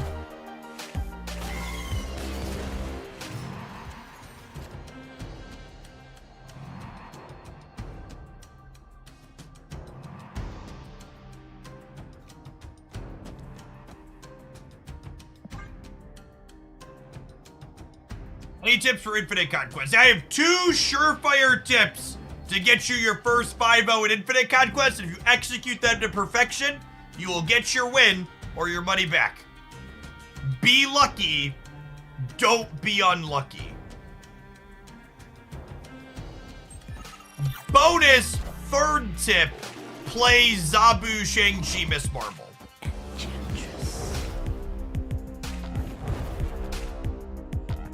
Third tip's a freebie. Take that one to the bank.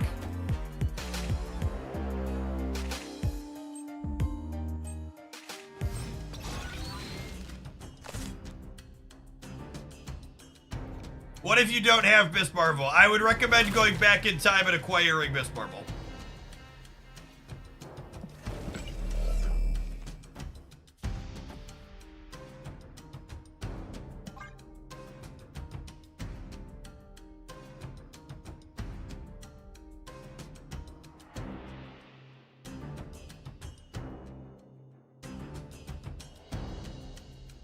Can I substitute enthusiasm for luck? You cannot. Results will not end up in your favor.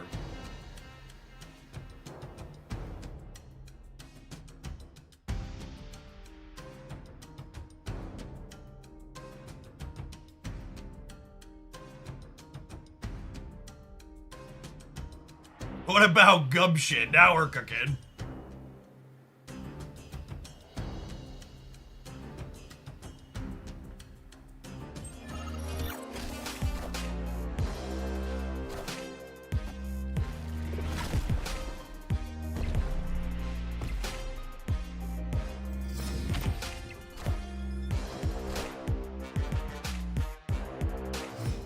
Shang-Chi! Cheatress. How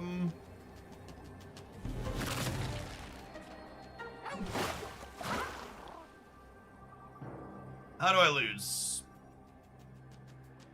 How do I lose?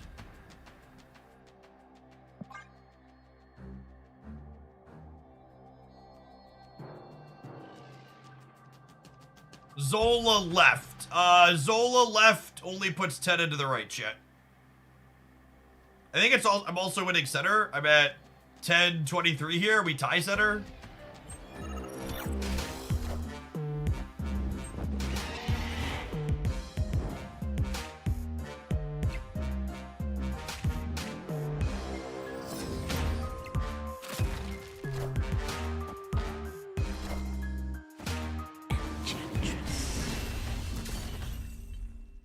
Victory. All right, we made a mistake in one of the games, and we almost gave it back to him. In the end, we slogged it out. I think I want to play one more set with this deck, just so we can get one more opponent variety in. It looks like it's about time to run some ads before we do that, just in case it goes long. We'll see you in 120 seconds. Let this deck see the first match of Gold Conquest here. Thanks for hanging out. Don't go anywhere.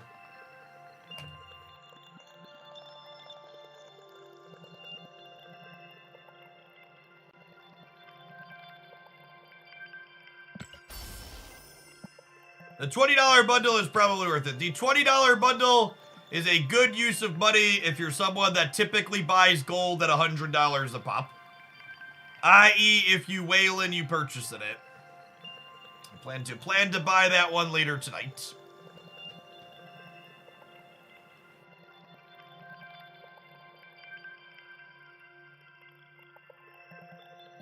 Maybe I should just start burning these infinity tickets while we test bad decks. Just because I don't know realistically that I'm going to have time to spend all of these otherwise.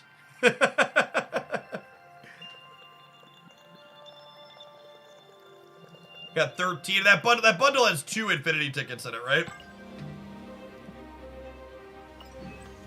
Yeah, I'm going to have 15 tickets.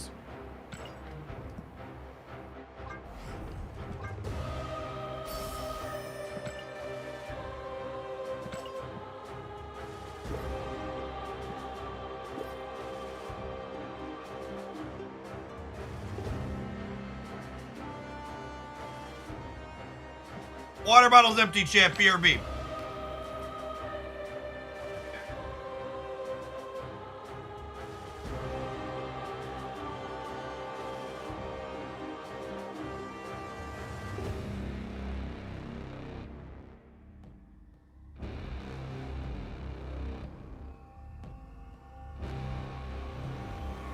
Oh, snap.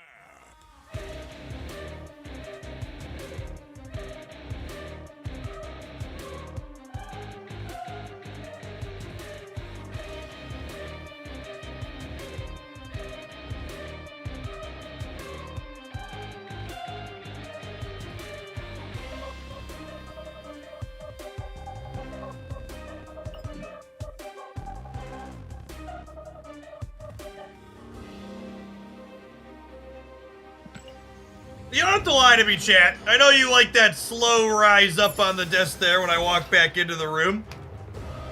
The only thing more lovely than my glorious man tits is my shirt from Into the AM with its wonderful graphic design.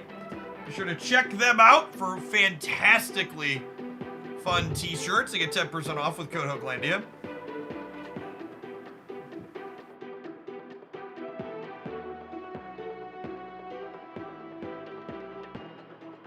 I want to play one more Conquest round with this Typhoid Berry deck, and then we're going to try some 2099.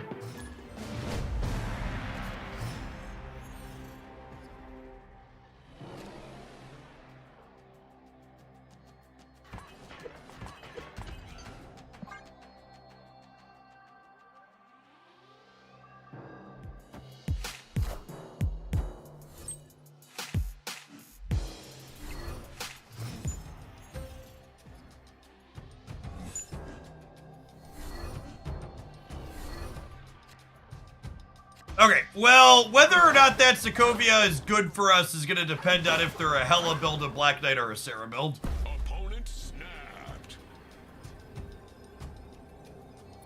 Honestly, I don't think our deck is capable of beating the Hela build, so if they're snapping because they're the Hela build, we're just going to let it ride.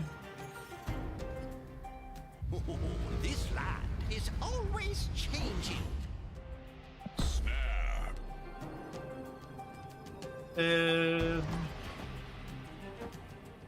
Maybe they already have their Hela in hand and they're going to get us anyways. How often do granular power changes after a card's affect a card's win rate? Often. Like, I think gamers in general heavily underestimate the likelihood or the impact of changes after a singular power change up or down.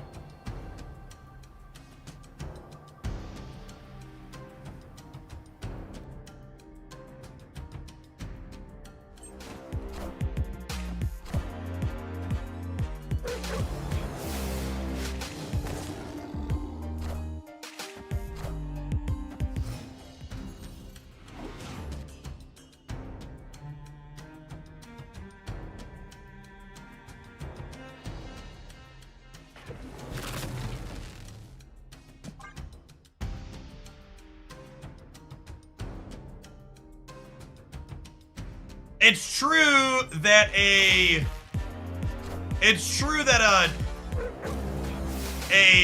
energy change is more impactful than a power change. But it's also the case that they're both pretty relevant.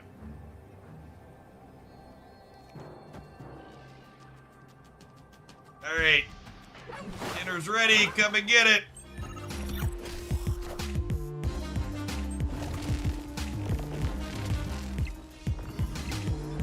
Oh, I guess this just beats the middle anyways, right? Minions. Like I said, to I'm me. just saying it here because I think this matchup's pretty close to 0% for us.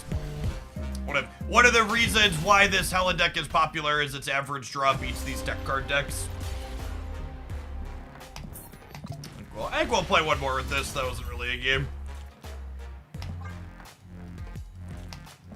We tried to play our paper into their scissors. It didn't work out for us, surprisingly.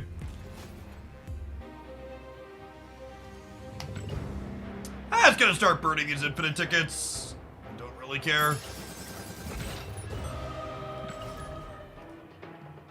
Last season we ended up just giving a bunch away. And on the last day of the season, so might as well see if we can get some wins with some weird stuff. I feel like they really devalued this mode when they added these spotlight borders to the game.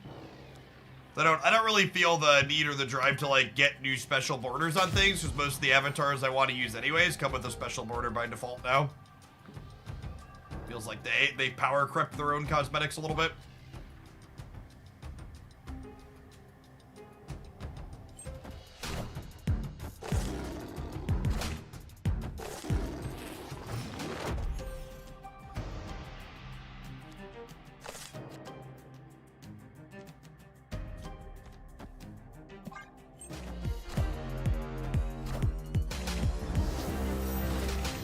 Longers.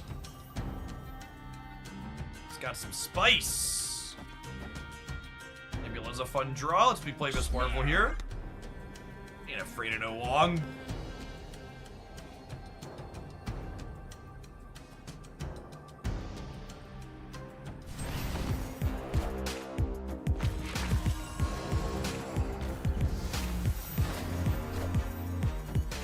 All right. This is Ghost's chance to bite us in the butt here if we draw Enchantress. We found her, but we're going second, chat.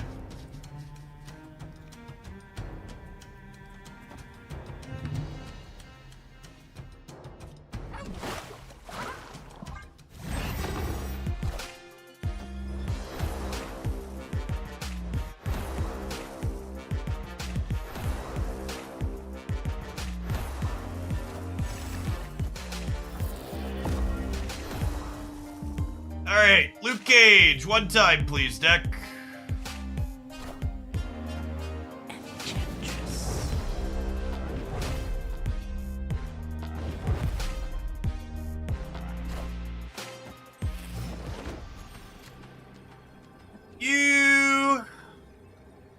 Welcome to the party, bud.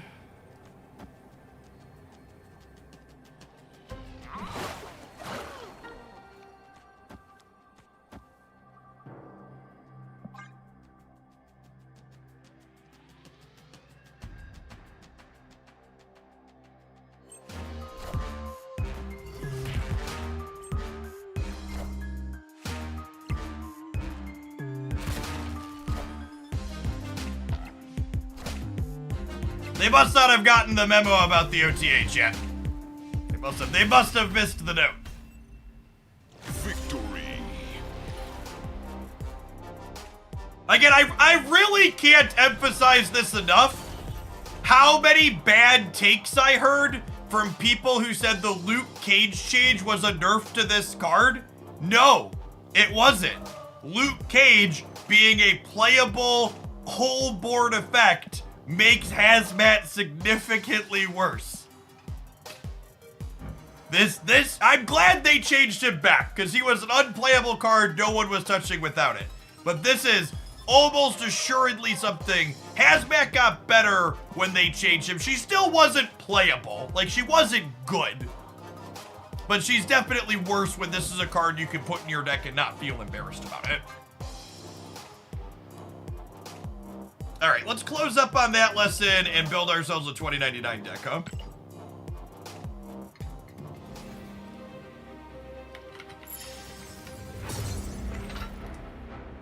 Should we do a summary on this? I don't even know that you need much of a summary. We can talk about it here to close it out. To set a low bar, this is one of the better new decks that we've played. I don't know how I feel about Ghost in it. Ghost was definitely awkward with our armor a couple of times, even if it was good with Enchantress and Shang-Chi. I'm happy that this package is something we can play again. This Zero Lizard Luke Cage Enchantress Mary. Like, these 5 cards were something I was playing in a bunch of different shells before they changed Luke Cage. It's really nice just like have this good spread of power that also is a little bit interactive with these cards that synergize with this good spread of power.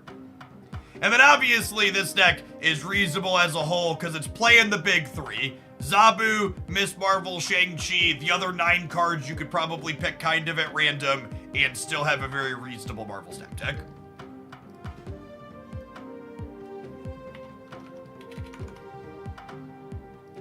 All right, are we Heimdelling our Spider-Man 2099 chat?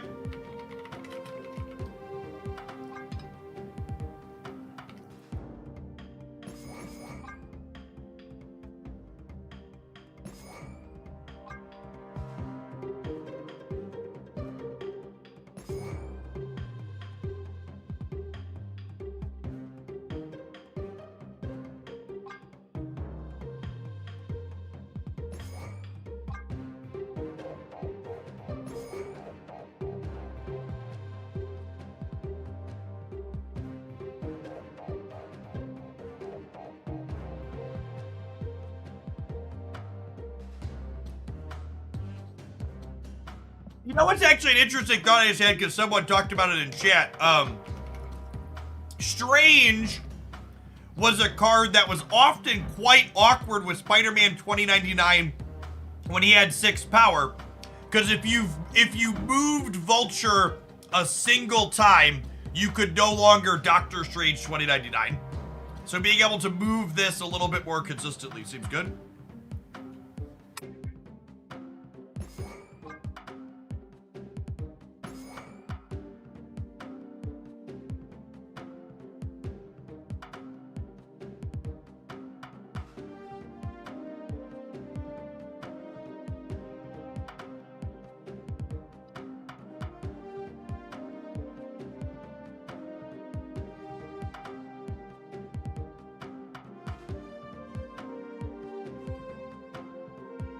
I don't know how in... So Dagger and 2099 have some anti-synergy. So I don't know that I'm into that. Kraven's probably fine.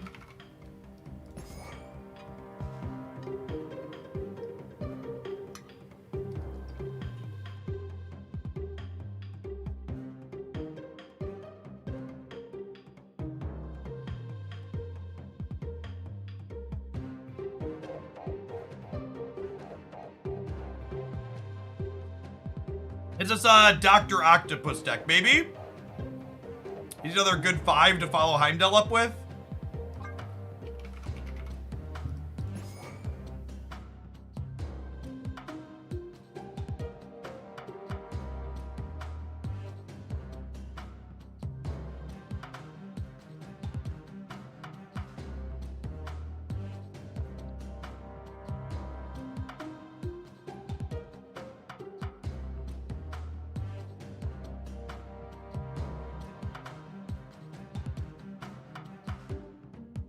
I kinda like the idea of Silk. She's a card we can play on turn 6 alongside Shang-Chi. I'd probably realistically just play something like Jeff as the last card. Cloak could be okay too. I could buy Cloak for $1.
Victory.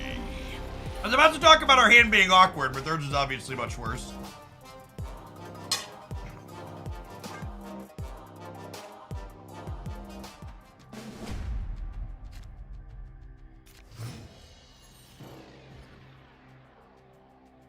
I will say it feels fitting that we try to load up Spider-Man 2099 and we queue into an Ant-Man deck that likely has a bunch of little cards.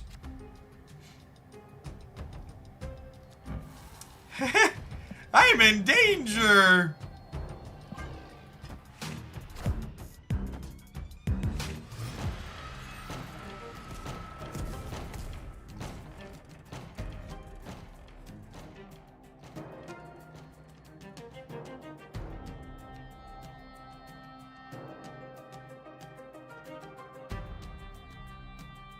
Okay, so Ravonna probably means they're a living tribunal deck, right?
Ghost left, Craven middle, Heimdall left. Yeah, that's probably pretty good.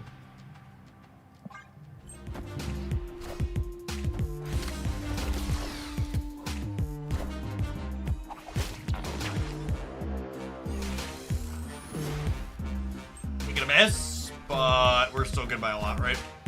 I see. Oh, not by a lot. I forgot the Craven was gonna move. Victory. That line was.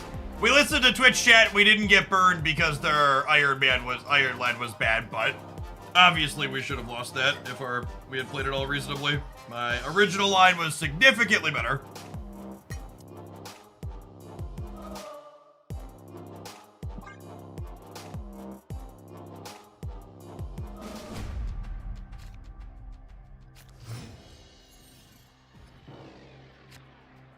I agree that that was a fairly wild stay by them.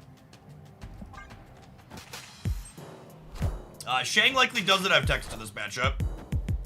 I will say, playing into this matchup, where my opponent is playing all ongoing cards, and I'm sitting here trying to play Shang-Chi, really hammers home why the people playing every single tech card all at once are finding the most success. Because without playing every single tech card all at once, you're just going to frequently have that very big wrong half problem.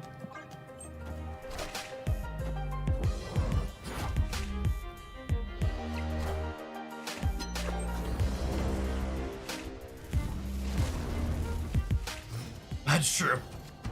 He had the Monster Island after we shanged there. After our Shang got pulled there. Actually, I don't want to play Silk, because if they play here and kick her right, I don't want that to happen.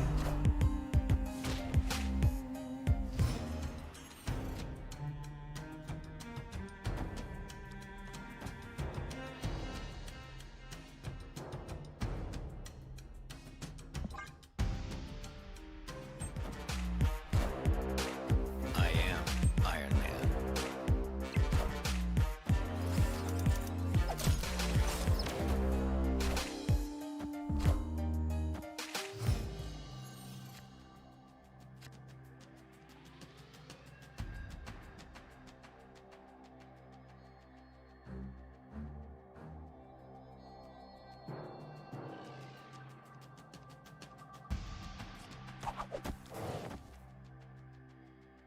Yeah. Yeah.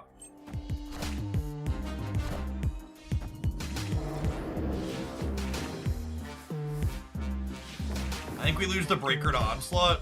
Behold my mighty hand. Oh shit, there's another turn.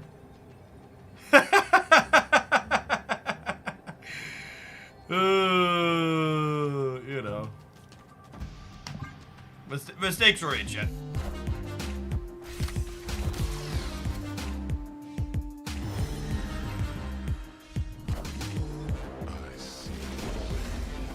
Okay, so we win that every time.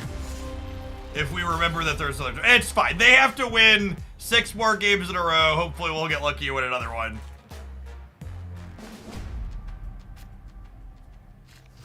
Thanks for the tier 2, by the way, Patton. Welcome back. They re-nerfed my Doctor Strange. Yeah, they have to win this game, and then they have to win 4 more. So they have to win 5 in a row still, or 6 in a row total. I'm not saying it's impossible, but it's unlikely.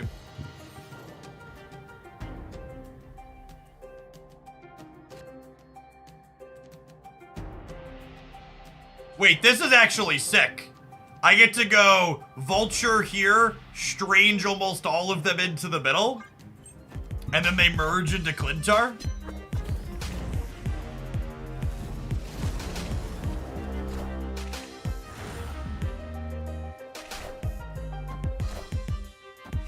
This play's a little strange, but I think it's a sweet one.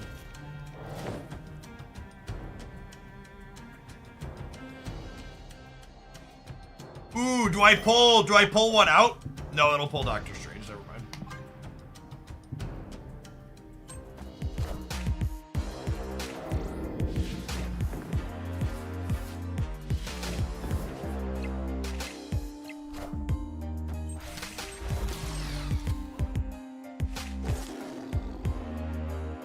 You think Ghost is good in Saratech? I think Ghost is almost assuredly worth trying in Saratech. Is it good? I have no idea. That's a question for someone that spends way more time than me optimizing decks.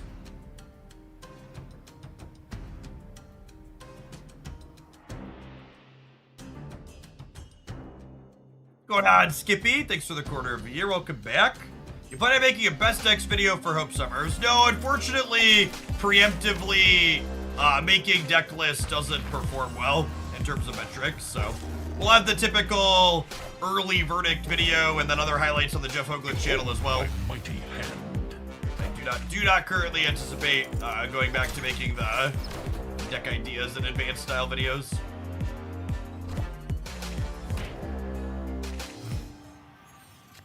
It's a lot of zombie. Their 0 energy cards are very cheap, chat. Or their 4 energy cards are very cheap. Would like to execute the Heimdall slide. I see.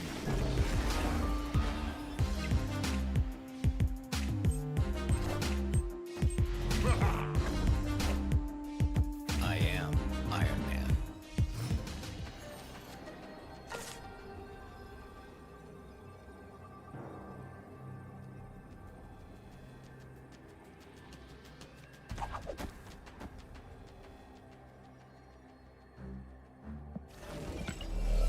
It doesn't really matter, right?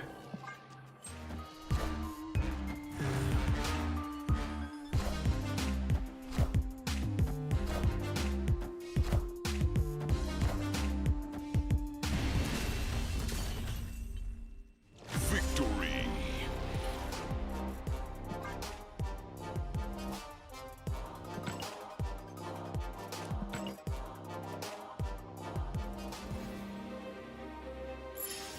Alright, chat. 2099, undefeated in Infinite Conquest. On to the next.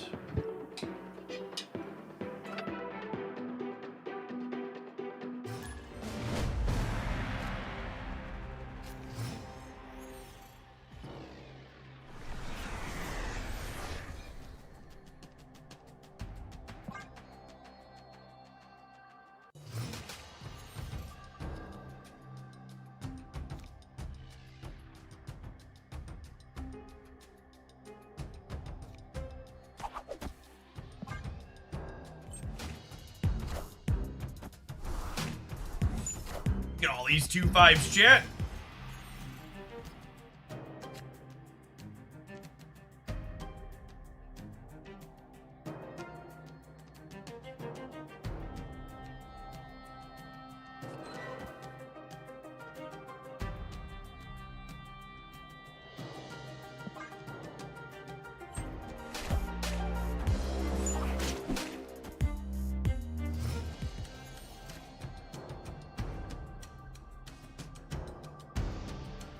Oh, snap.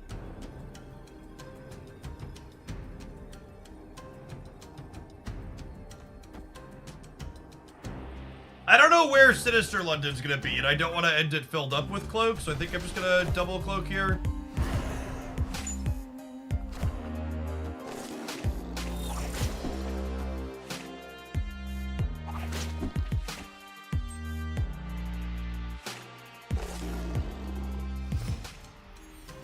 Okay, so we'll do the Truffle Shuffle. Oh wait, they follow. So this is the one I can move to. Okay, I think that's fine. And then we'll do this.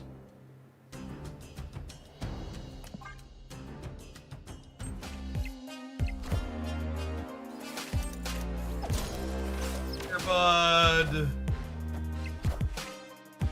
Yep.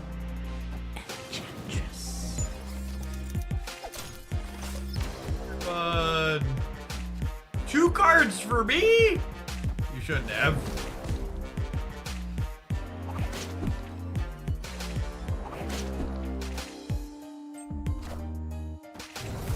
Oh, all their cards cost 1 less, chat.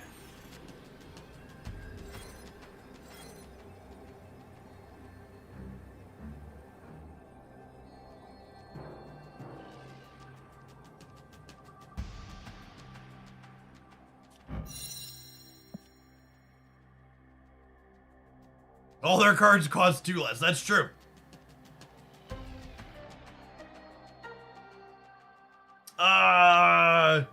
Does this win the game? Or is that just like Heimdall Braemrat?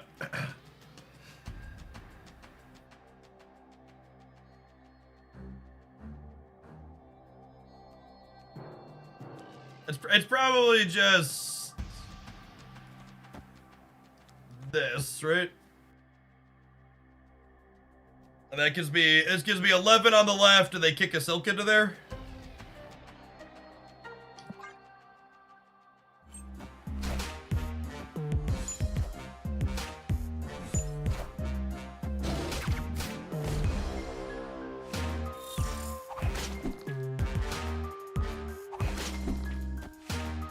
That was an ambitious stake.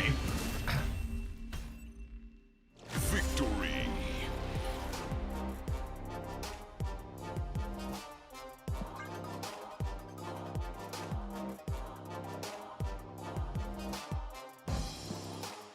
People asking about 2099.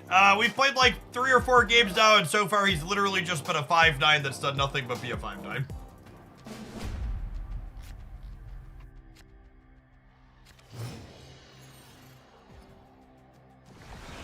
Just cram every tech card into the deck. Chat, our opponent's archetype is arguably the best known deck in Marvel Snap currently. It is very popular and has very good metrics. Do you prefer your Pop-Tarts toasted or room temperature? My answer to that question is the same answer every reasonable, sane person would give you. Obviously, toasted is far superior, but who on God's green earth has time to do that, so you eat them room temperature?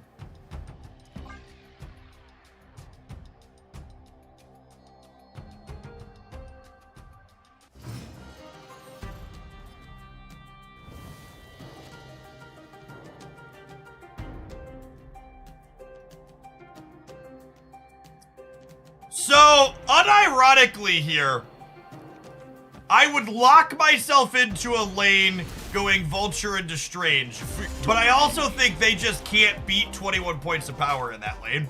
And if they Shadow King it, it's still 12, which is probably not winnable. They retreated, but I was about to snap them.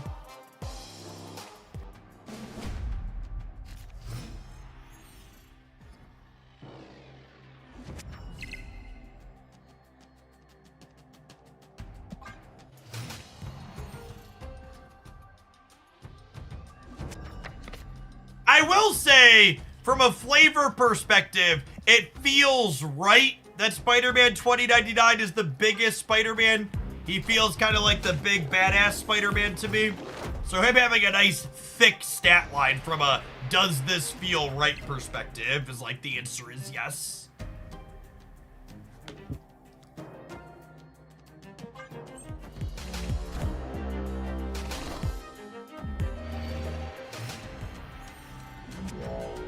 I'm an American citizen, so obviously I deep fry my Pop-Tarts in the morning. That's fair, honestly.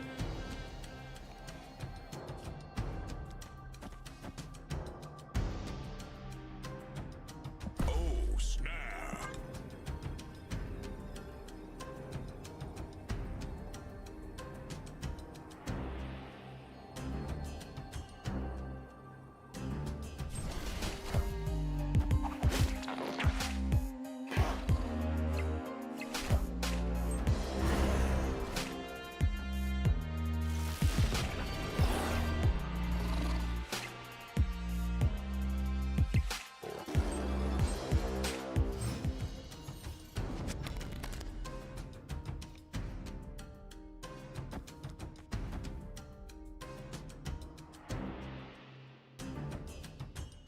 I think murdering Zabu sounds fine.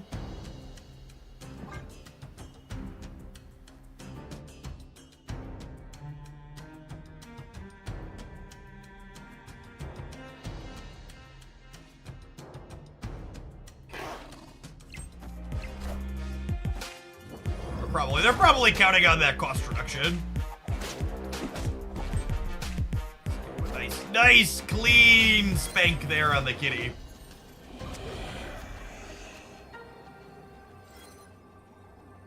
Oh no! Not windmill slamming Heimdall without thinking of the repercussions. Couldn't be me, not even once. Oh man.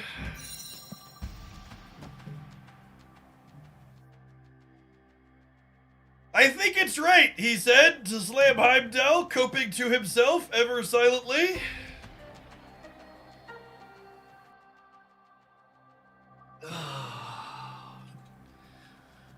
If Unga, then Bunga, chat.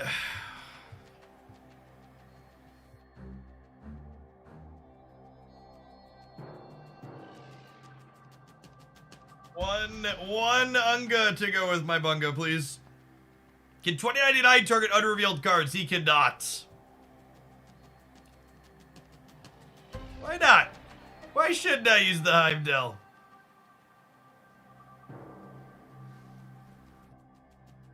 Marvel Snap cards go wee!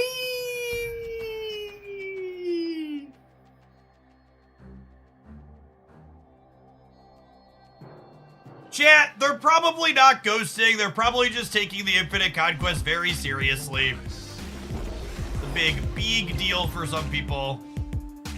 I've got so many tickets that I don't really care, but a lot of people, they have limited tickets.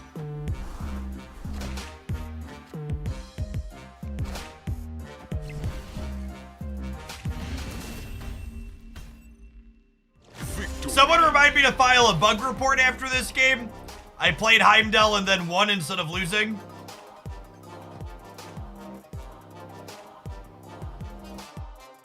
That's not how it's supposed to work.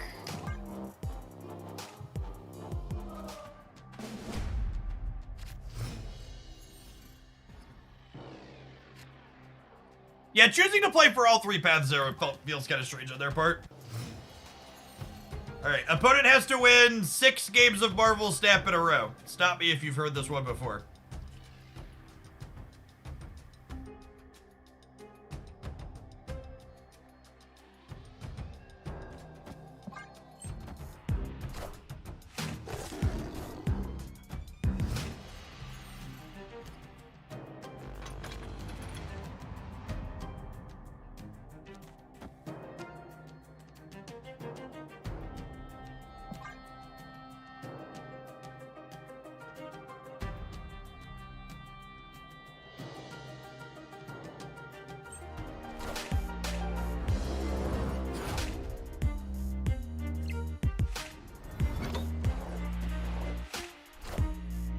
Is the opponent's deck the blue-white control no win cons deck of Snap? Yes, 100%.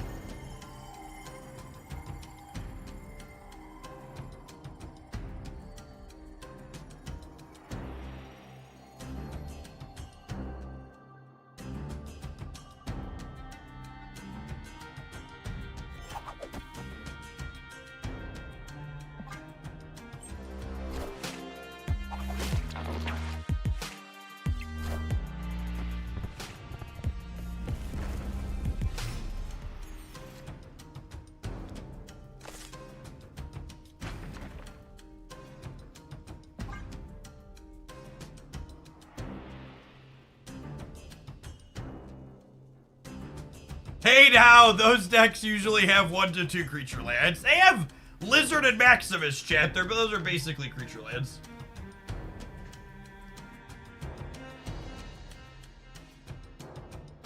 Creature land. There's a name I haven't thought of in a long time. Creature lands. We're definitely pulling Shag here. I mean, if I pull Shag here, then they're not shagging my Vulture. Seems like a win to me regardless. And I got 2 extra cards. And I murdered.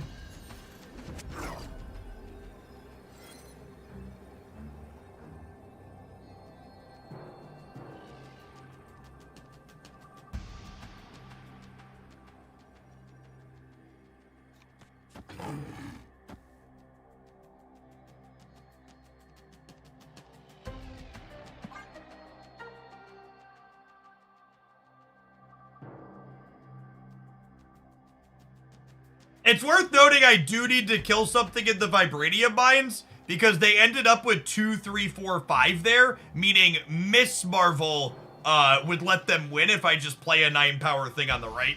So we kind of needed Nico Minaru's. It's also, this is worth noting here, this is important to understand how shit this card is. Nico is gonna move him twice. However, if I play him here, he will move here, not destroy anything, but that still uses up his move once, try to destroy something. So I miss out on 2 points on Kraven that I could possibly have because of how this card is templated.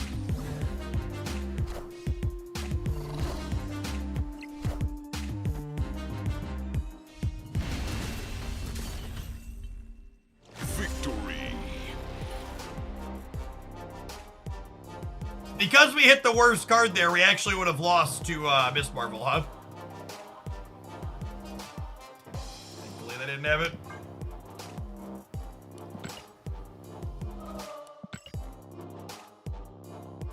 All right, gamers, we're 2-0 with the 2099 cope is all I'm saying.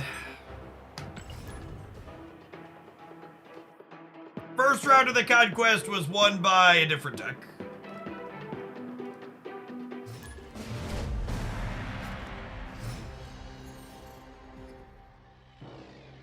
$20.99. Knees weak, arms are heavy. There's webbing on my sweater already.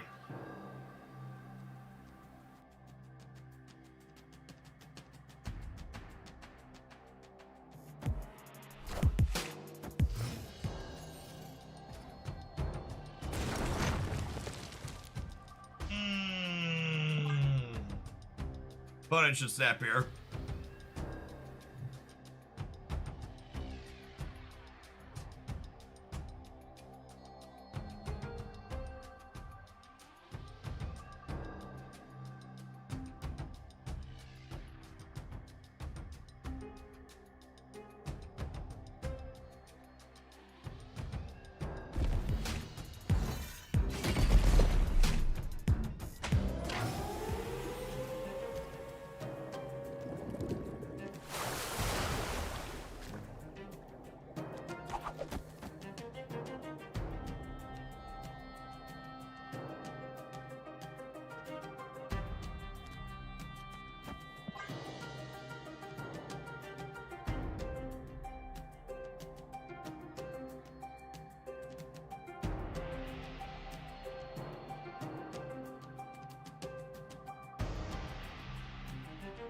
All right, our set of runes is now fully complete here.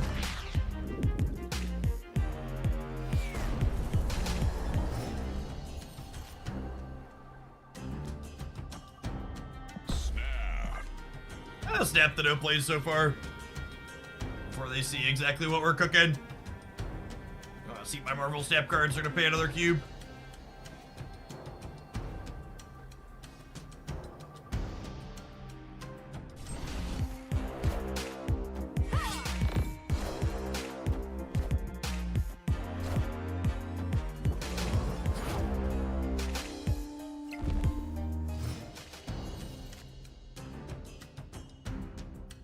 Now, the concern here is that we pull Leech into play, but I think the play to win line is Doc Ock here, hopefully pull their beef into here, and then we Heimdall emergency exit.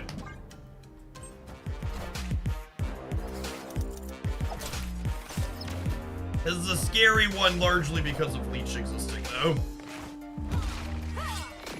Hello, so happy.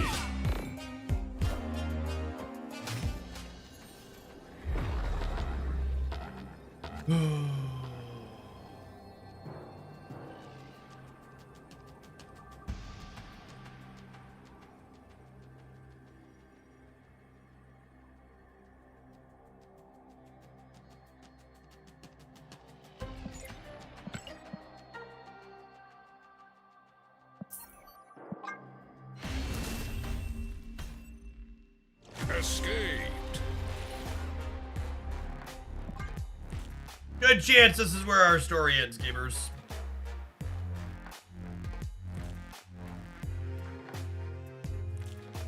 Leech is honestly making me want to stop playing Marvel Snap. If I wasn't making content, I would close the application and stop playing every time I got leeched. It's just that big of a negative feeling experience. And Second Dinner 100% tracks when people close the application after losing to a card. So if you really hate those types of effects, you should make sure to close the application and stop playing for a while every time you experience it.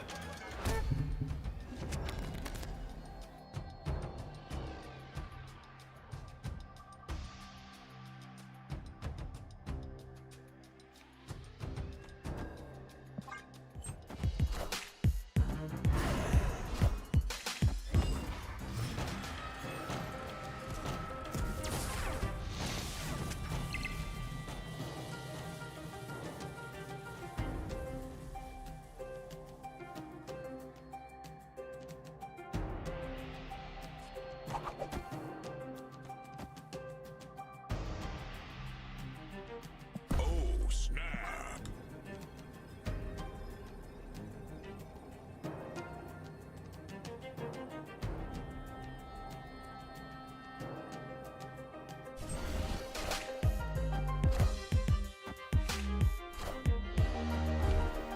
We're not going to be greedy here. We're going to simply go ahead and shang them on 4 before they have a chance to get Kyria into play. The 2x bug is fixed.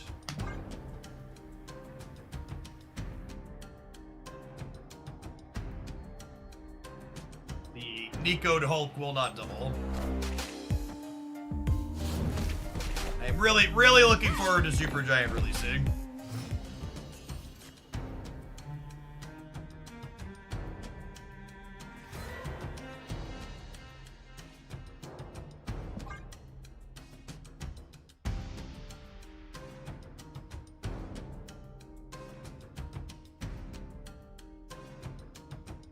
I might be wrong to Doc Ock. Maybe I'm just supposed to Vulture Ghost Spider here, actually.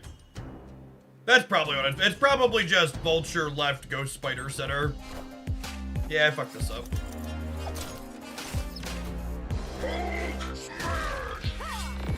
Hello! Can you understand me?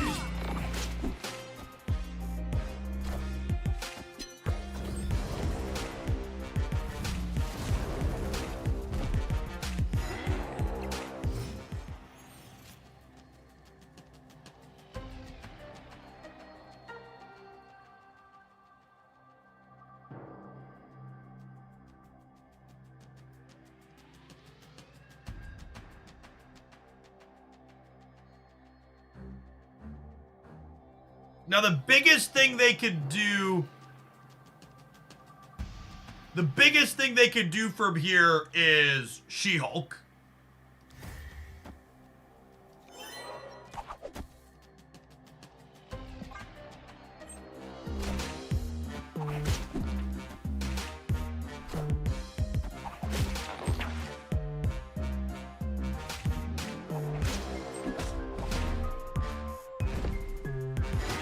Man, it's a shame Wakanda is there, so we can't peel Shang-Chi and punish them.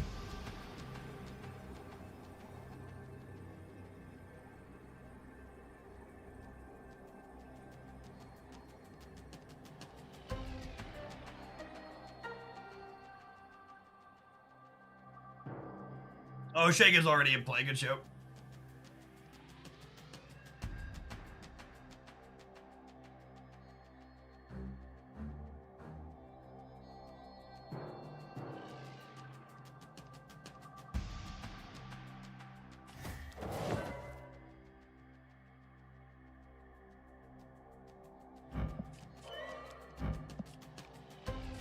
Yeah, it might just be both of these mid.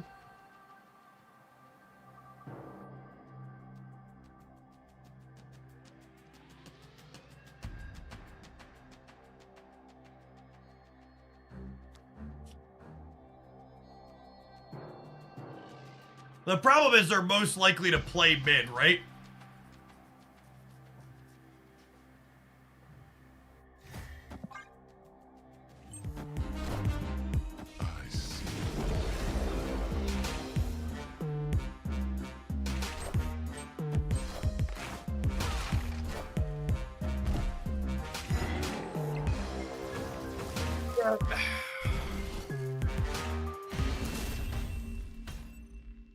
Victory.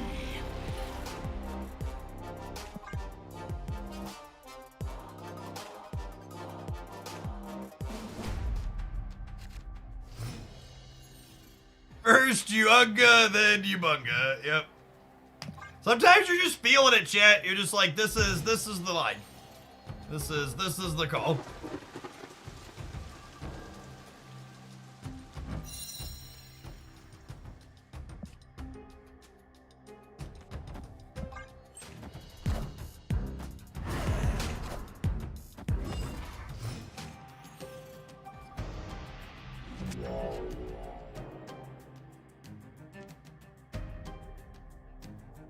Snap.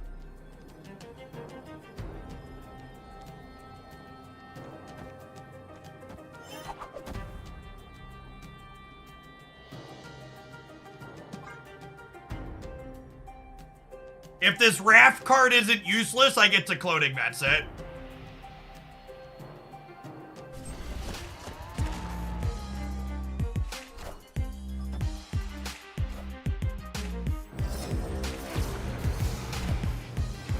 No! Nico! Fucking rip.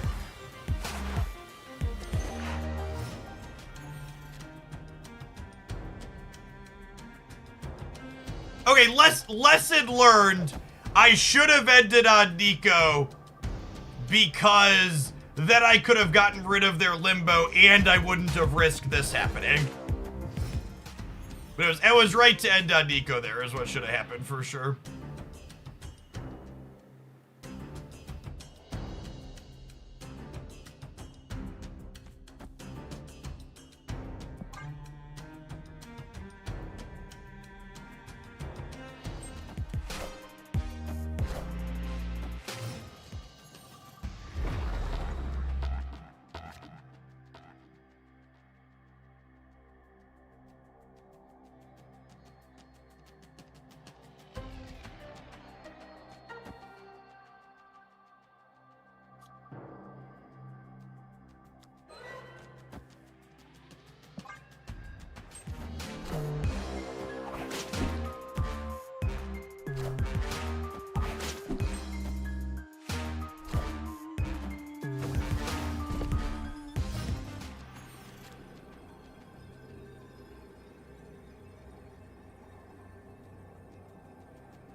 Yeah, it could just be a regular Hulk.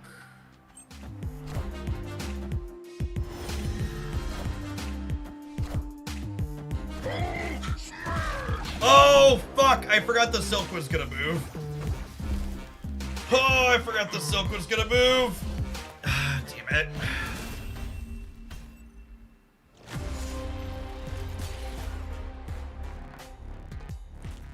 In my head, I was like, the Hulk needs to be at least 16 to beat us, but the silk moves.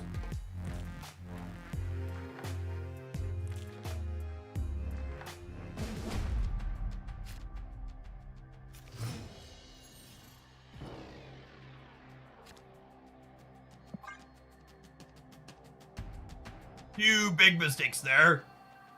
Not holding the Nico and then not counting the silk.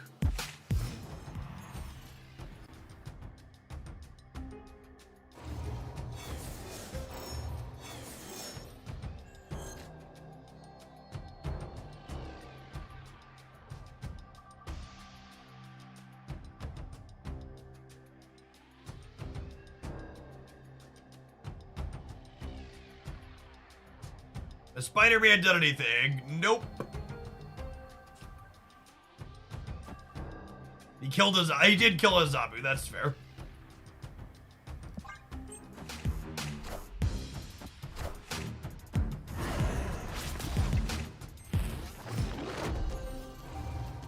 and a Kyeria. He's killed a few cards, but I also wouldn't say he's been super useful. Oh, snap.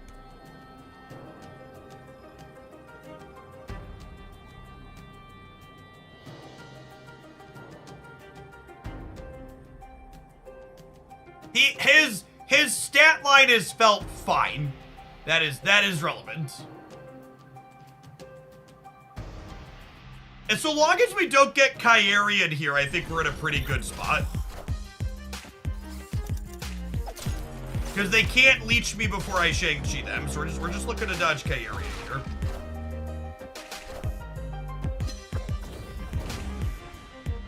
The leech doesn't happen until the start of turn 6.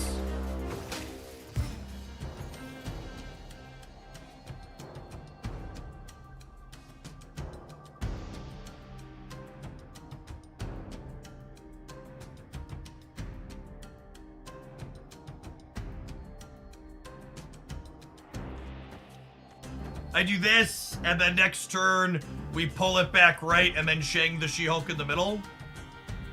This gives them 2 shots at Kyeria, but I think I need... Oh, I guess doing this is fine. I can do all this next turn regardless. Okay, I'll give him 1 shot at Kyeria.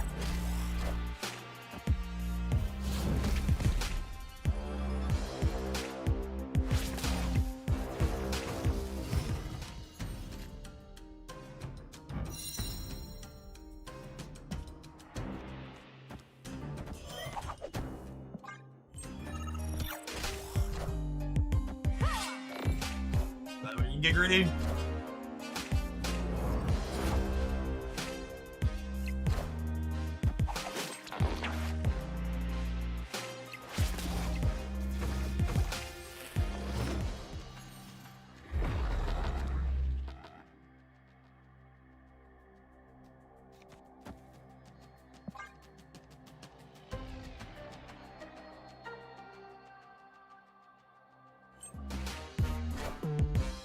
Why is High Evo Cyclops so good? The age-old question.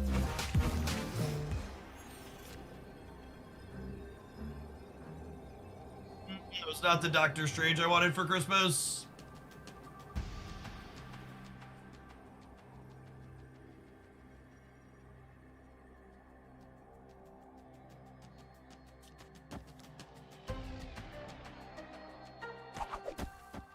I need this 50-50, right? Because I need 9 here. If I only put 7 here, I only go up to 13, and then I lose to this hitting once. I think I'm going to stay. This matchup seems hard. Just try and win it.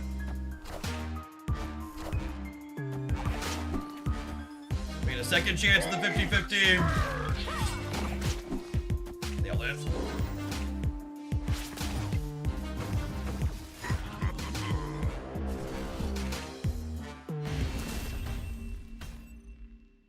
Victory.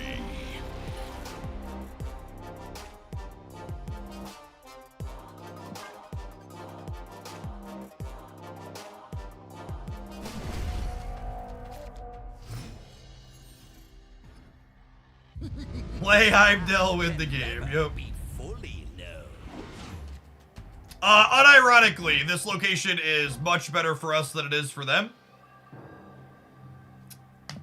Especially when we have a bunch of our move enablers in hand already. I want to play Cloak out super proactively here.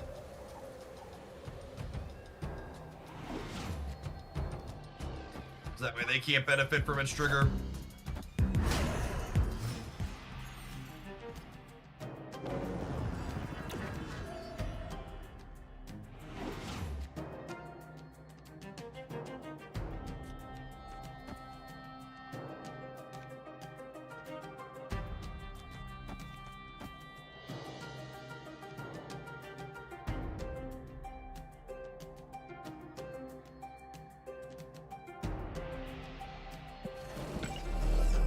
Time's annoying.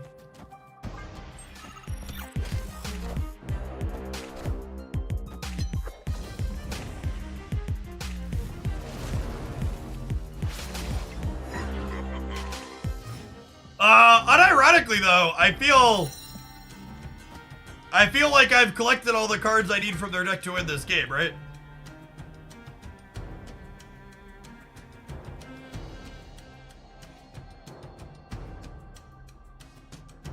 Like, even if they pulled our Shang, we have their Kairia for the Hulk.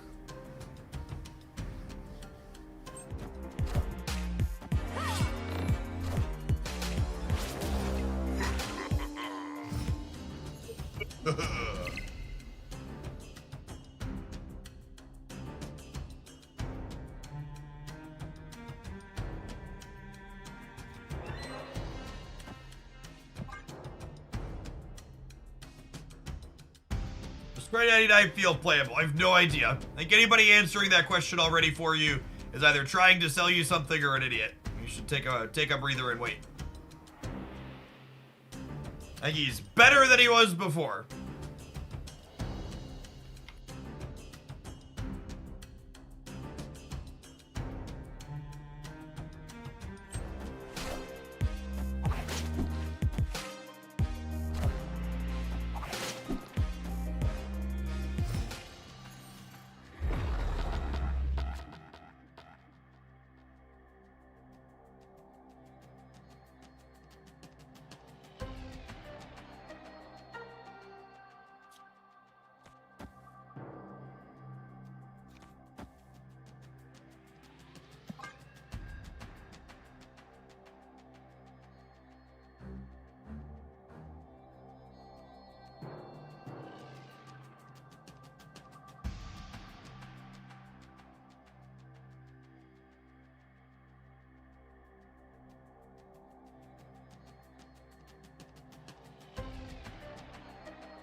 See if they just pass here or not. That determines whether I need to play around Infinite on the last turn.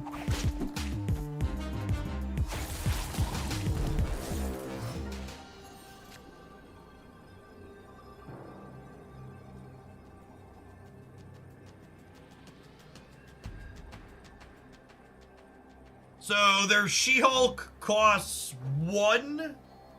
So what's the absolute biggest they could do here?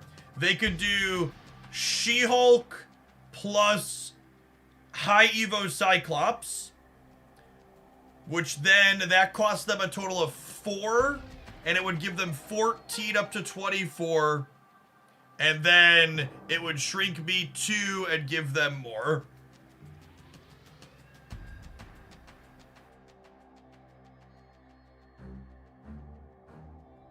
Oh, they could have my Shang for the 2099 that got hit by...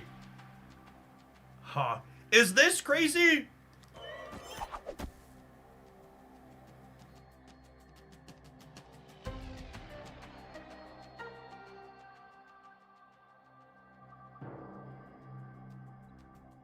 This would put me -3 to 9 and then +3 to 8.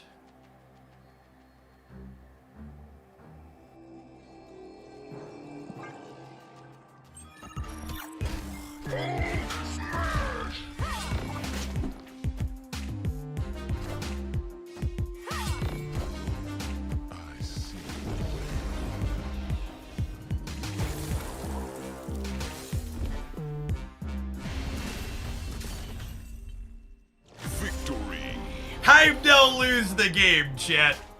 A tried and true Marvel Snap classic engagement.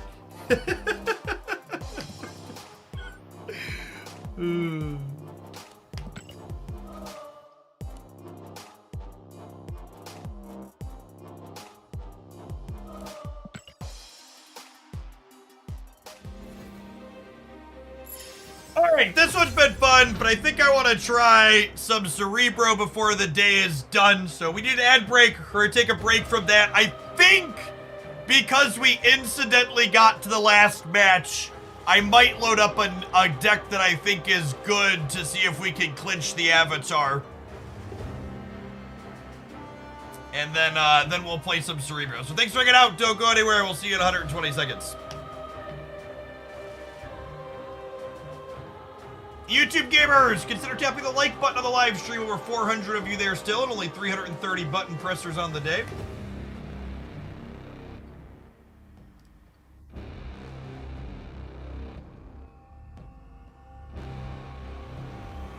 Oh, snap.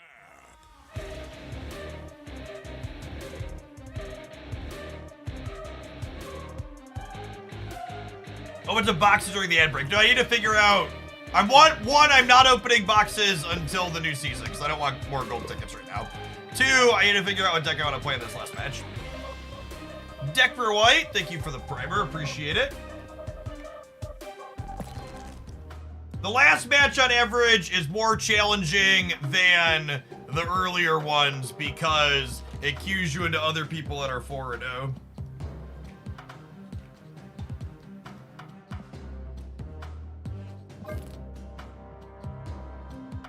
Unironically, is this the play? I don't know. I don't know that I...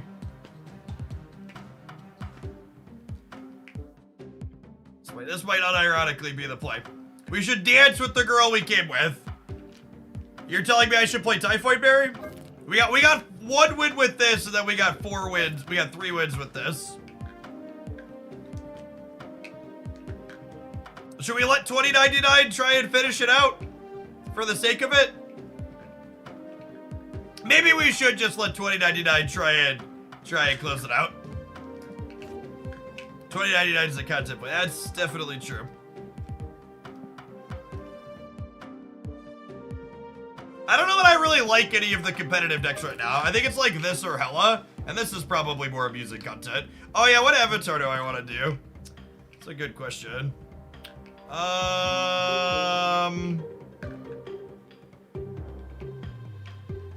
What's going on, Argorn? Thank you for the 51 months. Welcome back.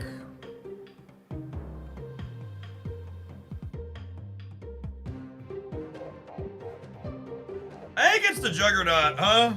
That was the most recent whale bundle.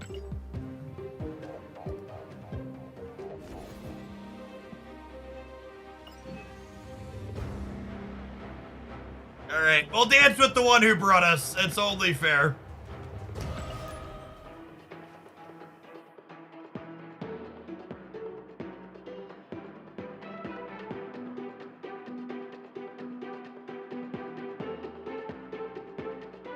Only fair and reasonable that we dance with the one who brought us.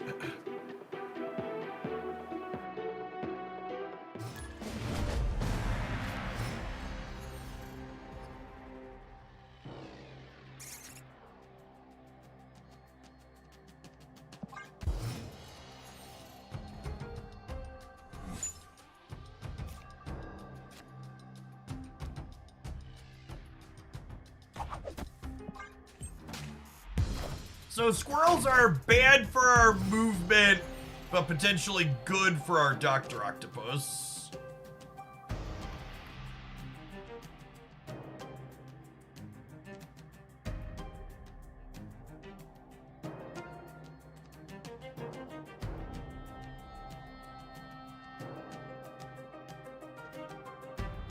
Opponent snapped.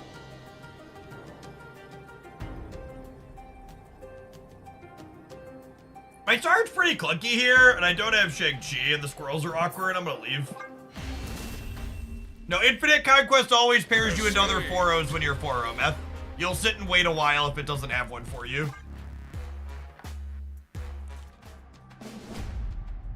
People infinite bordering this avatar is fairly common. It's the I'm too cool for this avatar to border. Any subs for Silk? Jeff would be the sub for Silk.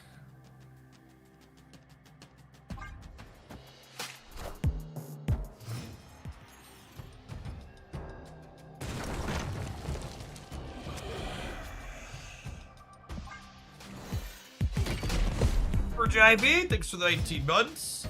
Death is free. You know what? I'm gonna Opponent snapped. We're not gonna sweat too hard, but I'm gonna open up a notepad and keep track of their nulls and their deaths at least, since it's the last one.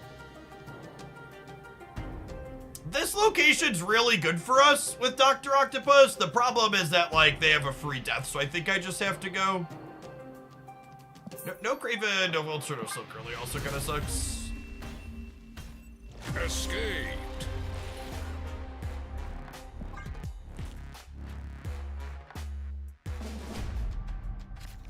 It's fine, chat. We can take the early, not high-stakes rounds to sort some location variants. Believe.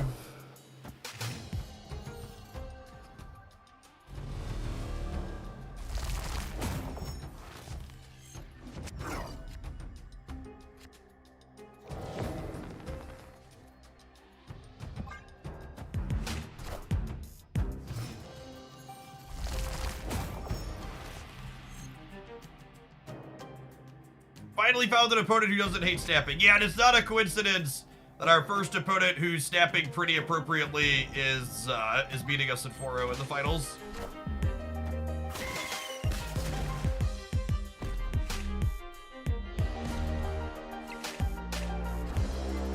Their X23 going into the Hellfire Club's a little bit for them, because it means that they can't play Deadpool to that same location now.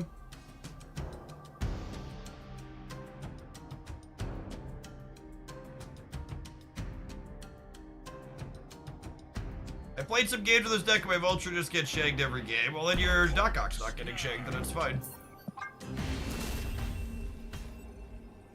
Escaped.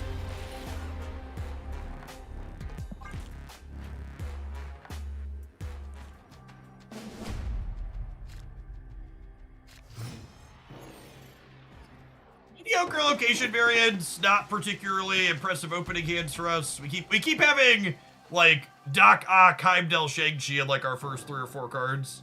And just not having anything to curve with. No plan 1 is good for us.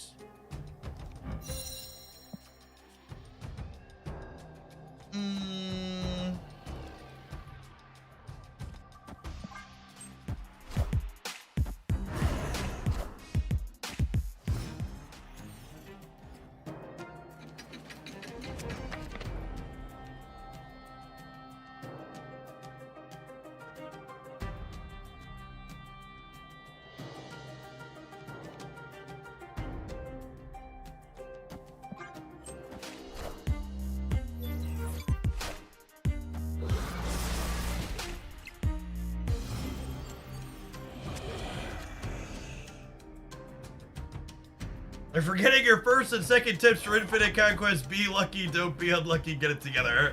Big true, champ, big true. I actually don't want my next card to become a demon though, huh? Snap.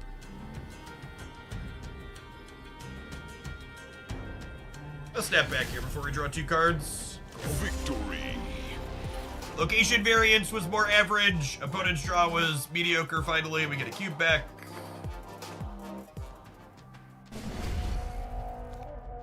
Now the high stakes round start becomes a little bit more costly to have to retreat. Hey look, a location that benefits destroy.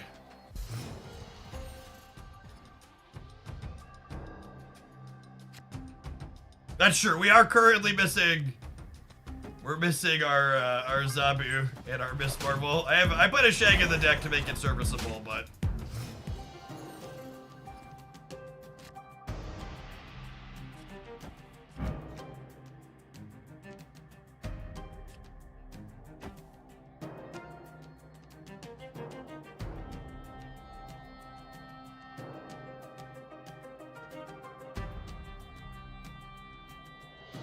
I want to blow up Silk to draw 2 cards.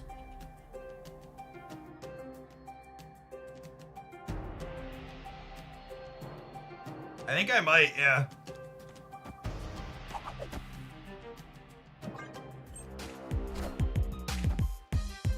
Set up for next turn, you can blow up Shang. No, I want Shang on the last turn, most likely.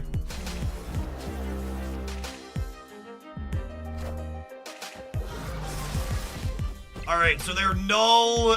We've blown up 6 minus 2. Null is 4. Death is minus 3. I just didn't draw Vulture here. That's so unlucky.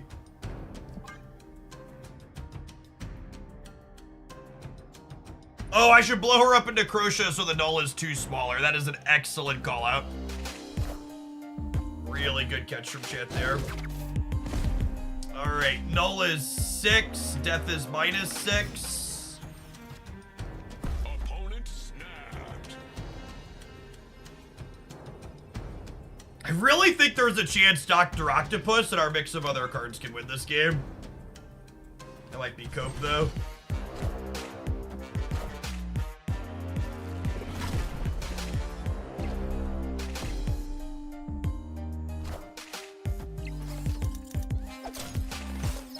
They have an empty hand, chat. Empty hand.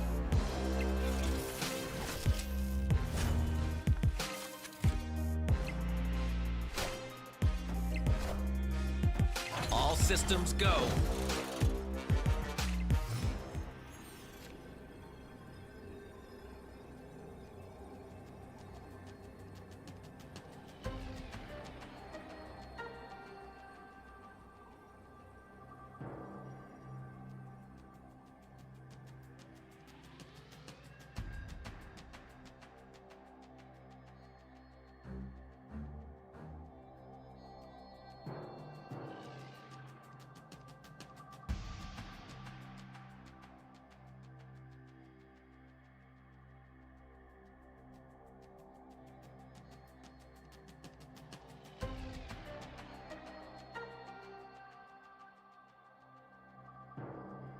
IF Shang. What is IF?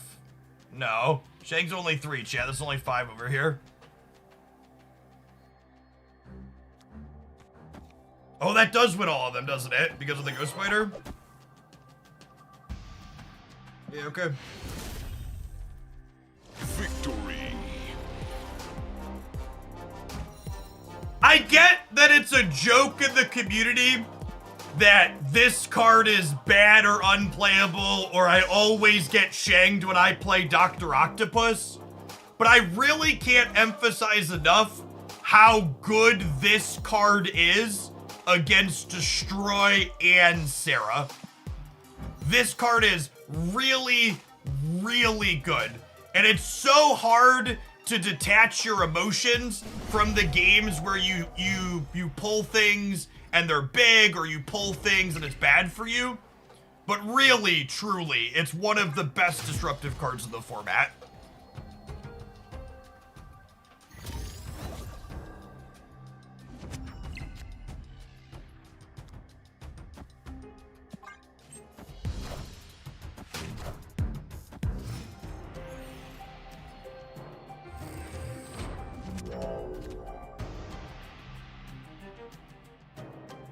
Do I snap them here? I think I snapped them here, right? Oh, snap.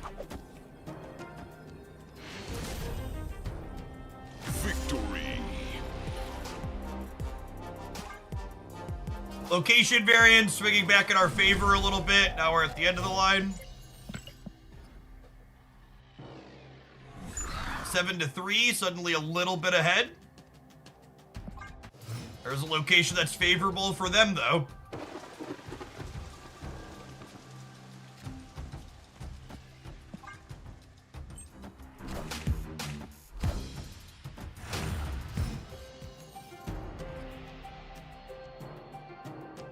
Opponent snapped.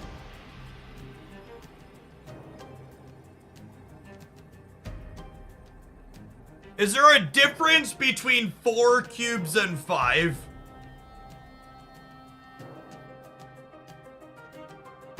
There is, right?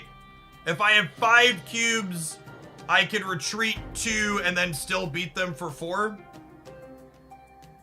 If I have 5 cubes is 2 retreats and then I can win-win. That's why. That's the question on the retreat there. Escape. The extra one gets me an extra round, potentially. This round ain't it for us.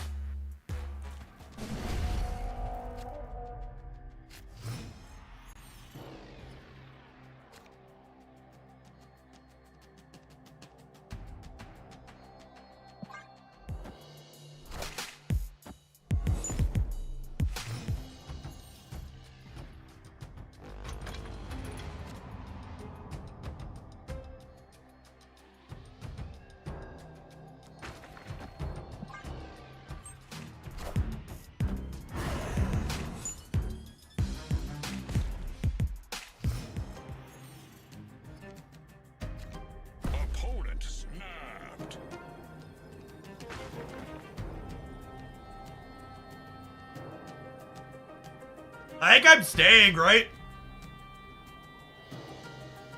I think I'm staying. I think I'm staying. Go right or left. Perfect.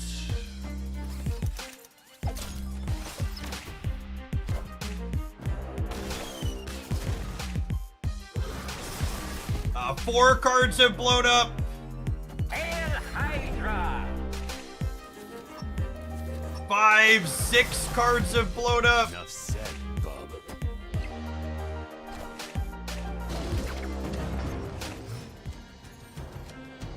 Oh, how big is...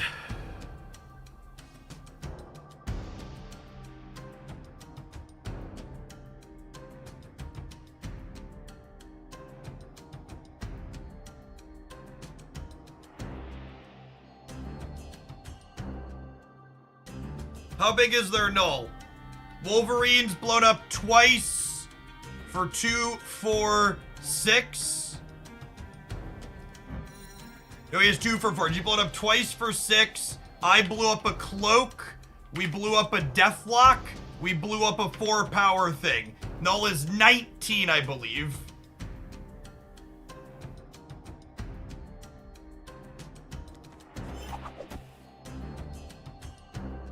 And a forge. Yep, null is 20. Death is -6, null is 20. Dear second dinner, stop making me have to track this shit myself. Holy fuck. They drew and played the null. First you unga, then you bunga.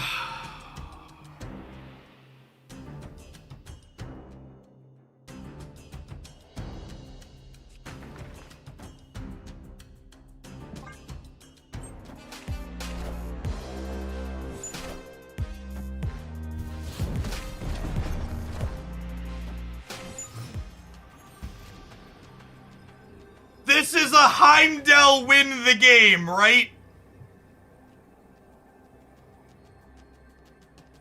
This is a Heimdall win the game, right?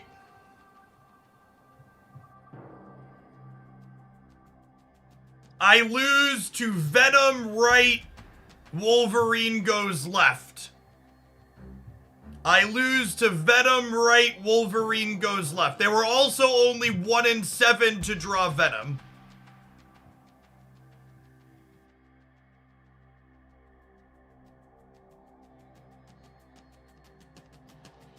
Oh wait, they haven't played into Aunt May's yet, have they? So do I do this then? Because then their Venom moves and I'm winning here. Okay.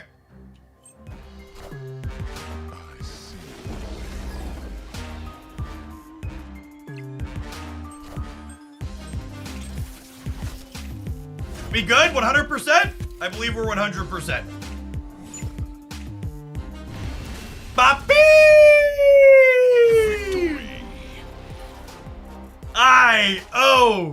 Let's go!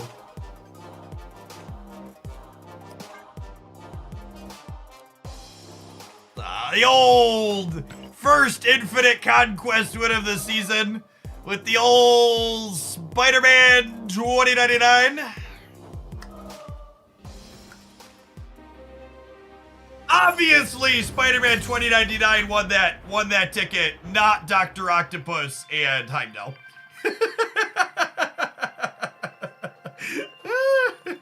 Did you play him a single time? He killed some things in some of the other games. Can we go for a Heimdall split to solve? I literally don't have credits or gold. I know tomorrow. So, like, I think I'm gonna put this deck up as the highlight on the Jeff Hoagland channel for tonight. But I don't know, like, I feel like this would be a bad highlight for the main channel because the card we kind of wanted to highlight just didn't do a lot. Like, it was fine. Like, I'm not gonna say it was bad. Like, it was relevant to the 5-9, and it killed a couple of things over the course of the game. I guess it was a Heimdall highlight. Heimdall technically was buffed too, right? Maybe that could be the Heimdall buff highlight. Yeah, I think I'd feel good. I'd feel bad. So this is, and obviously I could just be dishonest and lie about it, but I would feel bad framing this as a primarily Spider-Man 2099 highlight video because that's not what he does. But it could definitely, I framing it as a Heimdall win is definitely worthwhile. Oh, I need so much more than one roll, Duck. We need a few. I also need to put money into the slot machine.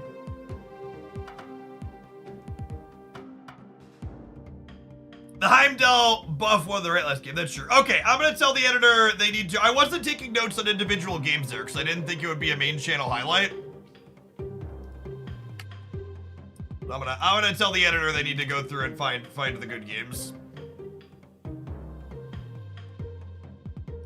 That and then we'll wait. Normally I tweet.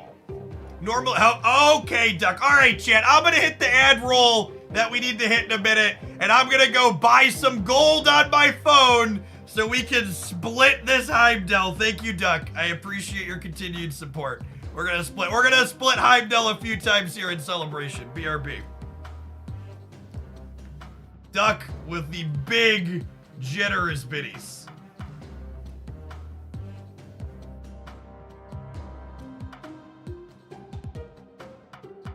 Duck! More like a goat. Goated.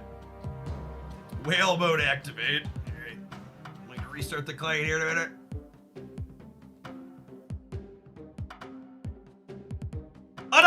Unironically, Dr. Octopus Heimdall was really impressive throughout that game.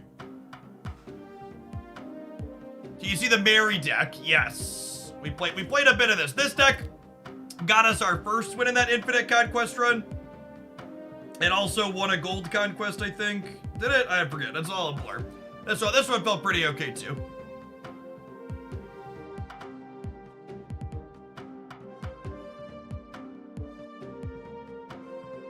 More like Duck do a lot, am I right? All right, I gotta restart this client so the purchases I'm making on mobile can pop up here. I buy things on mobile so I get my Google Play Points rewards, chat. Gotta load the gold. That last game was so high level, it was good to see everything you see, health bars, locations, etc. Yeah, honestly, it'll be a little bit, I don't know that I could fit that whole last match into a highlight on the main channel is the sad part. Maybe I'll link the live stream and say, hey, if you want to see the whole run, you're Diamond Up Play. Yeah, I'm Diamond Up Play.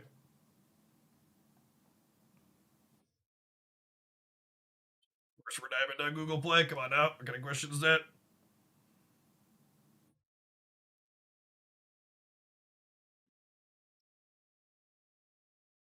But I agree. That one, just being flexible and react to your location variance is good. You often hear people complain. It's like, oh, I just couldn't win because of locations. But it's like, well, if you're playing well, you'll win in spite of the locations.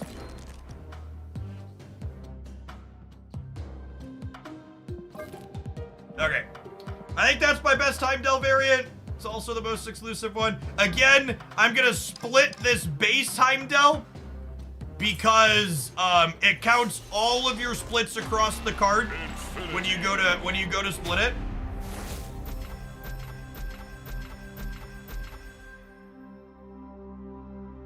The patch notes the website also list a Venom nerf. Oh, that's interesting. That's really interesting. I'm kind of surprised they didn't pull the trigger on that.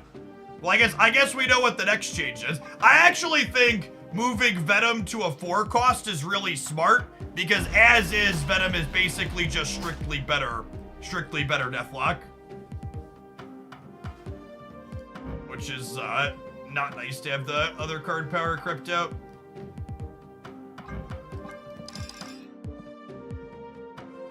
Alright, we'll split the Chibi, and then we'll split this next one to have a chance for Inked, and then we'll take a chance for Gold on the back of Duck's generosity.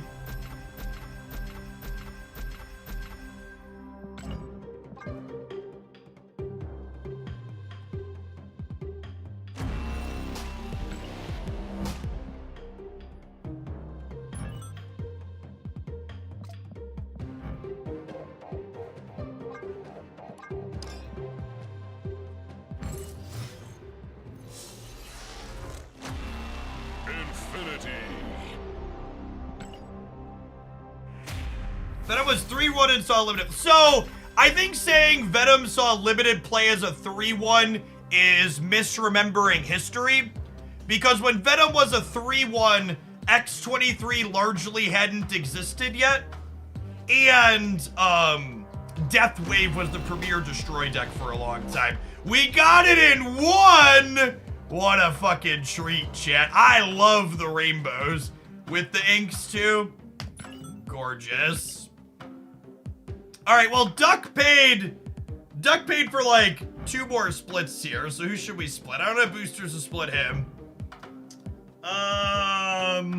Do we go for 4 split ink on Doctor Strange? Let's go for 4 split ink on Doctor Strange.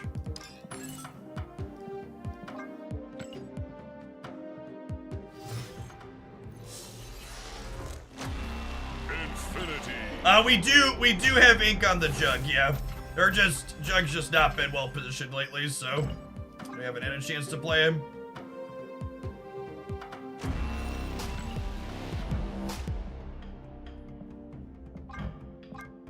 Strange has been seeing some play. I wouldn't mind a premium split on him. He's been seeing play inside of the Phoenix Force deck. We're playing him here. We'll probably play more of this. Stable on. Thank you for the 6 months in advance. I plan to be here, Stappin. Thanks for your contribution to help keep me around. Subs like you make my job possible. Gara, thank you for the 14 months, by the way. I love some Move Madness. Truly the perfect day to resub then. Got our goodies. Alright, so this is a chance for the 4th split inked. I think the Venom change would make Sabretooth viable. I don't know that Sabretooth's really a viable card. Like, I think Sabretooth probably needs to be a 2-drop. You mentioned a tip about splitting cards. If you already have some boosters put into earlier versions, your chance to get inked counts all of your splits on all artworks. So this, even though it's my first split on this artwork, has a chance to be inked because I have 3 other splits. It's the thing to be. Look at that. We actually just did that twice in a row. Perfect. Look at Duck. Running hot with Duck's donation. So that was a 4th split inked on here, the 1st split on that variant, and this was a 4th split inked on here, the 2nd split on that variant, but we had 3 others. We should keep going. You can't stop it. All right, I'll split the Forge one more time, looking for Gold Forge.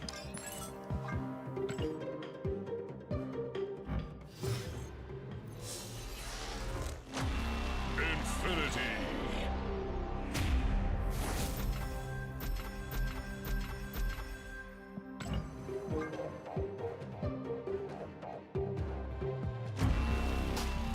Ah, it's a rainbow crackle at least. It's a rainbow crackle at least. Still not the premium though.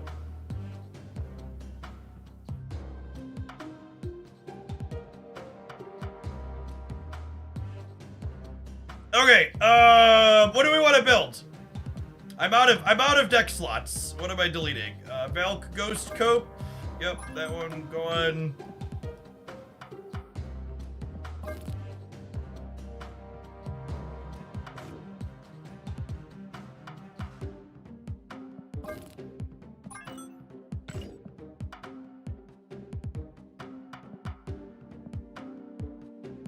Do I want to do Cerebro? I kind of want to play Cerebro 5. Is Cerebro 5 better than 4? 4 is more novel, I guess. I kind of want to play 5 because Ghost lets us play Titania. Well, I guess if you're playing Titania on 6, you're not playing Doctor Doom. All right, I lied. Let's play Cerebro 4. That's more novel anyways. We'll go for the novelty.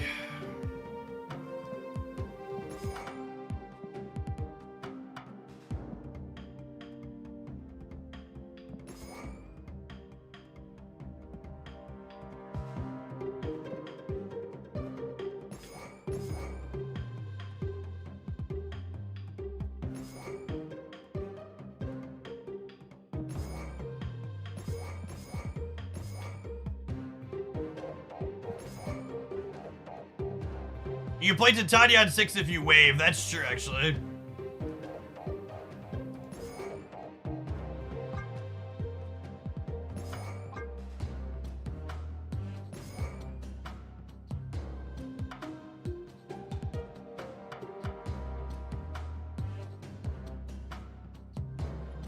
Go. Yeah, I guess she's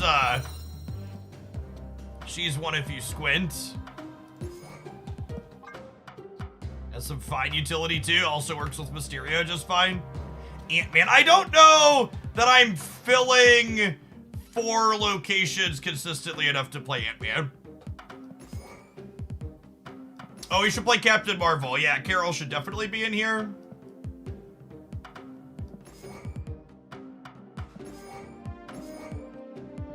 Claw could be okay. I have Miss Marvel now. I don't think I need the Claw. Havoc.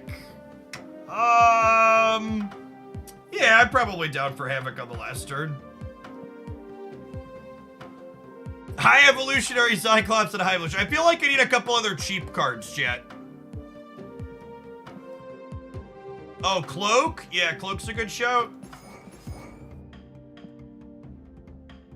So, a combo I've played in Cerebro decks like this in the past is Wolverine Carnage.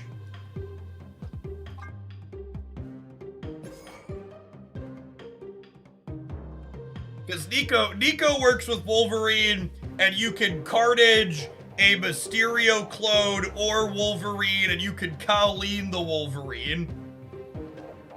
Yeah, I think that's the last couple here. Werewolf and don't move him. Zabu plus Shag. Unironically, Zabu plus Shag's probably an improvement.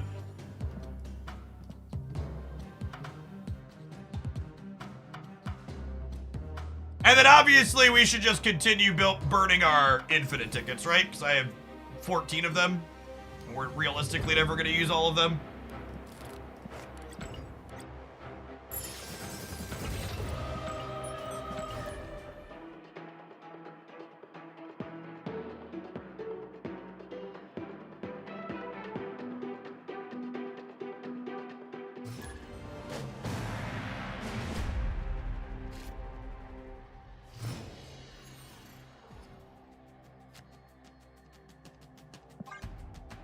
Hey, it's Jeno. Thank you for the brand new prep. Appreciate that.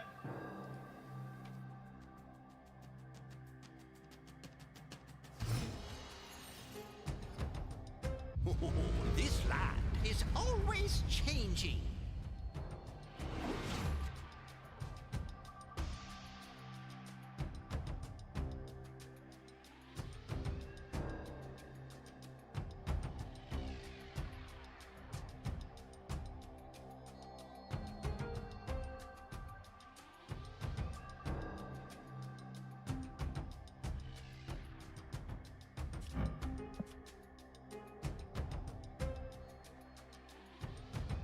Oh, because of this, if I pass on 2, if I pass on 2, I can play this on 3 because of Titan. I was like, why is this 4? And our deck's a weird synergy deck, so this is probably better for us than it is for them. Curious to see if this deck is too many 2-drops to Miss Marvel. Ooh, that's a good call out. 2 drops for Miss Marvel is a great shout, actually.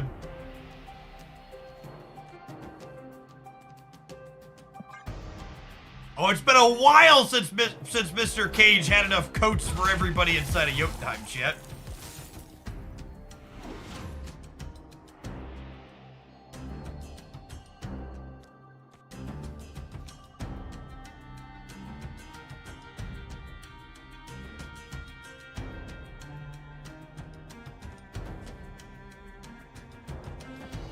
I don't want them to be able to move out of Jotunheim, so I'm gonna cloak over there. It's clobbering time.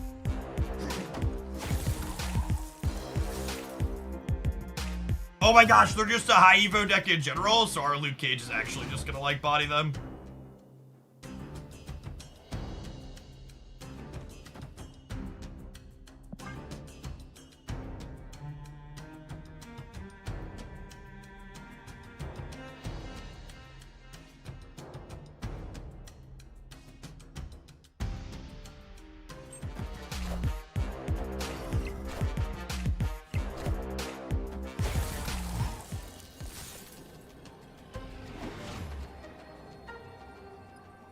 Now, on the off chance they have Rogue in their deck, I'm gonna Mystique my Luke Cage here.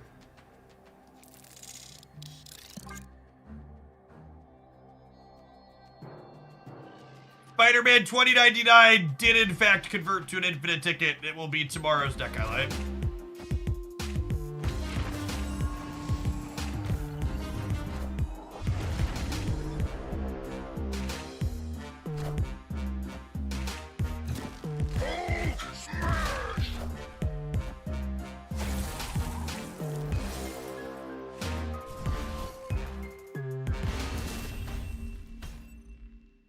Victory.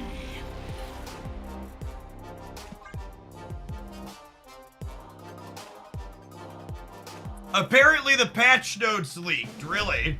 Where did you see that? Are you talking about the Venom change that just wasn't in the OTA today? Because we talked about that a little bit.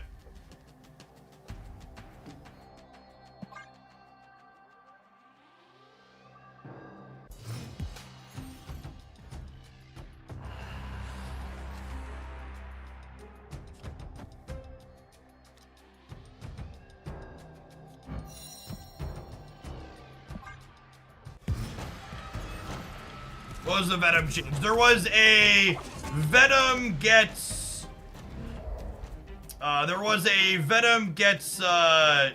plus, or changed to a 4/5 in the notes. Little wild.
I think after that happens, I'm gonna miss Marvel instead of Sarah here, but it's close.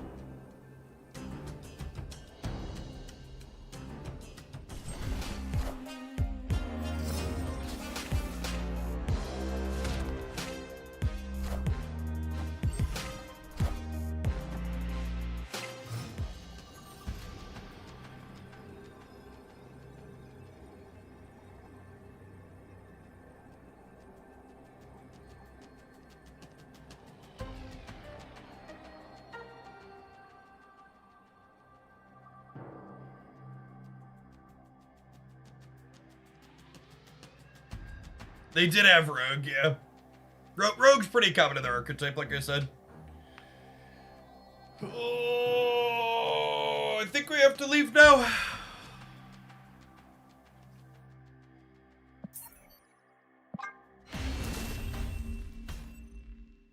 Escaped.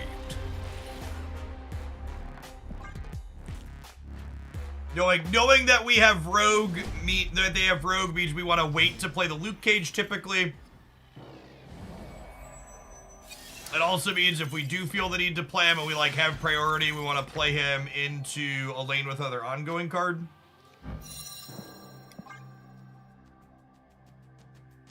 We have our copy of Sarah.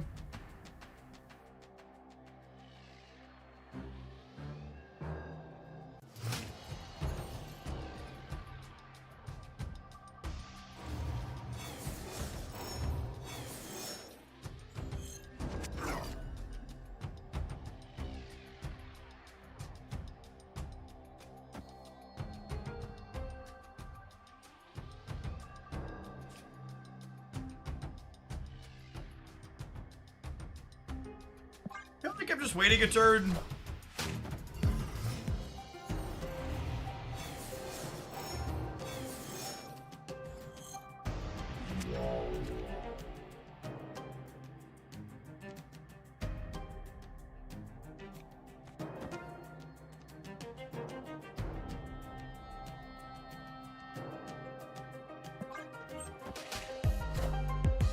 I'm not gonna snap yet because I haven't drawn Luke Cage, but Sinister London certainly favors us.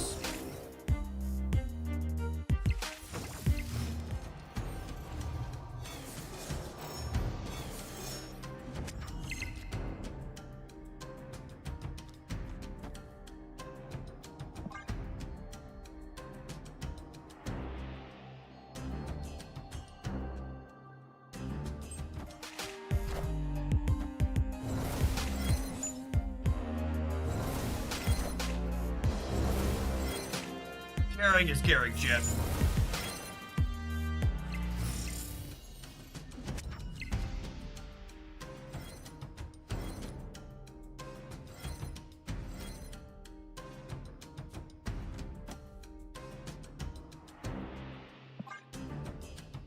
We draw Luke Cage, I'll probably boomer snap them, but I think I need to wait till we peel it.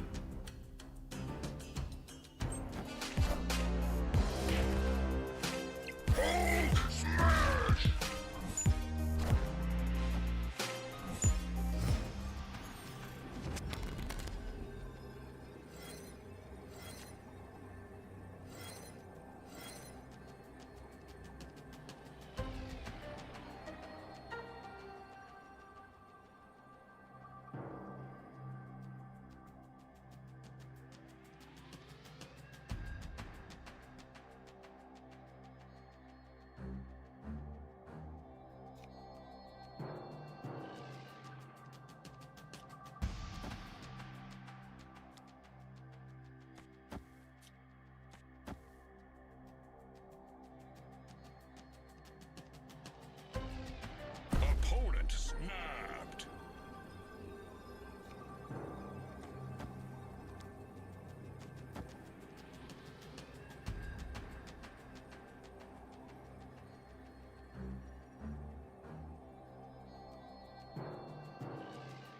This gives me 10, 8, 8, 26 over here.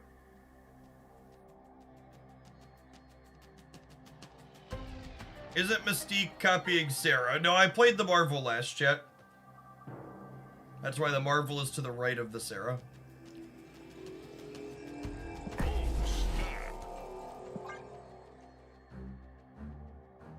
It's a shame we didn't have Colleen Wing or Cloak here. We really wanted one of those two.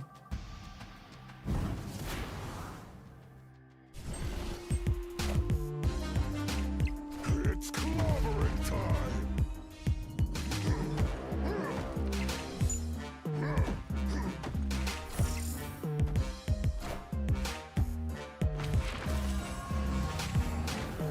I think their Hulks are still triggering and we die.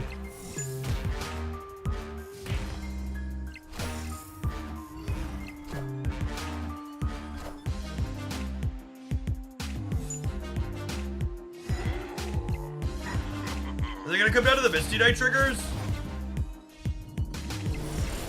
Holy gamers! Whoo!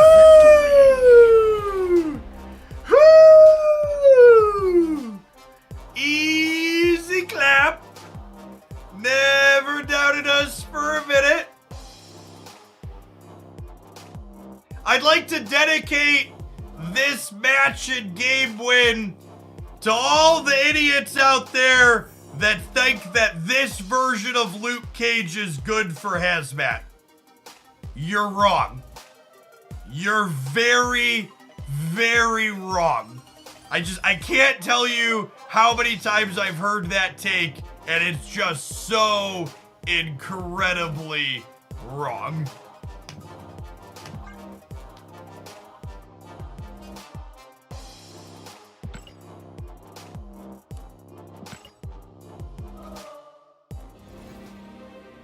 Onward, upwards, backwards, forwards.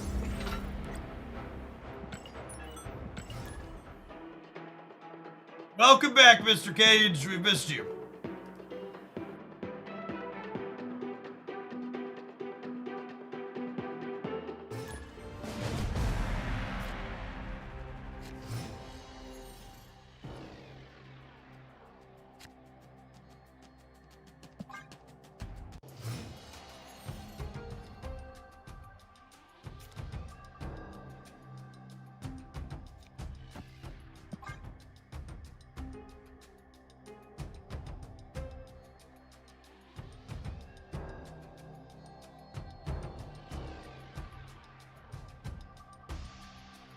Thankfully, the rogue was on the bottom of their deck. I literally didn't play the cage till the last turn. Their rogue didn't matter.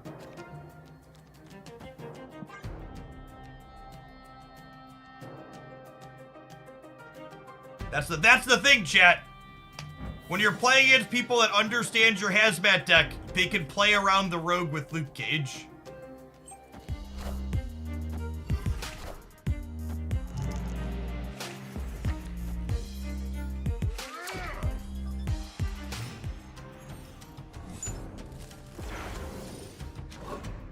Oh, they would have rogued a Cerebro. But then their points would have been less everywhere. I actually don't know how that works out, because then their thing and stuff are smaller. You're correct that they could have rogued the Cerebro. But they would have only rogued one of them. They could have also rogued the Sarah, so it wasn't a guarantee.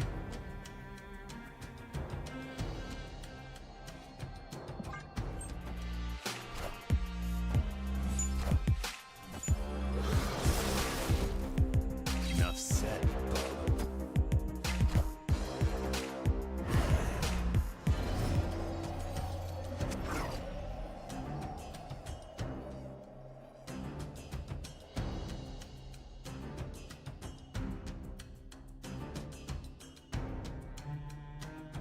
Be careful, the Sarah deck runs Enchantress. All right, how do I be careful?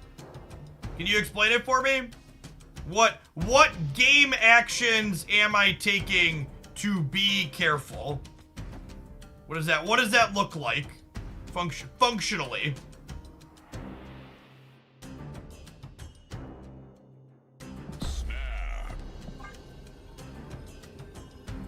I think like that mindset is something I think enough people don't think about.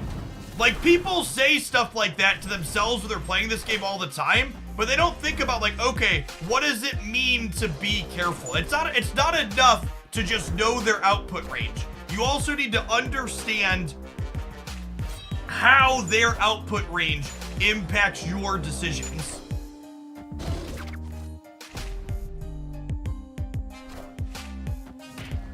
Oh, I actually overfilled their hand. Oh no, and they took my Cerebro. Yikes. I think we're dead, gamers. Wow, could have gotten rid of the Mindscape and chose not to. Rip.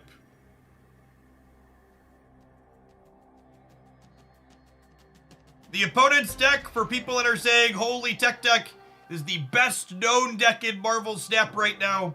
It is Maximus and Gladiator for a couple of points of stats, so that it is Zabu, Sarah, and all of the tech cards.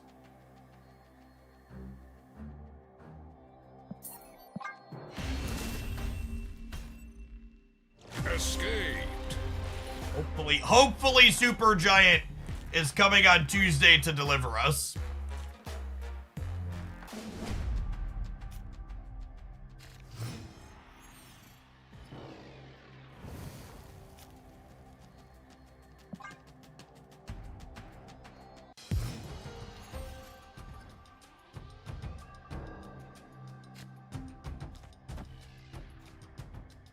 I really hope they fix the Nico not showing you her starting stat line bug in the next patch.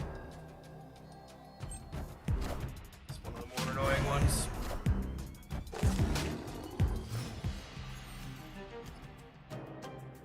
Gladiator's not worth 6,000 tokens. In my opinion, the only card currently worth 6,000 tokens is Nico Minaru.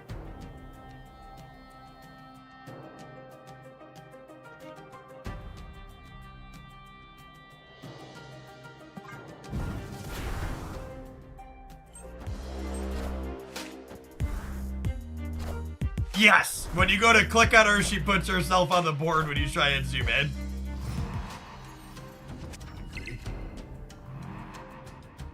What about Miss Marvel? Did I stutter when I said only Nico Minaru?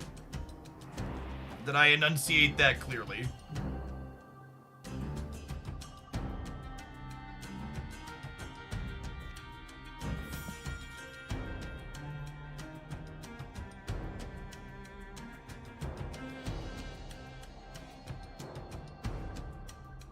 Yeah, Nico right to dodge cams, right? I was debating if I wanted to overcommit here, but dodging Killmonger is a good call. I'm gonna snap him. Feel like we're in a good spot and their start's kind of mid. Victory.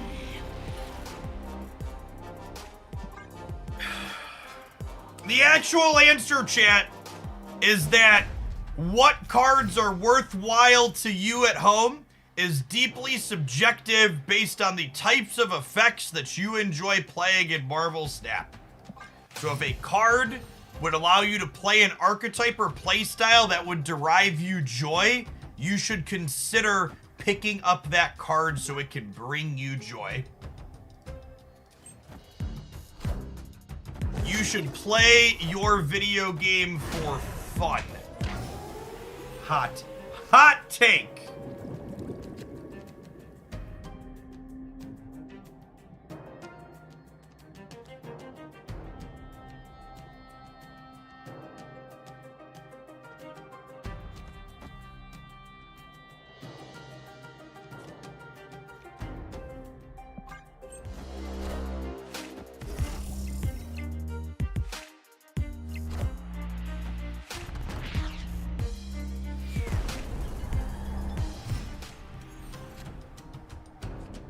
Can I snap here?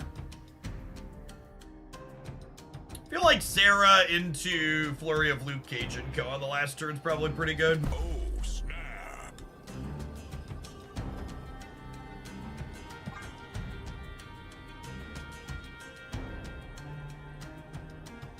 I get to go Sarah, I get to go Sarah into Luke Cage, Marvel Mysterio.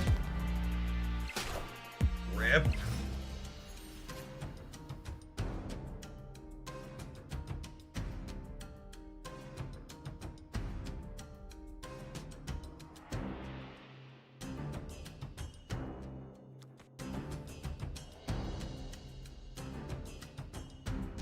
Opponent snapped. I think it's still just Miss Marvel into Cage Mysterio, right?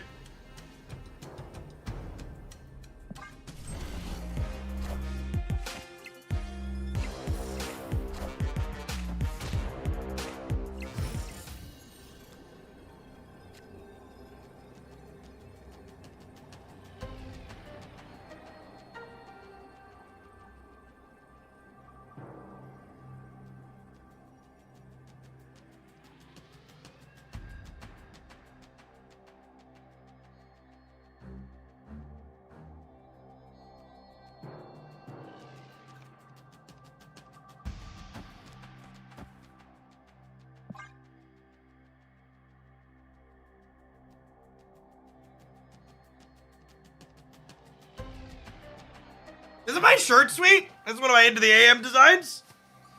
It's fantastic, I know. Really frames the man tits. Unfortunately, I think they guessed right on their Enchantress.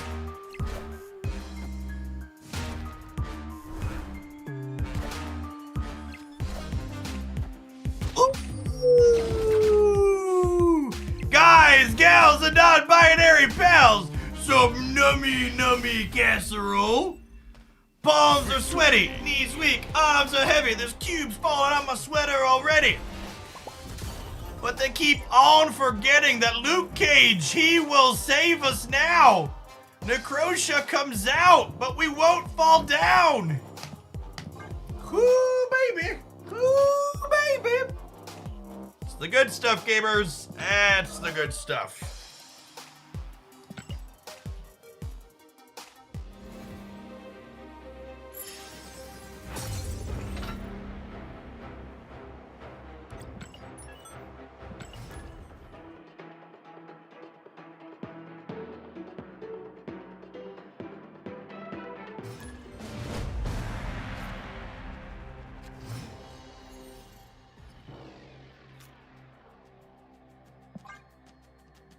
My personal favorite featured location, Necrotia.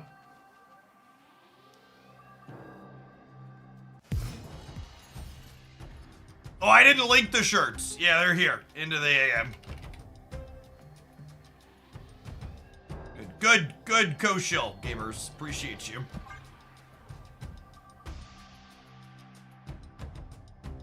Will we change out some 2s for Hawkeye? Yeah, maybe. The problem is, you have to have a 2 to play Hawkeye on Curve, right? I don't know. So far, I've been managing having too many 2s just by playing well. Although I know that might be challenging for some of the people at home. You just have to be kind of deliberate with where we're putting our stuff out, though.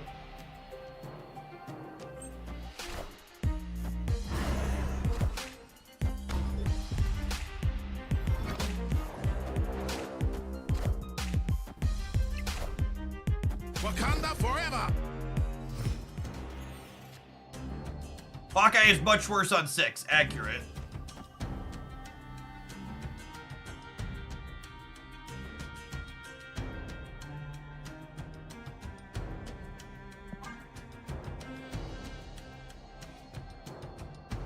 That gets bad. I can't take random game actions to win, Madge. Yep.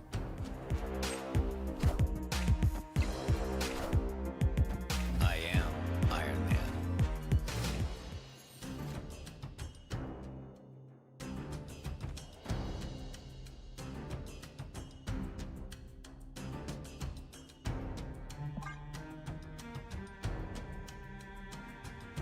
So the Ravona wasn't in their deck. That was an expansion Ravona for them.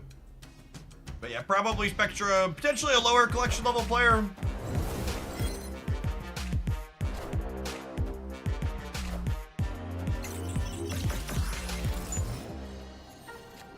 Or a Mr. Negative gamer, perhaps.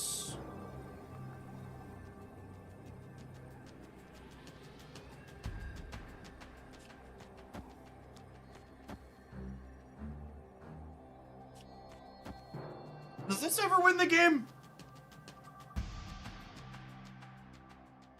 This gets me up to 12, 17, 21 on the right. So they'd have to put 5 here while also putting 3 here. They could be Surfer with the Iron Heart's a good call out.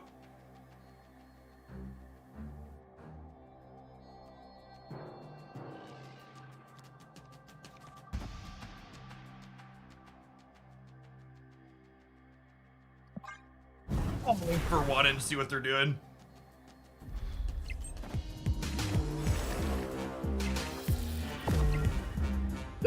Combo!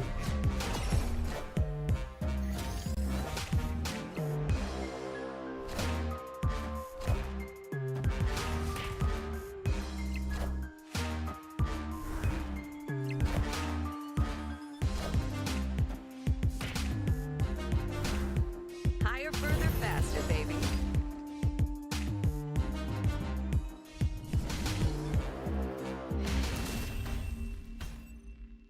Victory!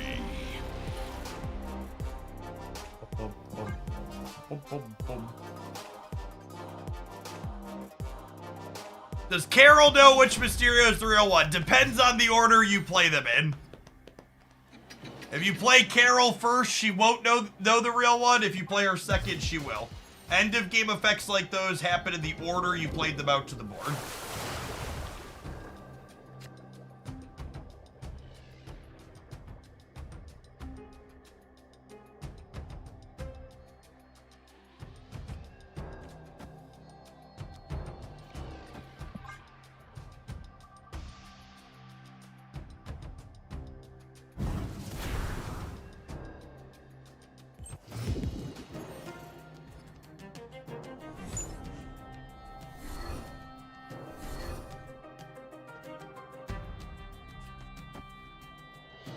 We're gonna attempt to gobble up the Mysterio on the left.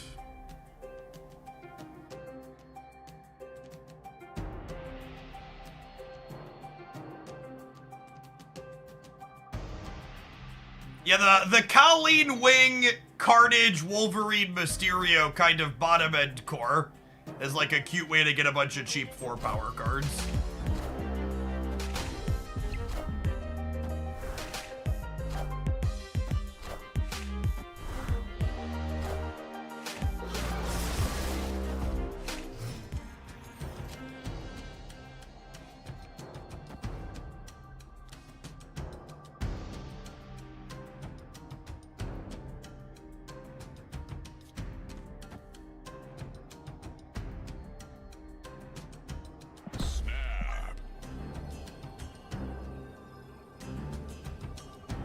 We did get an Infinite Conquest win with Spider-Man 2099. Obviously, chat, they buffed the card. It's pushed and busted.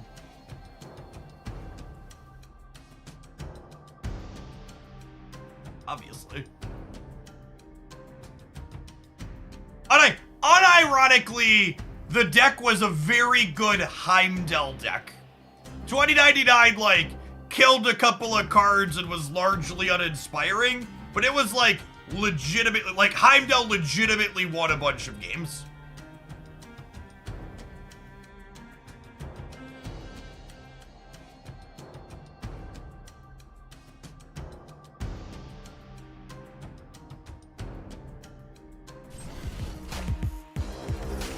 Just time out.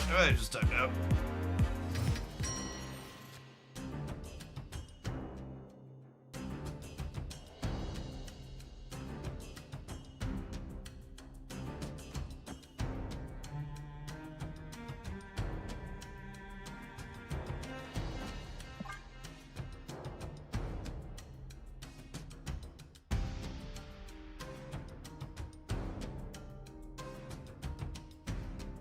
That might unfortunately be DC'd.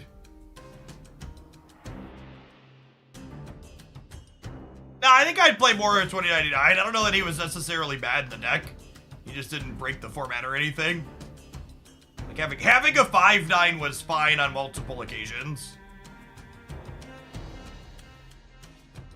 Or the bit better variants, he might have had some big swings potentially. I think there could legitimately be something to play Spider-Man 2099 on turn 5, Doctor Strange plus Enchantress or Shang-Chi on turn 6 interact with your board. He's obviously still not better than Shang-Chi, but using him in addition to Shang-Chi seems like incredibly reasonable, right?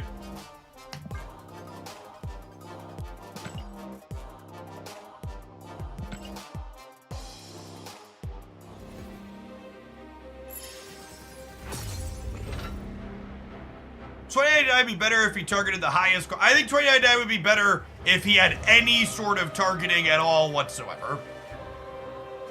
You know what does have targeting though, chat? These ads. Hide your cookies. We'll see you in 120 seconds. Thanks for hanging out. Don't go anywhere.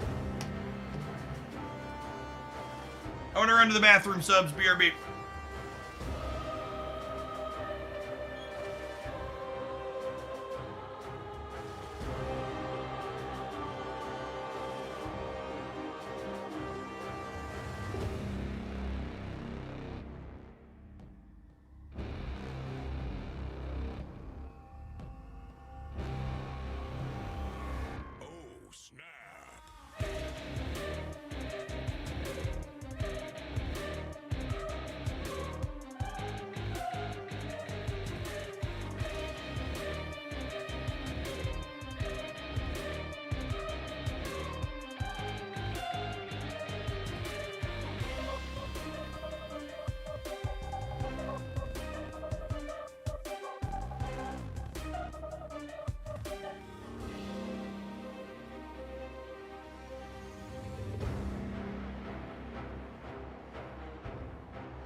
Put the cookies down.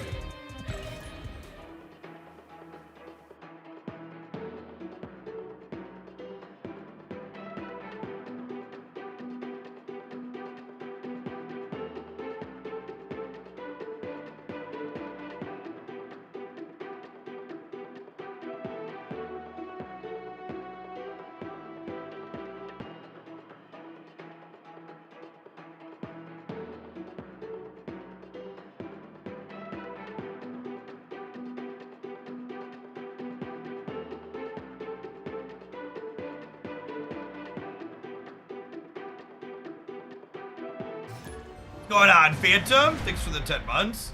What do you think of Dr. Octopus in a Sarah tech deck? Could be okay for the mirror, I guess. But you just don't have room to play it on curve and also play Sarah, right? Is the issue?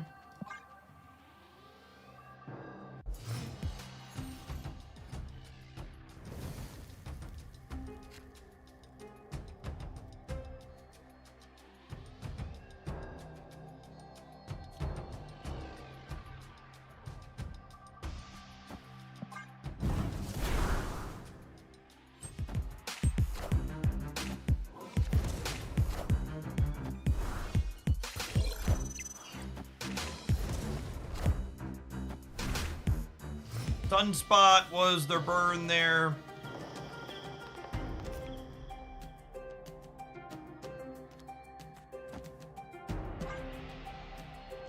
Draw.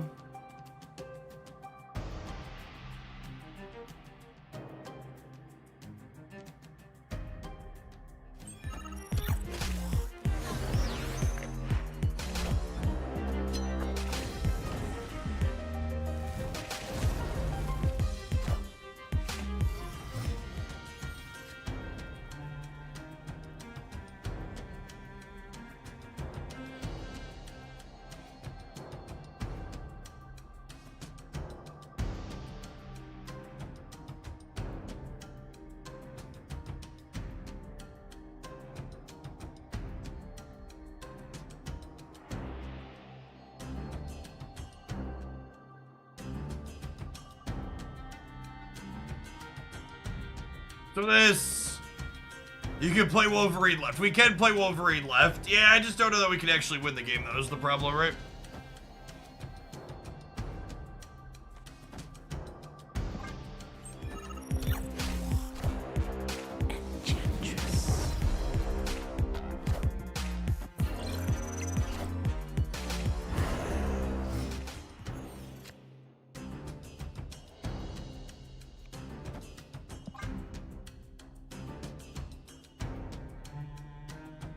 Dodge a leech, we dodge a ball, baby. The problem is we're just like giving up the left essentially.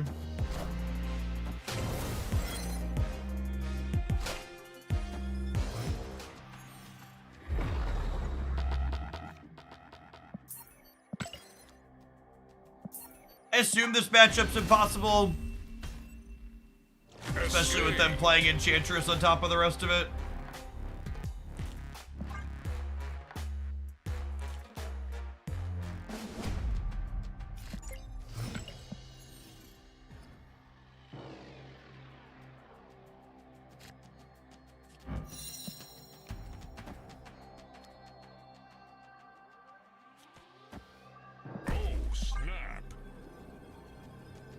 Loki decks fell off the face of the earth, didn't they? They are literally one of the top 3 performing archetypes inside of Infinite Conquest this very season.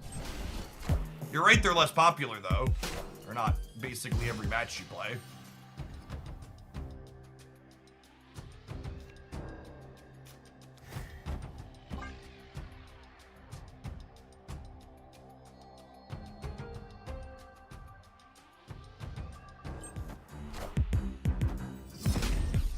Enough said, bub.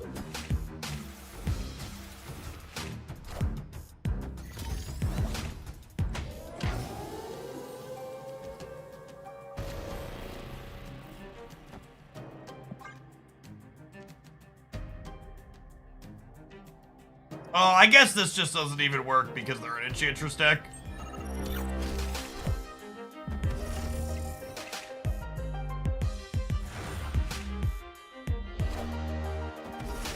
The Venom change went up on the website, but then was never actually implemented in the client. Take Magic.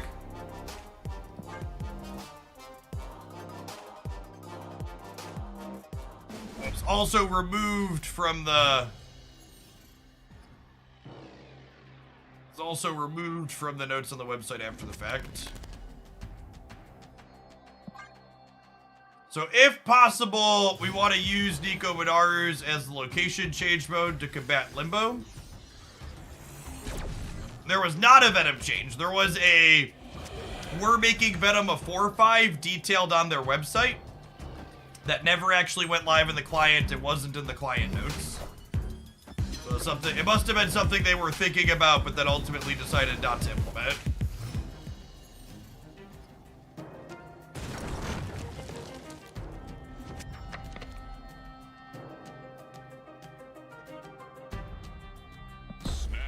I think I'm gonna snap here because there's a high probability we get to remove Limbo this game. And I think the games where we get to remove Limbo are most likely to be able to win.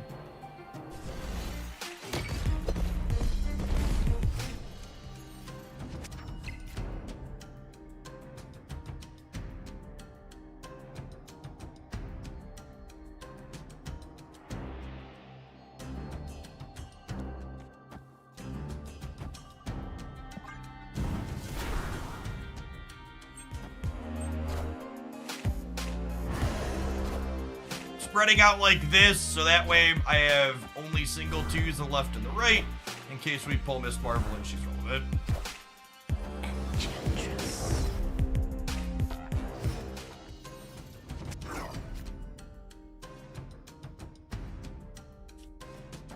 Do unfortunately just get leeched here.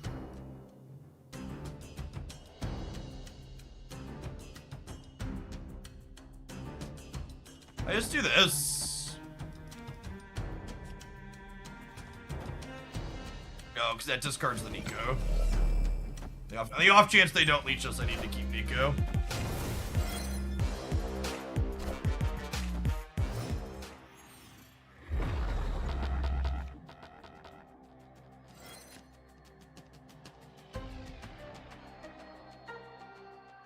A fun and interesting game of Marvel Snap. Truly, my life and experience have been improved by playing this game.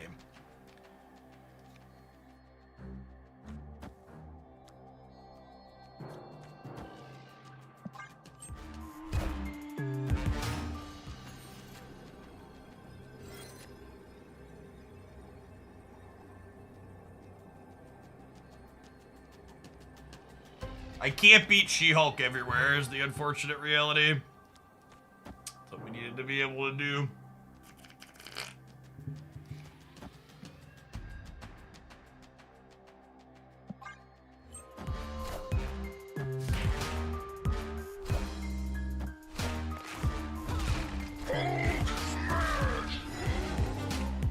We win, right? Carol! Higher, further, faster, baby. So, I want to articulate that on the ladder, this is a bad stay and you should leave. However, I think this matchup is very bad for my deck. So if I think I'm 1 in 3 for them to fuck up She-Hulk or whatever we think the odds are, I should stay and try and take my 4 cubes. I think I need them to mess up in order for me to win the match. There are a number of stays inside of Conquest where the matchup is bad, where you're like, okay, I should be in here because of how bad the matchup is. Nexus is terrible for us.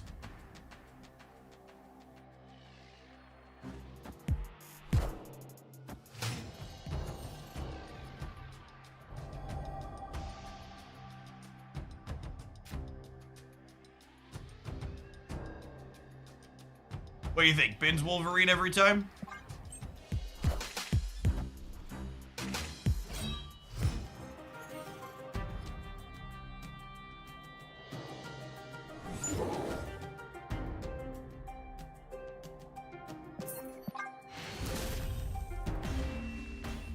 Escape.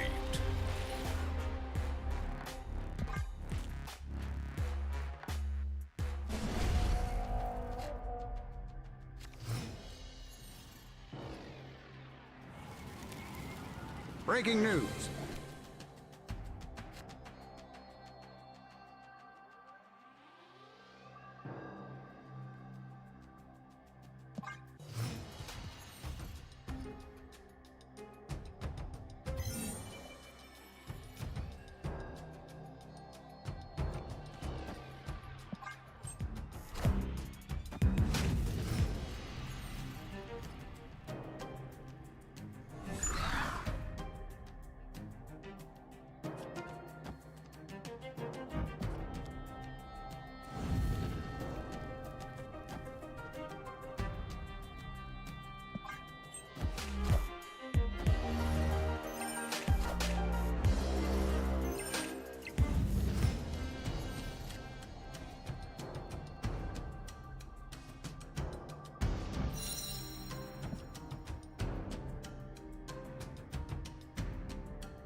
So this is the location change mode.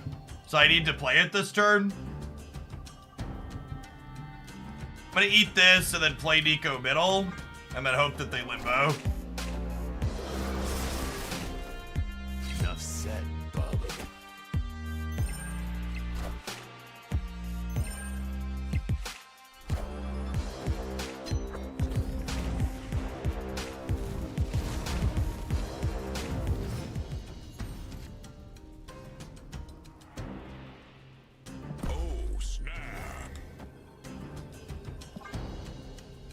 Our odds of winning a game where limbo is not a thing are the highest, so I'm gonna go ahead and snap here in the game where we're getting rid of limbo. Yeah, Captain Marvel's a good pickup. I think our only draw better than Captain Marvel here was Sarah.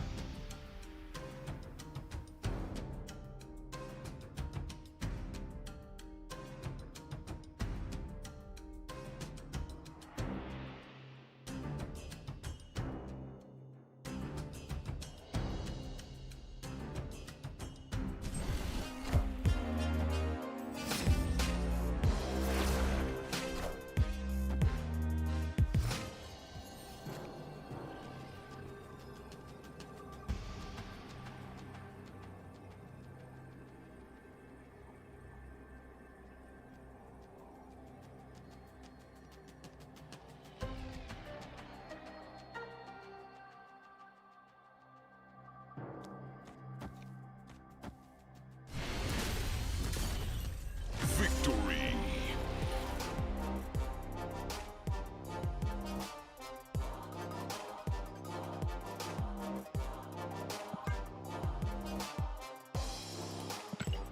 I was like gonna sign off before this round, and then I decided to fire it. But like now we're 4-0, so I guess we have to let Cerebro 4 go for the crown, huh?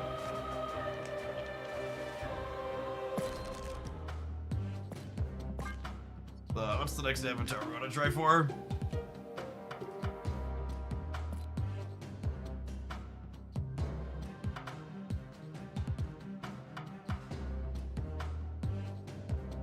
Is it Nightcrawler? Nightcrawler's the other cash avatar in here, right?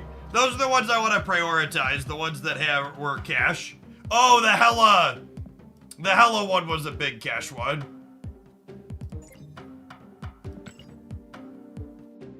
Yeah. The whale iron. You didn't have to whale to get the iron. We have the new jug already. We got the new jug on the last run. The whale Iron Man isn't a whale avatar, chat. You only had to spend like $2 or something silly to get that one.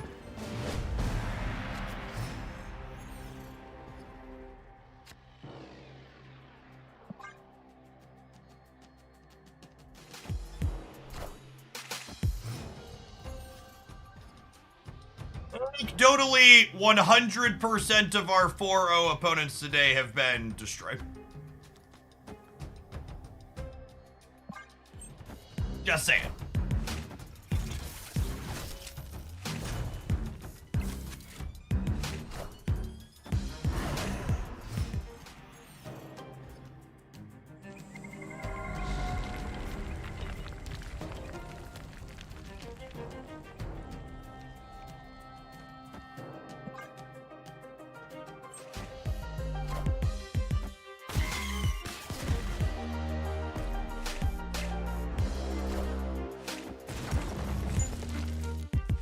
My buddy's on. We end up seeing a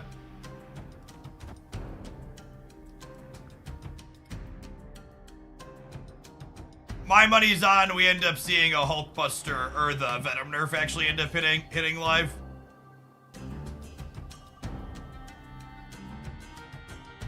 Yeah, 2-3 Hulkbuster fits on curve real clean.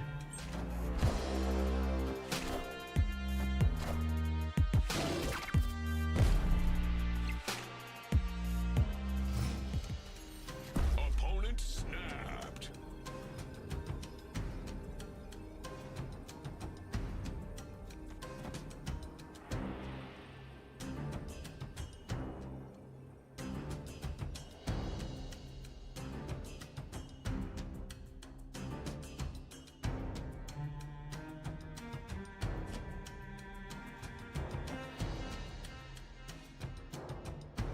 How big is our Deadpool? 16? Are their numbers just too big? Yes. Yes is the answer to the question. Not show them, Sarah. Escaped.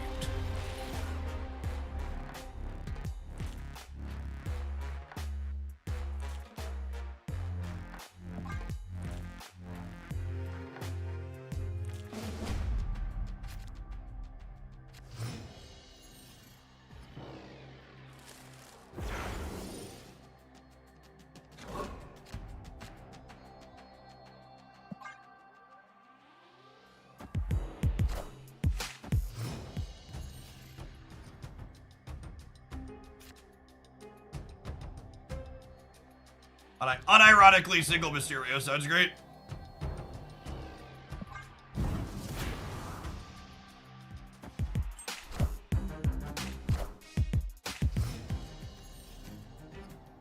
Really feeling the inability to run tech cards this matchup. Yep, we talked about it.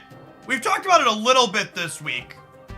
But as someone who's been a big proponent of Destroy in the past, I think it's actually really good that Second Dinner is looking to bring it down a touch, because I think Destroy is almost assuredly a large part of the reason that tech cards are so omnipresent in this metagame. The numbers that Destroy scales up to make it so all the other decks need to play tech cards to be competitive into it.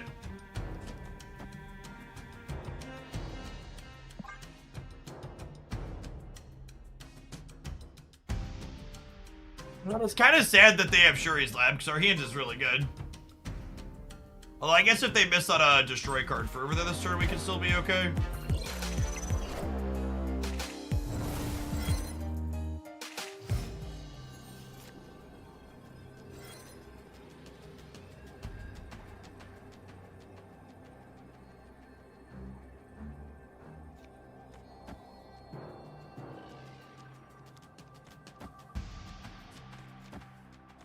Does ever win the game? Opponent snapped.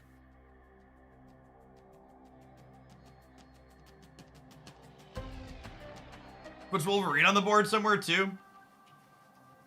Can I play for 8 here?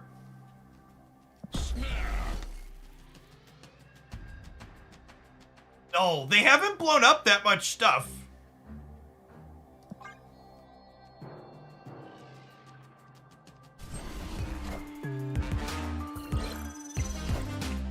We get Taskmaster. Taskmaster is a real card. Yeah, that could fuck us up. Enough said, Bob.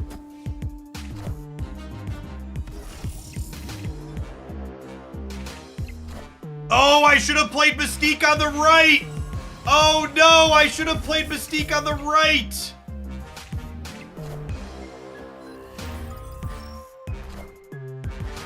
Ah, no!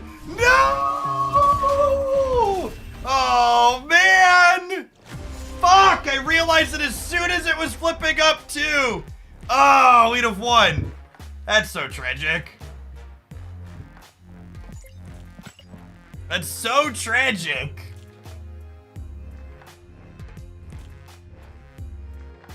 Ah, I realized it right away.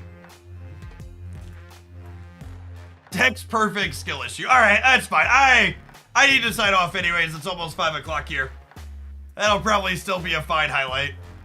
How does it win right? If Mystique is here, Carol will jump center, chat. And we'll be 32 in the middle.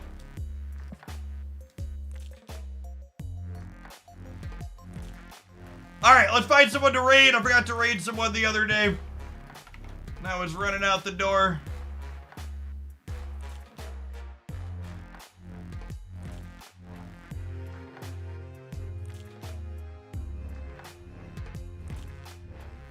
Stuff. It's been a little while since we've raised. How long's Rolk been going?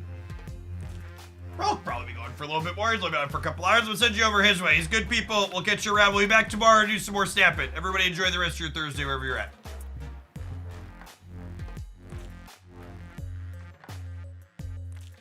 YouTube gamers, tap the like button on the stream on your way out the door, huh?